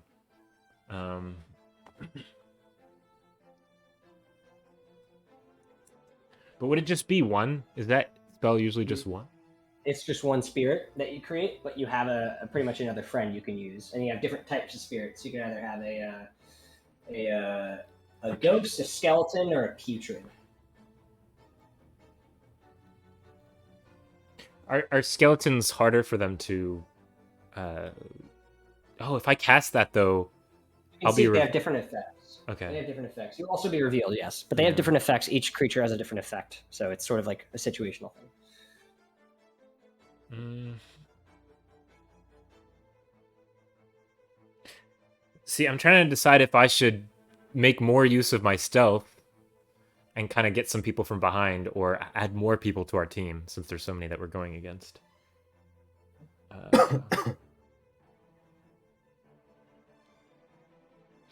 If I was to stealth in... Shit. You know what? I don't even think I'm going to use a spell like that yet. I think I'm going to try to get invisible, and because even if I used Incorporeal Pursuit, I would be revealed. So maybe yes. You would be revealed as a badass shadow figure, but yes, they would still see you. Right. Though I would argue if you did that, because that's so cool, and because I'm biased, that's a homebrew spell I made. I would say because you would apparate out of nowhere, they would have to all roll wisdom saving throws or be frightened of you for a minute.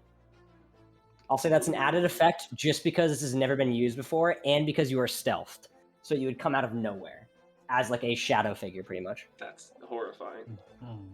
Oh, just because you said that, I'm making me want to use it. I'm just scared that it might there might be something better I could do it. Do it? It would give you. It would. I mean, it's up to you. No, it's up to you. Yeah. Do it. But you won't. Top of the morning. Maybe I get closer and then use it. Because I just realized I have an idea. I could use it. Just do it. So it's cooler if you just do it than just say everything before you do it. He doesn't want you guys to get TPK'd, okay? He's being considerate. I'm trying to make sure we don't die. Just fucking do it. It's cooler. I'm not gonna pax you. Well, I like to do stuff like that if I know that it's gonna work, but I'm trying to like strategize here. We never know. It relies so much on the dice. Gavin, is it possible that I could use it behind them in such a way that they wouldn't even see me appear out of being invisible yet? You only have 30 feet as of now. Incorporeal Pursuit gives you double your movement speed. So the only way to get 5, 10, 15, 20, 25, 30. Without that spell, you could only get here normally. And then you have to use something ranged. And I couldn't use it yet. And there's a chance that I could get attacked or something. Yeah. Yeah, no. Okay. You would essentially have to... Yeah, essentially, it's something that is not ideal to be used like right now because you're not within range, essentially, to get the full success of it. Yeah. Oh, you're saying Incorporeal Pursuit is not something that... Oh, yeah, because essentially, I mean, because you're really far away. Yeah. Essentially, if you were to use it close to them... Then it would have more. Yeah. Yes. All right, then I don't want to use it yet. Okay, everyone's trying to peer pressure me. I was thinking you were closer because if I were to see a ghost apparate like right here, I would flip my shit, especially if it was like a shadowy thingy. But I forgot how far you are, so yeah. Whew. Okay. Is that what's to the left of? I'm sorry, my turn's taking so long, but what's to the left of Lucius? This looks like another hole for firing for an arrow slit. With Incorporeal Pursuit, I could go through that. So maybe I get close to that and then prepare to use it next turn. Oh, are we gonna try to pinch? You can see that, and you do see people are pouring out of here. So, or you assume people are pouring out of this door. So that's what I'm gonna do. I'm gonna actually. You can go through this or that. Yeah. I'm gonna walk up and then I guess use it if I can use it this turn, and if not, I'll use it next turn. 30. Yes, you can use it this turn. So essentially, if you use it now, it would give you an extra 30 more feet, and you'd be able to squeeze through here. Then that's what I'll do. I'll use it now.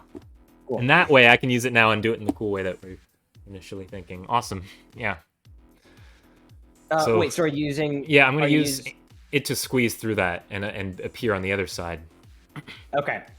I will say in that, yes, I will allow that. I'll allow you to pretty much turn into a fate mist and then turn into a like scary creature. Is that what you're trying to do? Trying to sneak through? Yeah, the idea is kind of what I didn't hear who said it, but someone said pinch. Essentially, I'm going to come through as the mist and appear before them, and be kind of like this creepy shadow figure. Roll a stealth check with advantage to try to transform yourself without looking like a. Just roll me a stealth check with advantage because you're still invisible, but it's a spell you haven't used before, and you're trying to maintain the minimal like mist without fully having this terrifying visage, if that makes sense. Mm-hmm. So it would be 10? 10? Okay. Mm-hmm. So you transform, and everyone in this room, I would say everyone up to here does notice you. Okay. As you sort of transform, but the rest of your body you can now slip past. So 5, 10, and then I'll reveal because you so now have... would they just see the mist? Because as soon as I use this spell, I would say it's not the mist because that stealth roll was for that, and you haven't used a spell before, so you sort of just became this weird apparition, and then as you squeezed through the hole, you became a mist, and at the other end, if you were to walk through, is when essentially everyone turns around and looks at you and sees this sort of being, and 12, 11, and 6 all need to make wisdom saving throws. Okay. So, and you have vision of this area right here. But, what's your DC? Is it 16, I believe, for your spells? What DC? I'm looking. Your spell save DC? Okay. Saves. It should be right next to your spell. Should say 16. Under hit. Yeah. Oh, okay. I couldn't find. I lost where it was. I see now. 15 wisdom. So number 11 immediately was staring forward and did not see it, but number 6 and 12 are immediately hear the noise and turn, and they are frightened. So they cannot walk. They cannot willingly walk towards you and have disadvantage on any attack as long as you're within their line of sight. Okay. Okay. And then you still also have. That was 5, 10, 15. You still have 10 more feet of movement if you want to use the other, or 15 more feet of movement if you want to walk into someone, essentially. Because you can use that other part of your ability where you walk through someone and then do damage to them. But you can't get the full extent because you don't have enough movement speed to walk through all of them. I kind of want to get on the opposite side then. Could I, So I couldn't go past 11? If you would essentially have to be stuck inside him, and then you would be shunted to a nearby square that's unoccupied. So you would literally be shunted to any of these squares. There's no way to get pushed here because that's 10 feet from him. Screw it. Let's do it. Okay.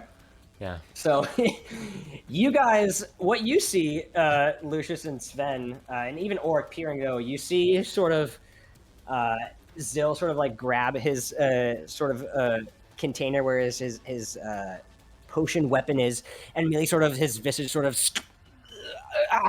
transforms, and his body sort of slowly converts into mist, and it goes through the little peeple.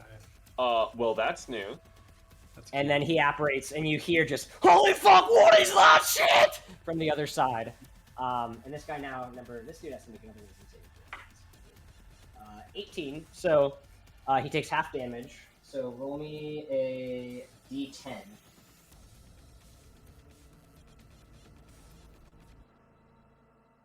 You see Orik just mutter a prayer under his breath. I got a 2. 2, okay, so he takes 1. So number 11 takes 1 point of necrotic damage from that. And then, because that's where you would end your turn, where do you want to be shunted? You get to pick whatever close square that's within 5 feet. So any of these 4. Which one can attack me? If you were to go right here, technically only 11 can attack you unless you were to go right here. So if you go to any of these bottom 2 squares, only 11 could hit you right now, unless they move. Oh, wait, so the effect of me frightening them wouldn't carry over to the next turn, essentially. Oh, technically, yeah, no, 12 and 6 can't even hit you. They can't even go towards you, actually. So right. If you were to stay right here or here, only 11 could hit you unless people walk back into their room to hit you that aren't them. Okay, because my idea was to try to stand near the ones that can't hit me next turn. Oh, yeah, if you want to get so it's harder for 11 to... Technically they can hit you, it's just they have disadvantage. If you were to stand right here, 12 and 6 cannot even walk towards you. They can't walk towards you. All right, yeah, All right, I'll deal that. 11. Okay. Yeah. Okay, cool. Okay, so that's where you are. Yeah. Mexian, you're up. Lucius, you're on deck. Okay. We still got one more go with that bag of tricks. Mm-hmm. So, I think I'm gonna try to put my faith in the dice here. All right. And throw it around Heart of the cards. corner. Heart of the cards. Here we go. 1d8. What do I get? That's an 8. Better be Okay. Oh, that's big. Oh, Okay. what nice. Okay. Where Sweet. are you throwing it? Mark where you're throwing it. I just kind of throw it like across, or like I guess over here, right here. Okay, right here. Whoever hits Yeah. the most. Oh, shit. Wherever. It's gonna have to move.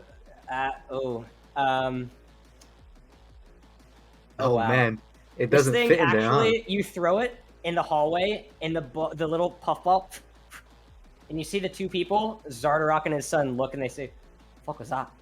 And immediately the ball sort of like rolls, and then rolls backwards, and you see a fucking massive 15-foot elk apparate in the room. Oh my god! Because it cannot fit through there. It literally cannot fit through there. Wow! As it apparates and they're just like, why the fuck is there a giant elk in the room? And their attention has been drawn to here. All right. But, you know what? Cool. Cool. Is there anything you want to do with your bonus action? Other than commanding, because it literally cannot squeeze through here. It's physically impossible. I don't think I can do anything. Okay. Oh man. At least you now have something barricading the area, though. So yeah, that's good. All right. Lucius, you're up. Okay. Yeah, I'm gonna move back. Orik, you're on deck after the Duergar. Got it. Do some judo moves over here. I'm gonna move over here and hit number 7. All right. Yep. Take a With shot. my first pistol. Okay. Throwing my shot. You want a shot? You want a shot? You want a shot? You want a shot? 16. That just hits. Wow. As he sort of goes to block for it, and you can hear it like you see him just barely almost put it up in time, and it goes right underneath. And that's 11 damage. 11 damage, by the way.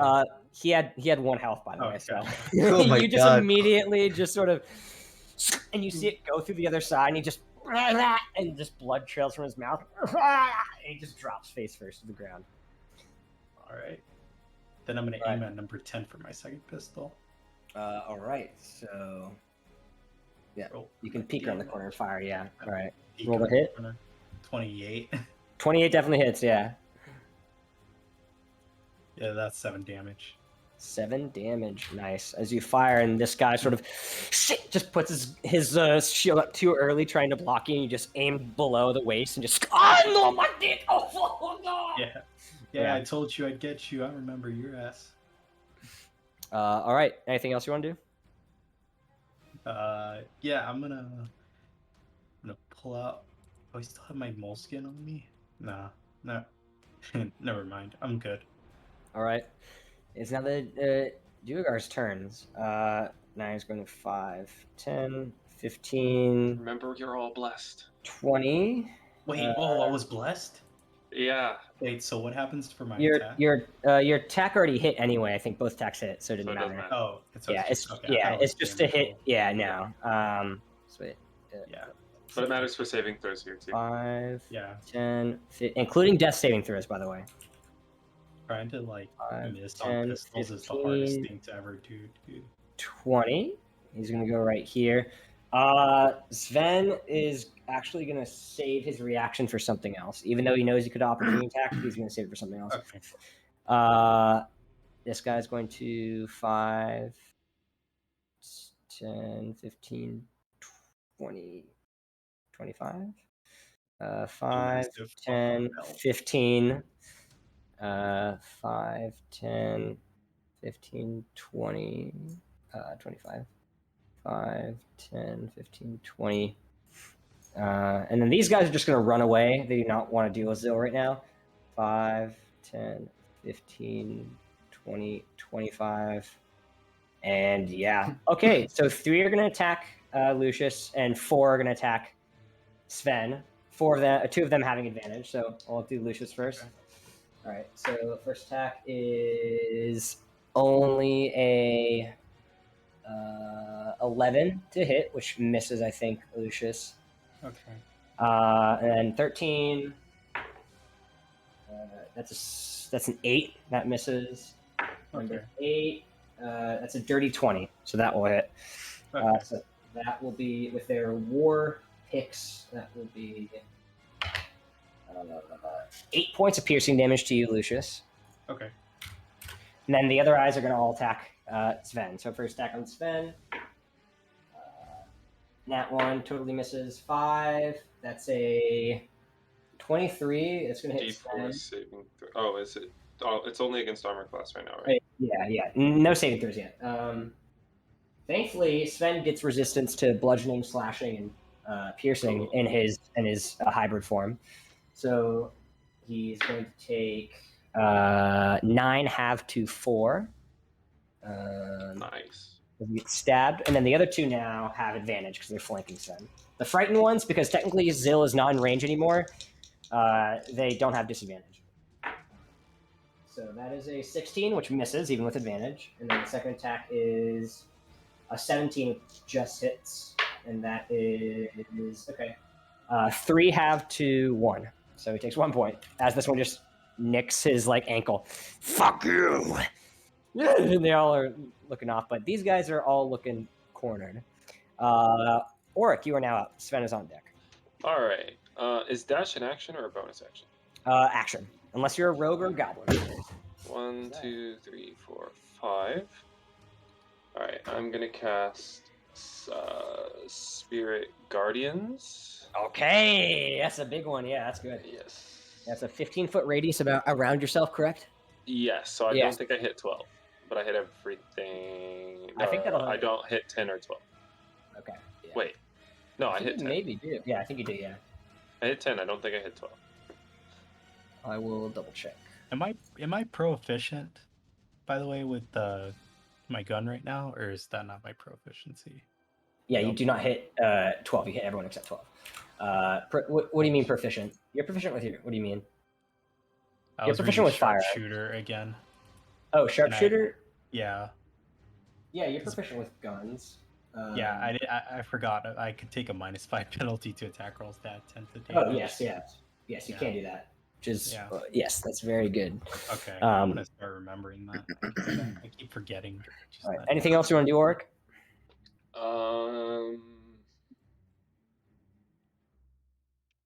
I'm good. Okay, so when it's their turn, they all take. Everyone except 12 has to take damage. But I love this song. Awesome. Okay, Sven is up. And their speed is halved. I didn't. And their speed is halved. That is very key as well. Yes. Sven is going to take a claw attack at the one closest to him. That's frightened. Actually, is there anyone that's been injured? Number 10. He's going to attack 10 then, because 10 is the only one that looks to be also injured. That is a 14. That will not hit. Second attack is a dirty 20. That will hit. That's going to be 6 points of piercing damage against number 10. And let's see.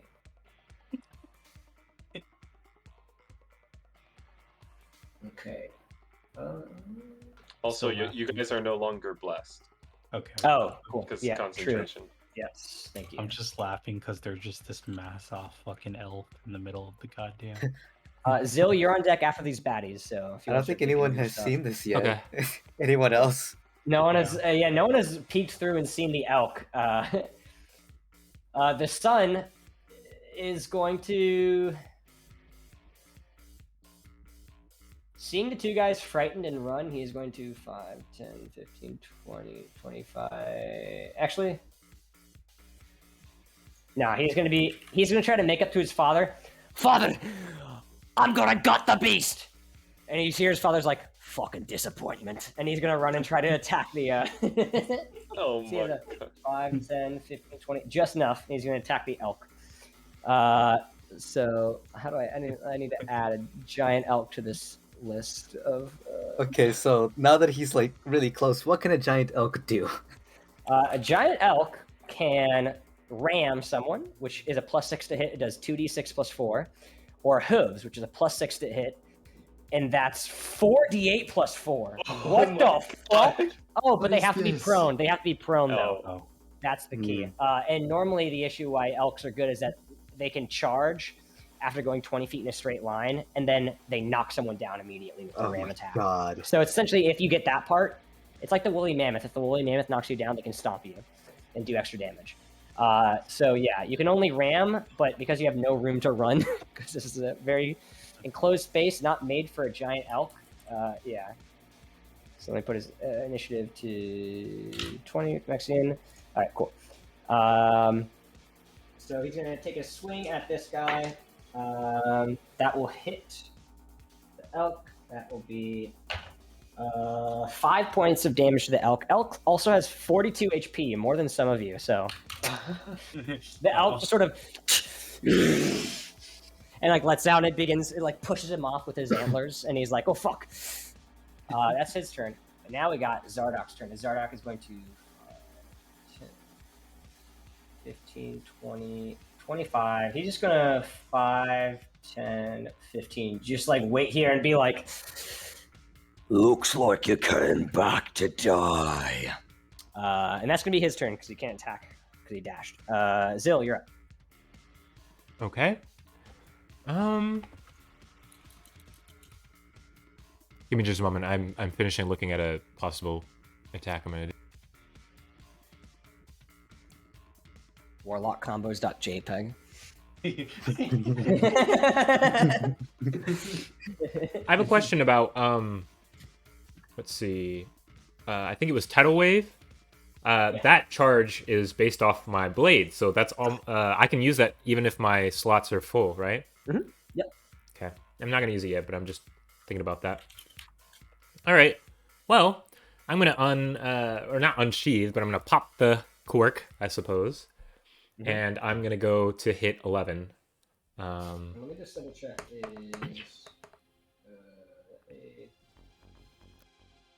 a bonus action too? Yeah, it's bonus action too. So you use your bonus action to uncork it, and it apparates. And then roll me your 2 hits for number 11. So 24 to hit. For sure hits. Yep. And then roll both to hit first. Yeah, we can go 1-on-1. Yeah. So roll your damage, and then I'll roll, and then you roll me your standard. So roll your D8. 8, so 13, because plus 5. Nice. And then roll me a straight D20. Nice.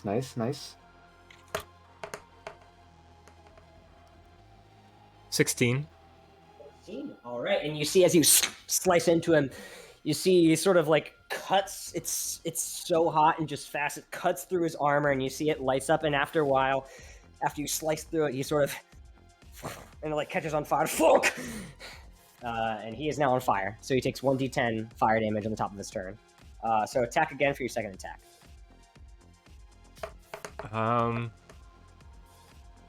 26 to hit. Holy shit. Yeah, that hits. Roll your damage, yeah. Okay, let's see. That didn't hit that piece. 12 damage. You take a second slash, and you go through, and this time you carve past the chainmail, and you can hear the chainmail breaking, and you finish it, and you see him sort of like wait, and then another streak, an X just lights up on his chest. And he just falls over. As you see, there's a huge gash mark. The water like cut through his skin past Holy the shit. chainmail. He's dead. 12 is exactly what his HP was.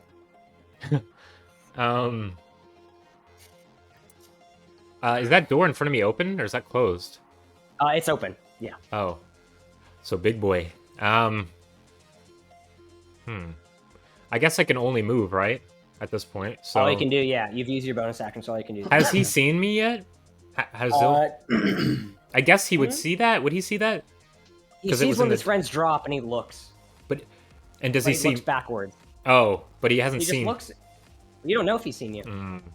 Normally, you don't know with your stealth roll if people see you. I just tell you because normally you don't know if you're detected. You see, he looks and sees someone drop, and he sort of like looks over and looks up a little bit. He doesn't make eye contact with you, but he looks back to the. Well, there's a lot forward. going on around him in multiple directions, so it can't hurt for me to just back up and try to hide a little bit behind the wall. Because I think if I went in front of him, that would almost guarantee him attacking me. So I think I'm gonna, the wall with the torch, I'm just gonna try to like hide there until it's my next turn, and then I can like move and then attack. So Okay. that's So what I'm just gonna like do. right here. Yeah. Cool. All right, Mexian, you're up. All right. Lucius, you're on deck. So Sir. while he's distracted, I'm gonna move over to that window and Misty Step out. Okay. Yeah. All right. Back through the window. So how much movement do you So- want to use before you Misty Step? Hold on. 1, 2, 3, 4. I guess I'll just go over here. Yeah. It's 25. 1, 2, 3, 4. Yep. So now you have so you can Misty Step, and then you would have 2 more feet of movement, and then you can cast like a cantrip. Okay. So I'm gonna Misty Step over here. Yep. And move up here. Wait, it's either 2 feet of movement or a cantrip? No, both. Yeah, both. Both? Okay. Yeah. Moving up a bit. And I'm going to cast I don't know. I guess Toll the Dead on number 8 All right. That's a Wisdom save. of 16. You would know that with Toll the Dead, it usually works best with people that are injured. Number 10 already has taken substantial damage, so Oh, the damage okay, would yeah. convert from a D8 to a D12. Okay, if it I'll do lands. 10 Okay. then. So he will make a Wisdom save, DC 16. That fails, so roll 2D12. Because this could kill him, pretty much. 17. Yeah. As this, you see this spectral sort of bell appear and just gong rings, and you see immediately his life force, almost like if you guys have played Shadow of Mordor, when you like suck the soul out of a character, just sort of, and he just turns into like this gaunt, like skeletal, just collapses over, and the bell gets absorbed. Yeah, and he is dead. And you see Sven is like, "Good job." Thanks. All right.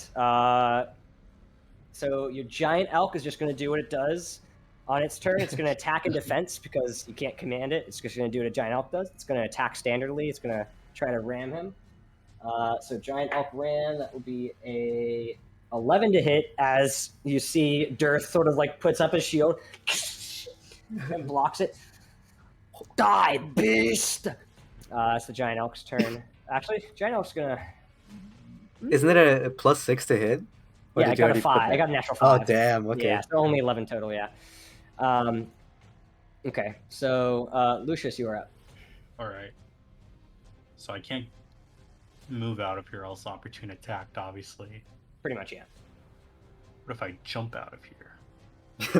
Would still be an opportunity attack. That doesn't change. As Yeah. long as you How many- willingly move yourself outside of an area where an enemy is, flying, jumping, you can get opportunity Gotcha. attack too. How many people can opportunity attack around me right now? 3 right now. 3? Okay. Yeah. Man, fuck it. I'm taking off their nuts. I would like to use my pistol Exandria, but I'm going to use sharpshooter for this one to add a plus 10 to my damage modifier if I hit. But you also take a -5 to whatever you roll. Yes, sir. So I'm starting with the first one, Exandria. Ready? Okay. That's a 22. 27 said the 27. 27 minus Oh, 27 minus 5? Yeah, that hits. Oh yeah. my god. So I was like that's 17 just hit. So, okay. so 27. is Yeah. that's plus 15 plus my D10 right now. So plus 10 for whatever I'm rolling right now. Okay, Sorry. yeah. So D10, 20 total against which one? Number 8. Yes. Number 8. Yeah, this guy just immediately drops to a knee and just spits out. He's looking really, really rough, and he stands back up. And he just like holds his shield up closer to his face. Yeah. Aw. Okay, number 9, you're next. I'm gonna use sharpshooter again. All right. 29 minus 5, 24. Yeah, that hits. Yeah. Plus 10 on that, so whatever Oh my this is. god. Jesus Christ, dude. 17 damage. Okay. Yeah, number 9 also looks like he got blasted down to one knee and stands up. They're looking really bad. Like one more shot on both of them, they're dead. Holy shit, aiming sober actually works. And I want to move out of here because I know these opportune attacks are going to be good, but I'm going to stay. All right. Yeah, It is I now the turn. Dwerger's turn. They all need to make wisdom saving throws except 12. So It's 15. Duergar, 15 wisdom. Okay, so number 5 fails. Number 6 fails. Number 8 fails. 13 fails. 9 saves. You only roll it once. It's only the first one. You don't have to roll it that many times. It's a universal It to was all. 11. Okay, Luckily, 11. my first one was my best The one. best, yeah. So 9 takes half, so 9 takes 5. Everyone else takes 11. So 5 takes 11. As you see, these sort of massive, colossal stone creatures just clobber. 6 also takes 11. 13 takes 11. 8 takes 11. 8 is dead as this massive thing just clobbers him in his brain, splatters to the ground. And 9 takes 5, looking even more rough as he tries to block, and it blocks a little bit, but the sheer weight of these massive creatures just, yeah. Damn. All right, and then now they're going to go and try to do something. How much damage was that in total? 11 plus 11 plus 11 plus 5. So, yeah. All right. 12 and 6 are still going to try to attack with advantage against Sven. 2 natural 3s. That blows. Okay. The other attack with advantage. A 7 and a 2. That also blows. They both miss as Sven is just dodging up and down, using his claws, blocks, and like throwing the war picks out of the way. These guys are now going to try to attack flank Orik. If you want an opportunity attack, you can against number 13, Lucius. Okay. Yeah, I'm gonna opportunity attack number 13. Oh, wait, I don't know if you can opportunity attack with. Wait. I don't know if I can actually. I don't think you can with ranged weapons, but I haven't done this. I haven't. If you. No problem. Yeah, you can't. That's what I thought. Okay. Yeah, it's only melee or if you have Warcaster. That's what I thought. Makes sense. Okay. Cool. All right, so 9 is going to try to attack you straight. Totally going to miss with a 7. And then 5 and 13 are going to attack Orik with advantage because they haven't flanked. 17 misses, right? Yep. Okay. Nat 20. Nice. And the other one was a 17, so yeah, it would have hit anyway plus their modifier. All right, so that is 2d8 plus 2.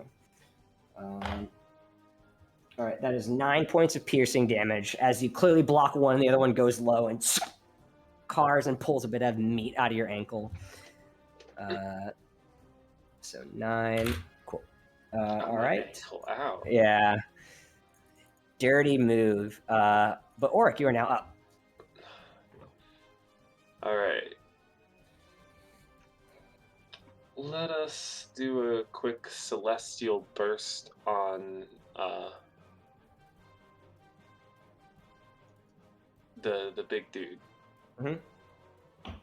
All right, roll me an attack. 16.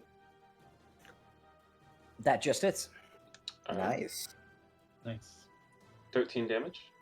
13 damage. Nice. He's going to use his reaction as he waves his hand a bit. And you see, apparating from the air, a bunch of metal charlatan spikes, little shards, sort of form into these needles. And they attempt to pierce into you. I need you to make a dexterity saving throw.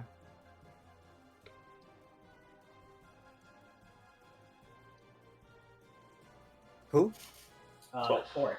12. All right, that fails. As they all pierce into you, you take... That was a really bad roll. That's only 6. A 2, a 3, and a 1. So 6 points of piercing damage. Orik. Did it look like he got hurt? Or He did get hurt. Yeah, he did get hurt by it. Yes. Orik, I need you to pick one. I need you to pick one magic weapon, magic armor, or wondrous item in your inventory. just pick one? Just pick one. It's like, is this a trick? Am I gonna get shot?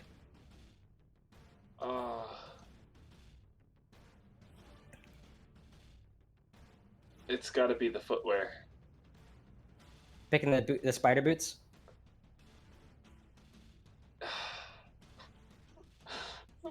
Yes. No. As you see the spikes pierce into you, and one of them immediately goes for your feet, and you see your boots begin to form and cover in Charlatan. What? Sorry, Dwarven pal, but it's gotta happen. And your boots are not covered in Charlatan, which you don't really know what that means, but they are definitely coated in the same material. All right, and that was just his reaction. So is there anything else you want to do on your turn?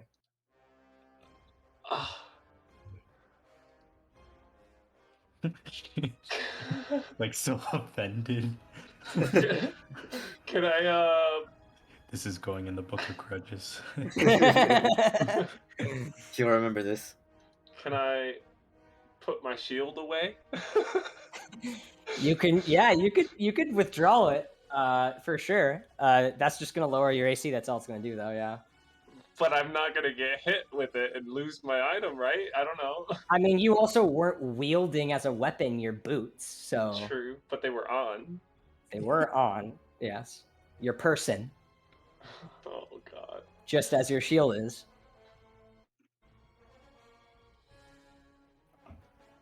Alright. No, I'm gonna use my bonus action and cast Spiritual Weapon All right. on the number 12. All right. 13.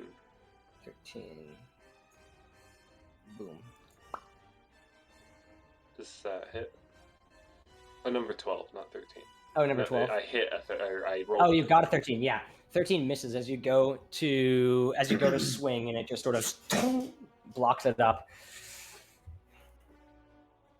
And yeah, I'm just gonna stay here. Cool. Sven is up. After the baddies, Zyl, you're on deck, but Sven is going to just take. How's everyone looking? 12 and 6 are in front of him. He needs to kill one of them. 12 and 6 is he could probably kill. You're gonna try to kill 6.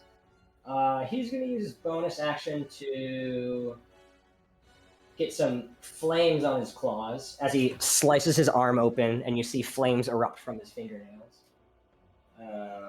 Nice.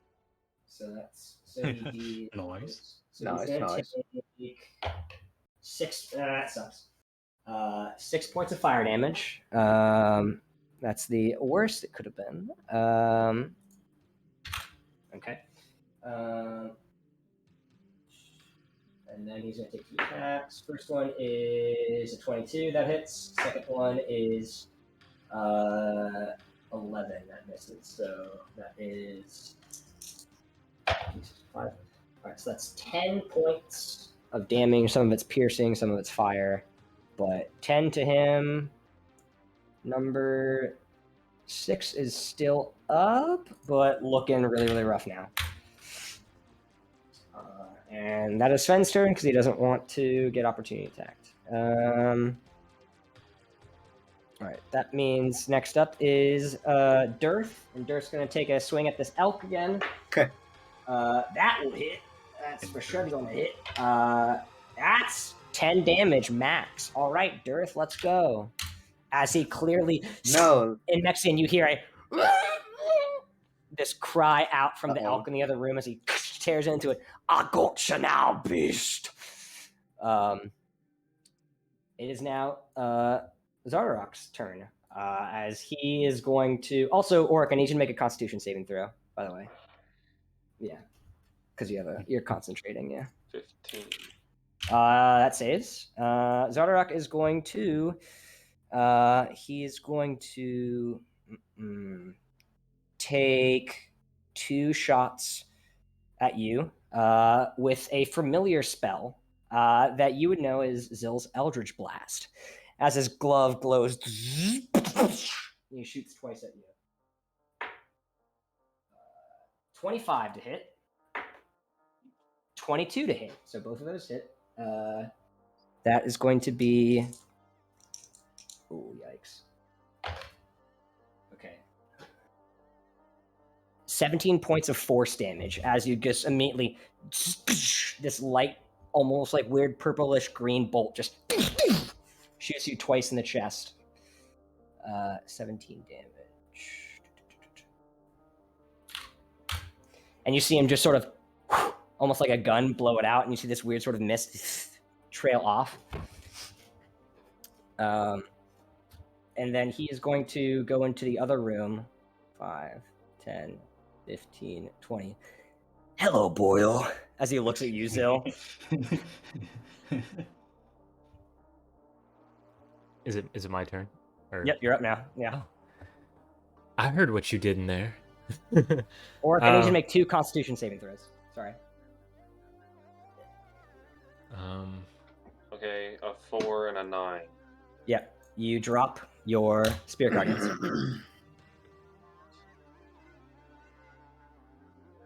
All right, so yeah, you're up. All right, so I'm like, oh, so you're gonna do that, and then I use the tidal wave on him. Okay.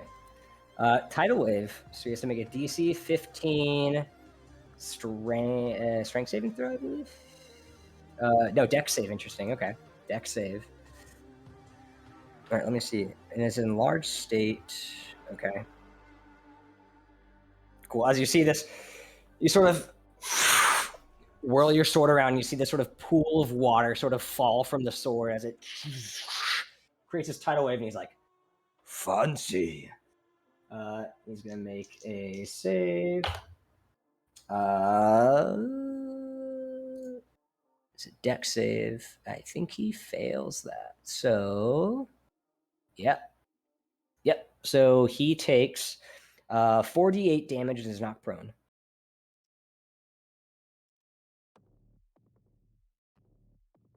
So I'm rolling the Tidal wave damage. Yeah. Okay. Give me a second. It's a tidal wave and you 22. It says total of the Nice. As he sort of it crashes down, and he tries to like jump back into the other room, and you see it just sort of envelops him, and he gets racked, and his head hits the back of the wall behind him, and he's now prone on the ground. Oh shit. Oh That's my fucking God. awesome. Shit. Well, I can't attack again. I don't think. You cannot because that was your action to cast that. Yeah. Can he get unprone the next round, or will he be prone the Yes. next round? He can get fuck. unprone. It's just half his movement, though. I guess I would back up. Right. I'll back up to... Because I was thinking if he would be prone next round, I'd just, go around the corner and move again. But he could, Okay, so in that case, I'll move right about here, I think, is where I'll move. All right. Sounds good. All right. And I guess that will be the end of my turn. Cool. Mexian, you're up. Lucius, you're on deck after Mr. Elk. Yes, sir. I am going to move a little forward up here. I'm going to cast Burning Hands at first level. Oh, yeah, you have the ability to... I was about to say, you're going to hit your... And I was like, oh, wait, no, you're fine. No, I won't. I was like, yeah, that's your ability. You can make the flames avoid friends. Okay, cool. Yep. All right. Is it a 15-foot cone? Yes. Okay. So you can probably hit... I would say the only one you... So you can definitely hit all of these guys. 13 would have advantage, though, unless you wanted to re-angle it. But you can definitely hit all of these guys. 5, 6, and 9. Actually, how about over here? Okay. Over here instead. Let me see. Yeah, I'll say that hits all of them, yeah. Okay. Yeah, I'll do that at first level. Cool. That's dex saves, right? Yep, 16. 5 saves, 6 fails, 9 fails, and 13 gets just a 16. So yeah, 6 and 9 take full damage, and 5 and 13 take half damage. Okay. 14. All right, so 6 is burnt to a crisp, 9 is burnt to a crisp, 5 and 13 take 7 damage. They're both looking pretty rough, but almost actually equal, about equal roughness. But 6 and 9 are dead, just burnt to a crisp. There goes those two. Nice. And that's about all I can do. Okay. Your elk is gonna once again try to take an attack against this boy. Hopefully a little bit better than last time. That is a 16 exactly. That will hit. 10 plus 6. Okay, so that will be... Fuck him up, elk. Fuck him up. 11 points of bludgeoning damage as he...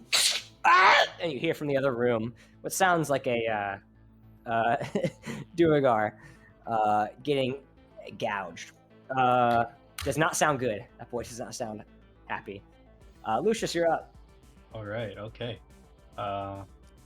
And fuck waiting right now.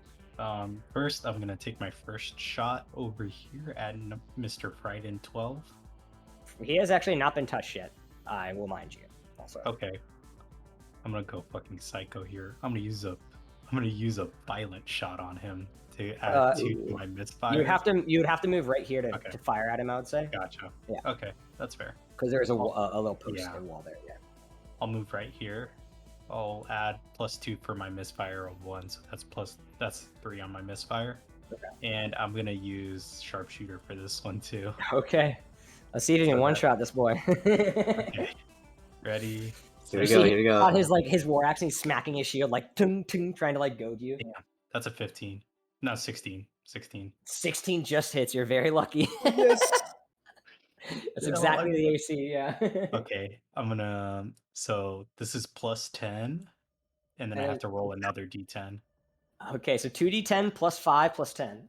22. Now I roll one more d10, and then I add this. 22 plus this d10 of 7. Yeah, how do you want to 29. one-shot this dude? I'm literally like, I'm gonna see he's carrying the javelin right now, right? I know he has a war pick, so it's war like pick? a war pick. Yeah. I managed to curve my bullet through both of his knees, right? And he's like, ah, but then he falls, right? And he drops his war pick, and he falls on his war pick, like right exactly. Okay, yeah. You sort of want it, and he just goes one kneecap, two kneecap. He drops fuck, and like lets it go before dropping, and immediately fuck. And it's like pierces it, looks so and he drops down to the ground. Damn, brutal. Yeah. Looking good. He's dead. He's dead. Holy shit! I just realized I can shoot really good silver. You still got 25 feet of movement. Gotcha. And another shot. I'm going to try to make it to where the big boy's at. Sure. So 5, 10, 15, 5, 10, 20. 15. Yeah. Well, not right there. Definitely not right there. Right Oh, here. sorry. But Yeah, is that's this fine, door yeah. open? It's wide open. It is wide open. Oh, shit. I'm just going to wave at him and say hi. And I'm And he looks at you. He's prone? Oh, So you have disadvantage. Yeah. okay. I have disadvantage on this one? Everyone who shoots a ranged target it's disadvantage. All ranged targets are harder to hit, pretty much, because they're on the ground. I'm going to. You know what? I'm going crazy. I'm using the -5 again. Okay. I'm feeling too lucky today. First one, that's that's 23. Second one, that's 26. Did you use your shot that gives you advantage? Oh, okay. No, I used my -5 modifier for sharpshooter. Oh, why'd you roll twice? Oh, because you said disadvantage. Disadvantage. Sorry, disadvantage. Yeah. Okay, So, 26 hits. Yeah, or 21 hits. Yeah. So you're fine. Yeah. So this is +10. That's gonna be 21 damage. 21. Dude, is this too OP? This is too OP. I just realized this. And immediately you see him snap his fingers, and you see sort of from the ground a bunch of charlatan. Sing ting turns into spikes, and you need to make a dex saving throw. Okay. Yeah, it's 22. You save. You take half. Okay. So that is 9 half to 4. You take 4 damage. 4 damage? Okay. Yep. And I need you to pick a magic weapon, armor, or wondrous item in your inventory. Do I even have magic weapons in my You have your pistol. Oh yeah, my Exandria is magic. Yeah, I'll... Wait, no, I choose my ring of jumping. Okay. You feel your ring immediately get a little bit heavier as you... Why are you making my finger heavy, bro? Covered in charlatan. He's looking rough now, though. He's looking rough now. All right. I discovered something too powerful. It is now the Dwerger's turn. The only ones that are remaining left are just going to try to, once again, focus fire. Orik. Misses. 12 is the highest, even with advantage. 2 and a 4. Yeah, both of them fucking miss. Yeah. Just sort of, they're still getting fucked by the flames, and they're just and just wildly swinging, and they completely miss. Orik, you're up. Sven's on deck. All right, I'm gonna hit 5 with Celestial Burst. Disadvantage because it's within 5 feet. Oh. Yep, that's the benefit of having the saving throw spells. There's no disadvantage when you're within 5 feet. Any ranged attack of any sort always has disadvantage if there's an enemy within 5 feet of you. Gotcha. I kind of jumped the gun. Commit all the way. Could do it. Okay. Well, 14. 14 misses. As you fire wide, it just absorbs. This shit's pretty nice when it glows. Can I then hit with my spiritual weapon? Yeah, I think you can move it 20 feet normally on a turn. I think you can use a bonus action to hit and then move it as well. So 21. That hits. Yep, roll your damage. 9. 9. Your thing fucking clobbers as he's looking at the shield. This looks pretty nice. It just gets completely smushed into a pulp. There he goes. Yeah. Brains. Everywhere. Anything else you want to do? I think I can't really do anything else, so okay. I'm going to do nothing. Okay, Sven's gonna run up and try to finish that boy off. 2 attacks. First one is gonna miss with a 13. Second one is a nat 20. So that's good because that's 44 plus 5. Like a rogue with this. Come on. 6, 9, 14 points to number 13. Yeah, and he just sort of claws and rips, and you see his carcass just lights on fire. Yeah, so that boy's dead. All right. Nice. It is now the sun, Dirth's turn. As he realizes he's not really looking too hot, he is going to disengage. 5, 10, 15, 20, 25. And he's going to scream out, "Boys, get the reinforcements!" And that's his turn.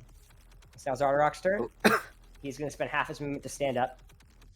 And he is going to 5, 10. And he's going to take 2 swings with his Charlatan Gauntlet at Lucius. He's like, "Nothing much. How do you?" So, you can take first attack. That is a 22 to hit. Mm-hmm. Oh, man. Second one is a 15. So that one misses. The first one hits though. And because he is enlarged, he does an extra D8 of damage. Bye. That is 11 points of piercing damage as he claws into you. Okay. I need you to make a con saving throw. Yes, sir. Yeah, that's a 9. 9. You are poisoned until the end of your next turn. Okay. And I need you to pick a magic weapon, magic piece of armor, or wondrous item you have on you that has not already been infected with Charlatan. Gotcha. I guess my boots. All right. You feel your boots lock up with Charlatan. And that is his turn. Okay. All right. Zyl, you're up.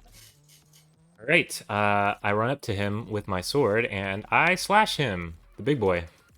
All right. You do have advantage because you are flanking him with Lucius. Okay. So to hit, I rolled 19 to hit.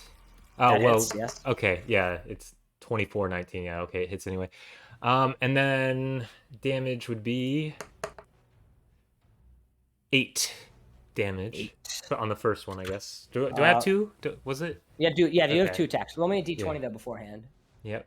Oh, please. See, I would have Come on, preferred baby. that thing earlier to happen to this guy. 11. All right, you slice into his back, and it sort of singes through his armor, but it does not catch on fire. All right. Do another attack. Yep, Yep, I'm gonna do second attack. another. 27 to hit. Yep, that hits. Roll your damage. Nice. 12 damage. Do I do the d20 again? Yep. Okay. He's still up, but he's looking rough. He's like dropped to one knee and has stood up and is just like 19. 19. Yep, and his sort of back has caught on fire, and he like looks at it and like shrugs. I should have finished you off first. Yeah. Yeah, you should have. But you didn't. All right. Is that your turn?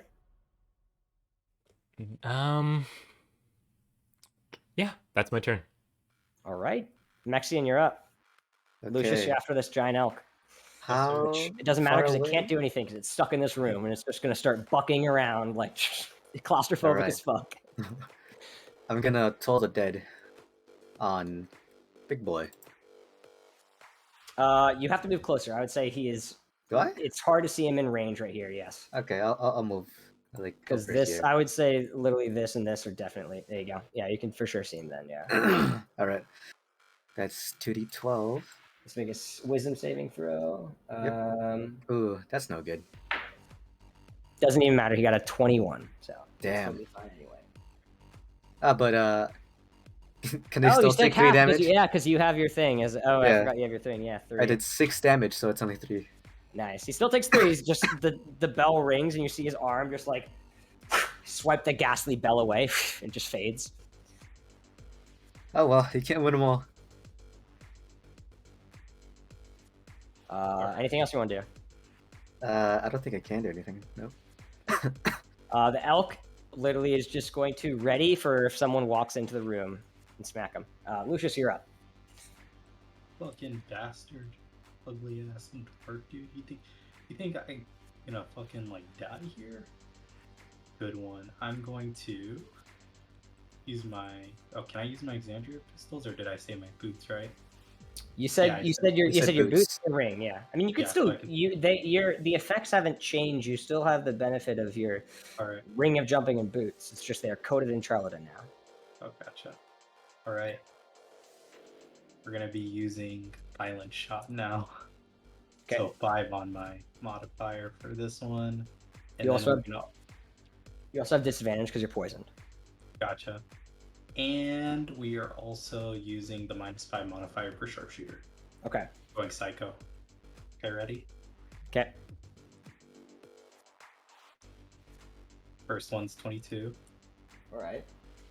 Second one is 22 again. 22 again. All right, that hits. Yeah. Roll your So damage. extra D10 with this. Actually, no, not D10. This is +10 and then an extra D10. So this one's gonna be 6, and then I roll my D10 now.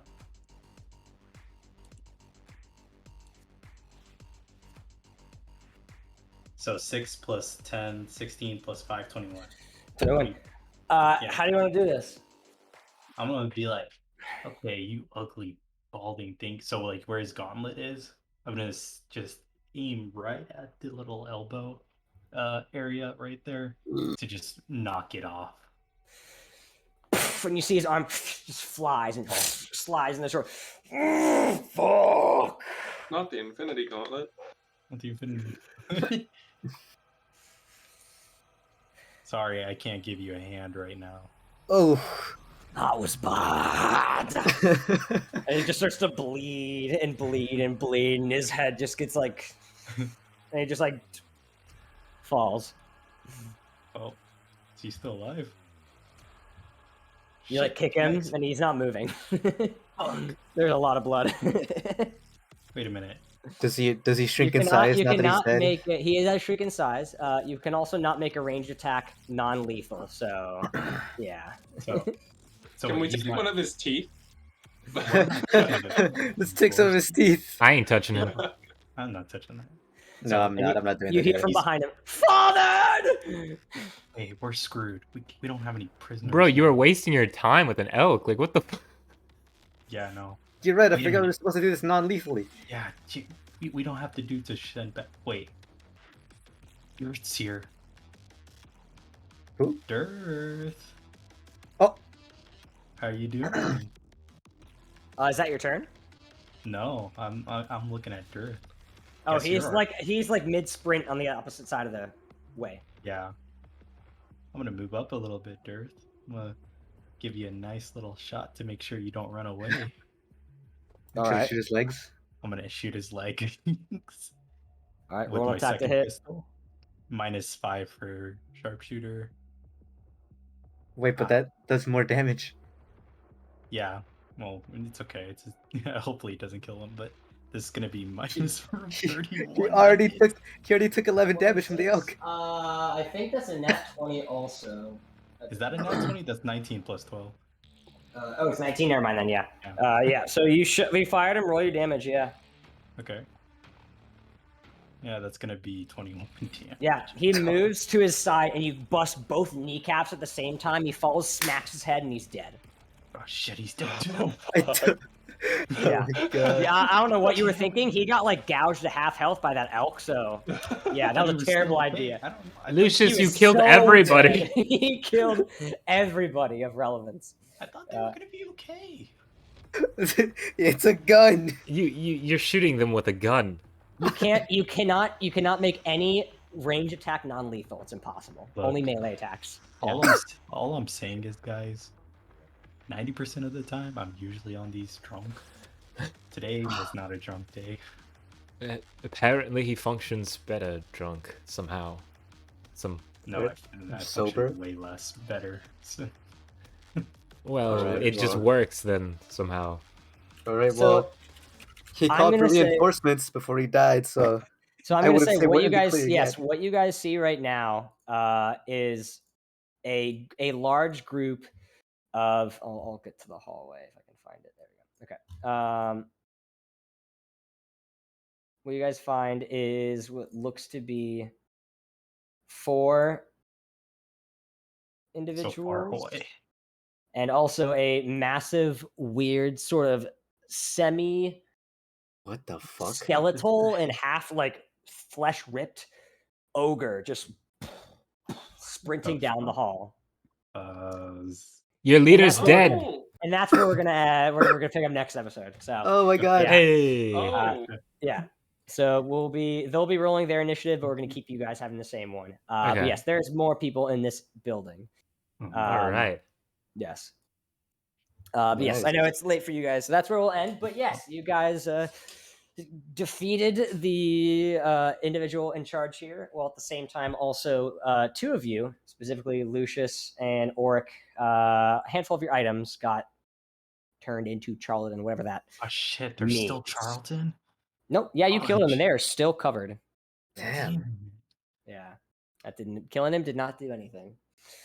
If not, it felt like the weight has grown even more potent on your feet and your finger with the ring. Yeah. God damn it. Okay. All right. Well, yeah. That's where we'll end.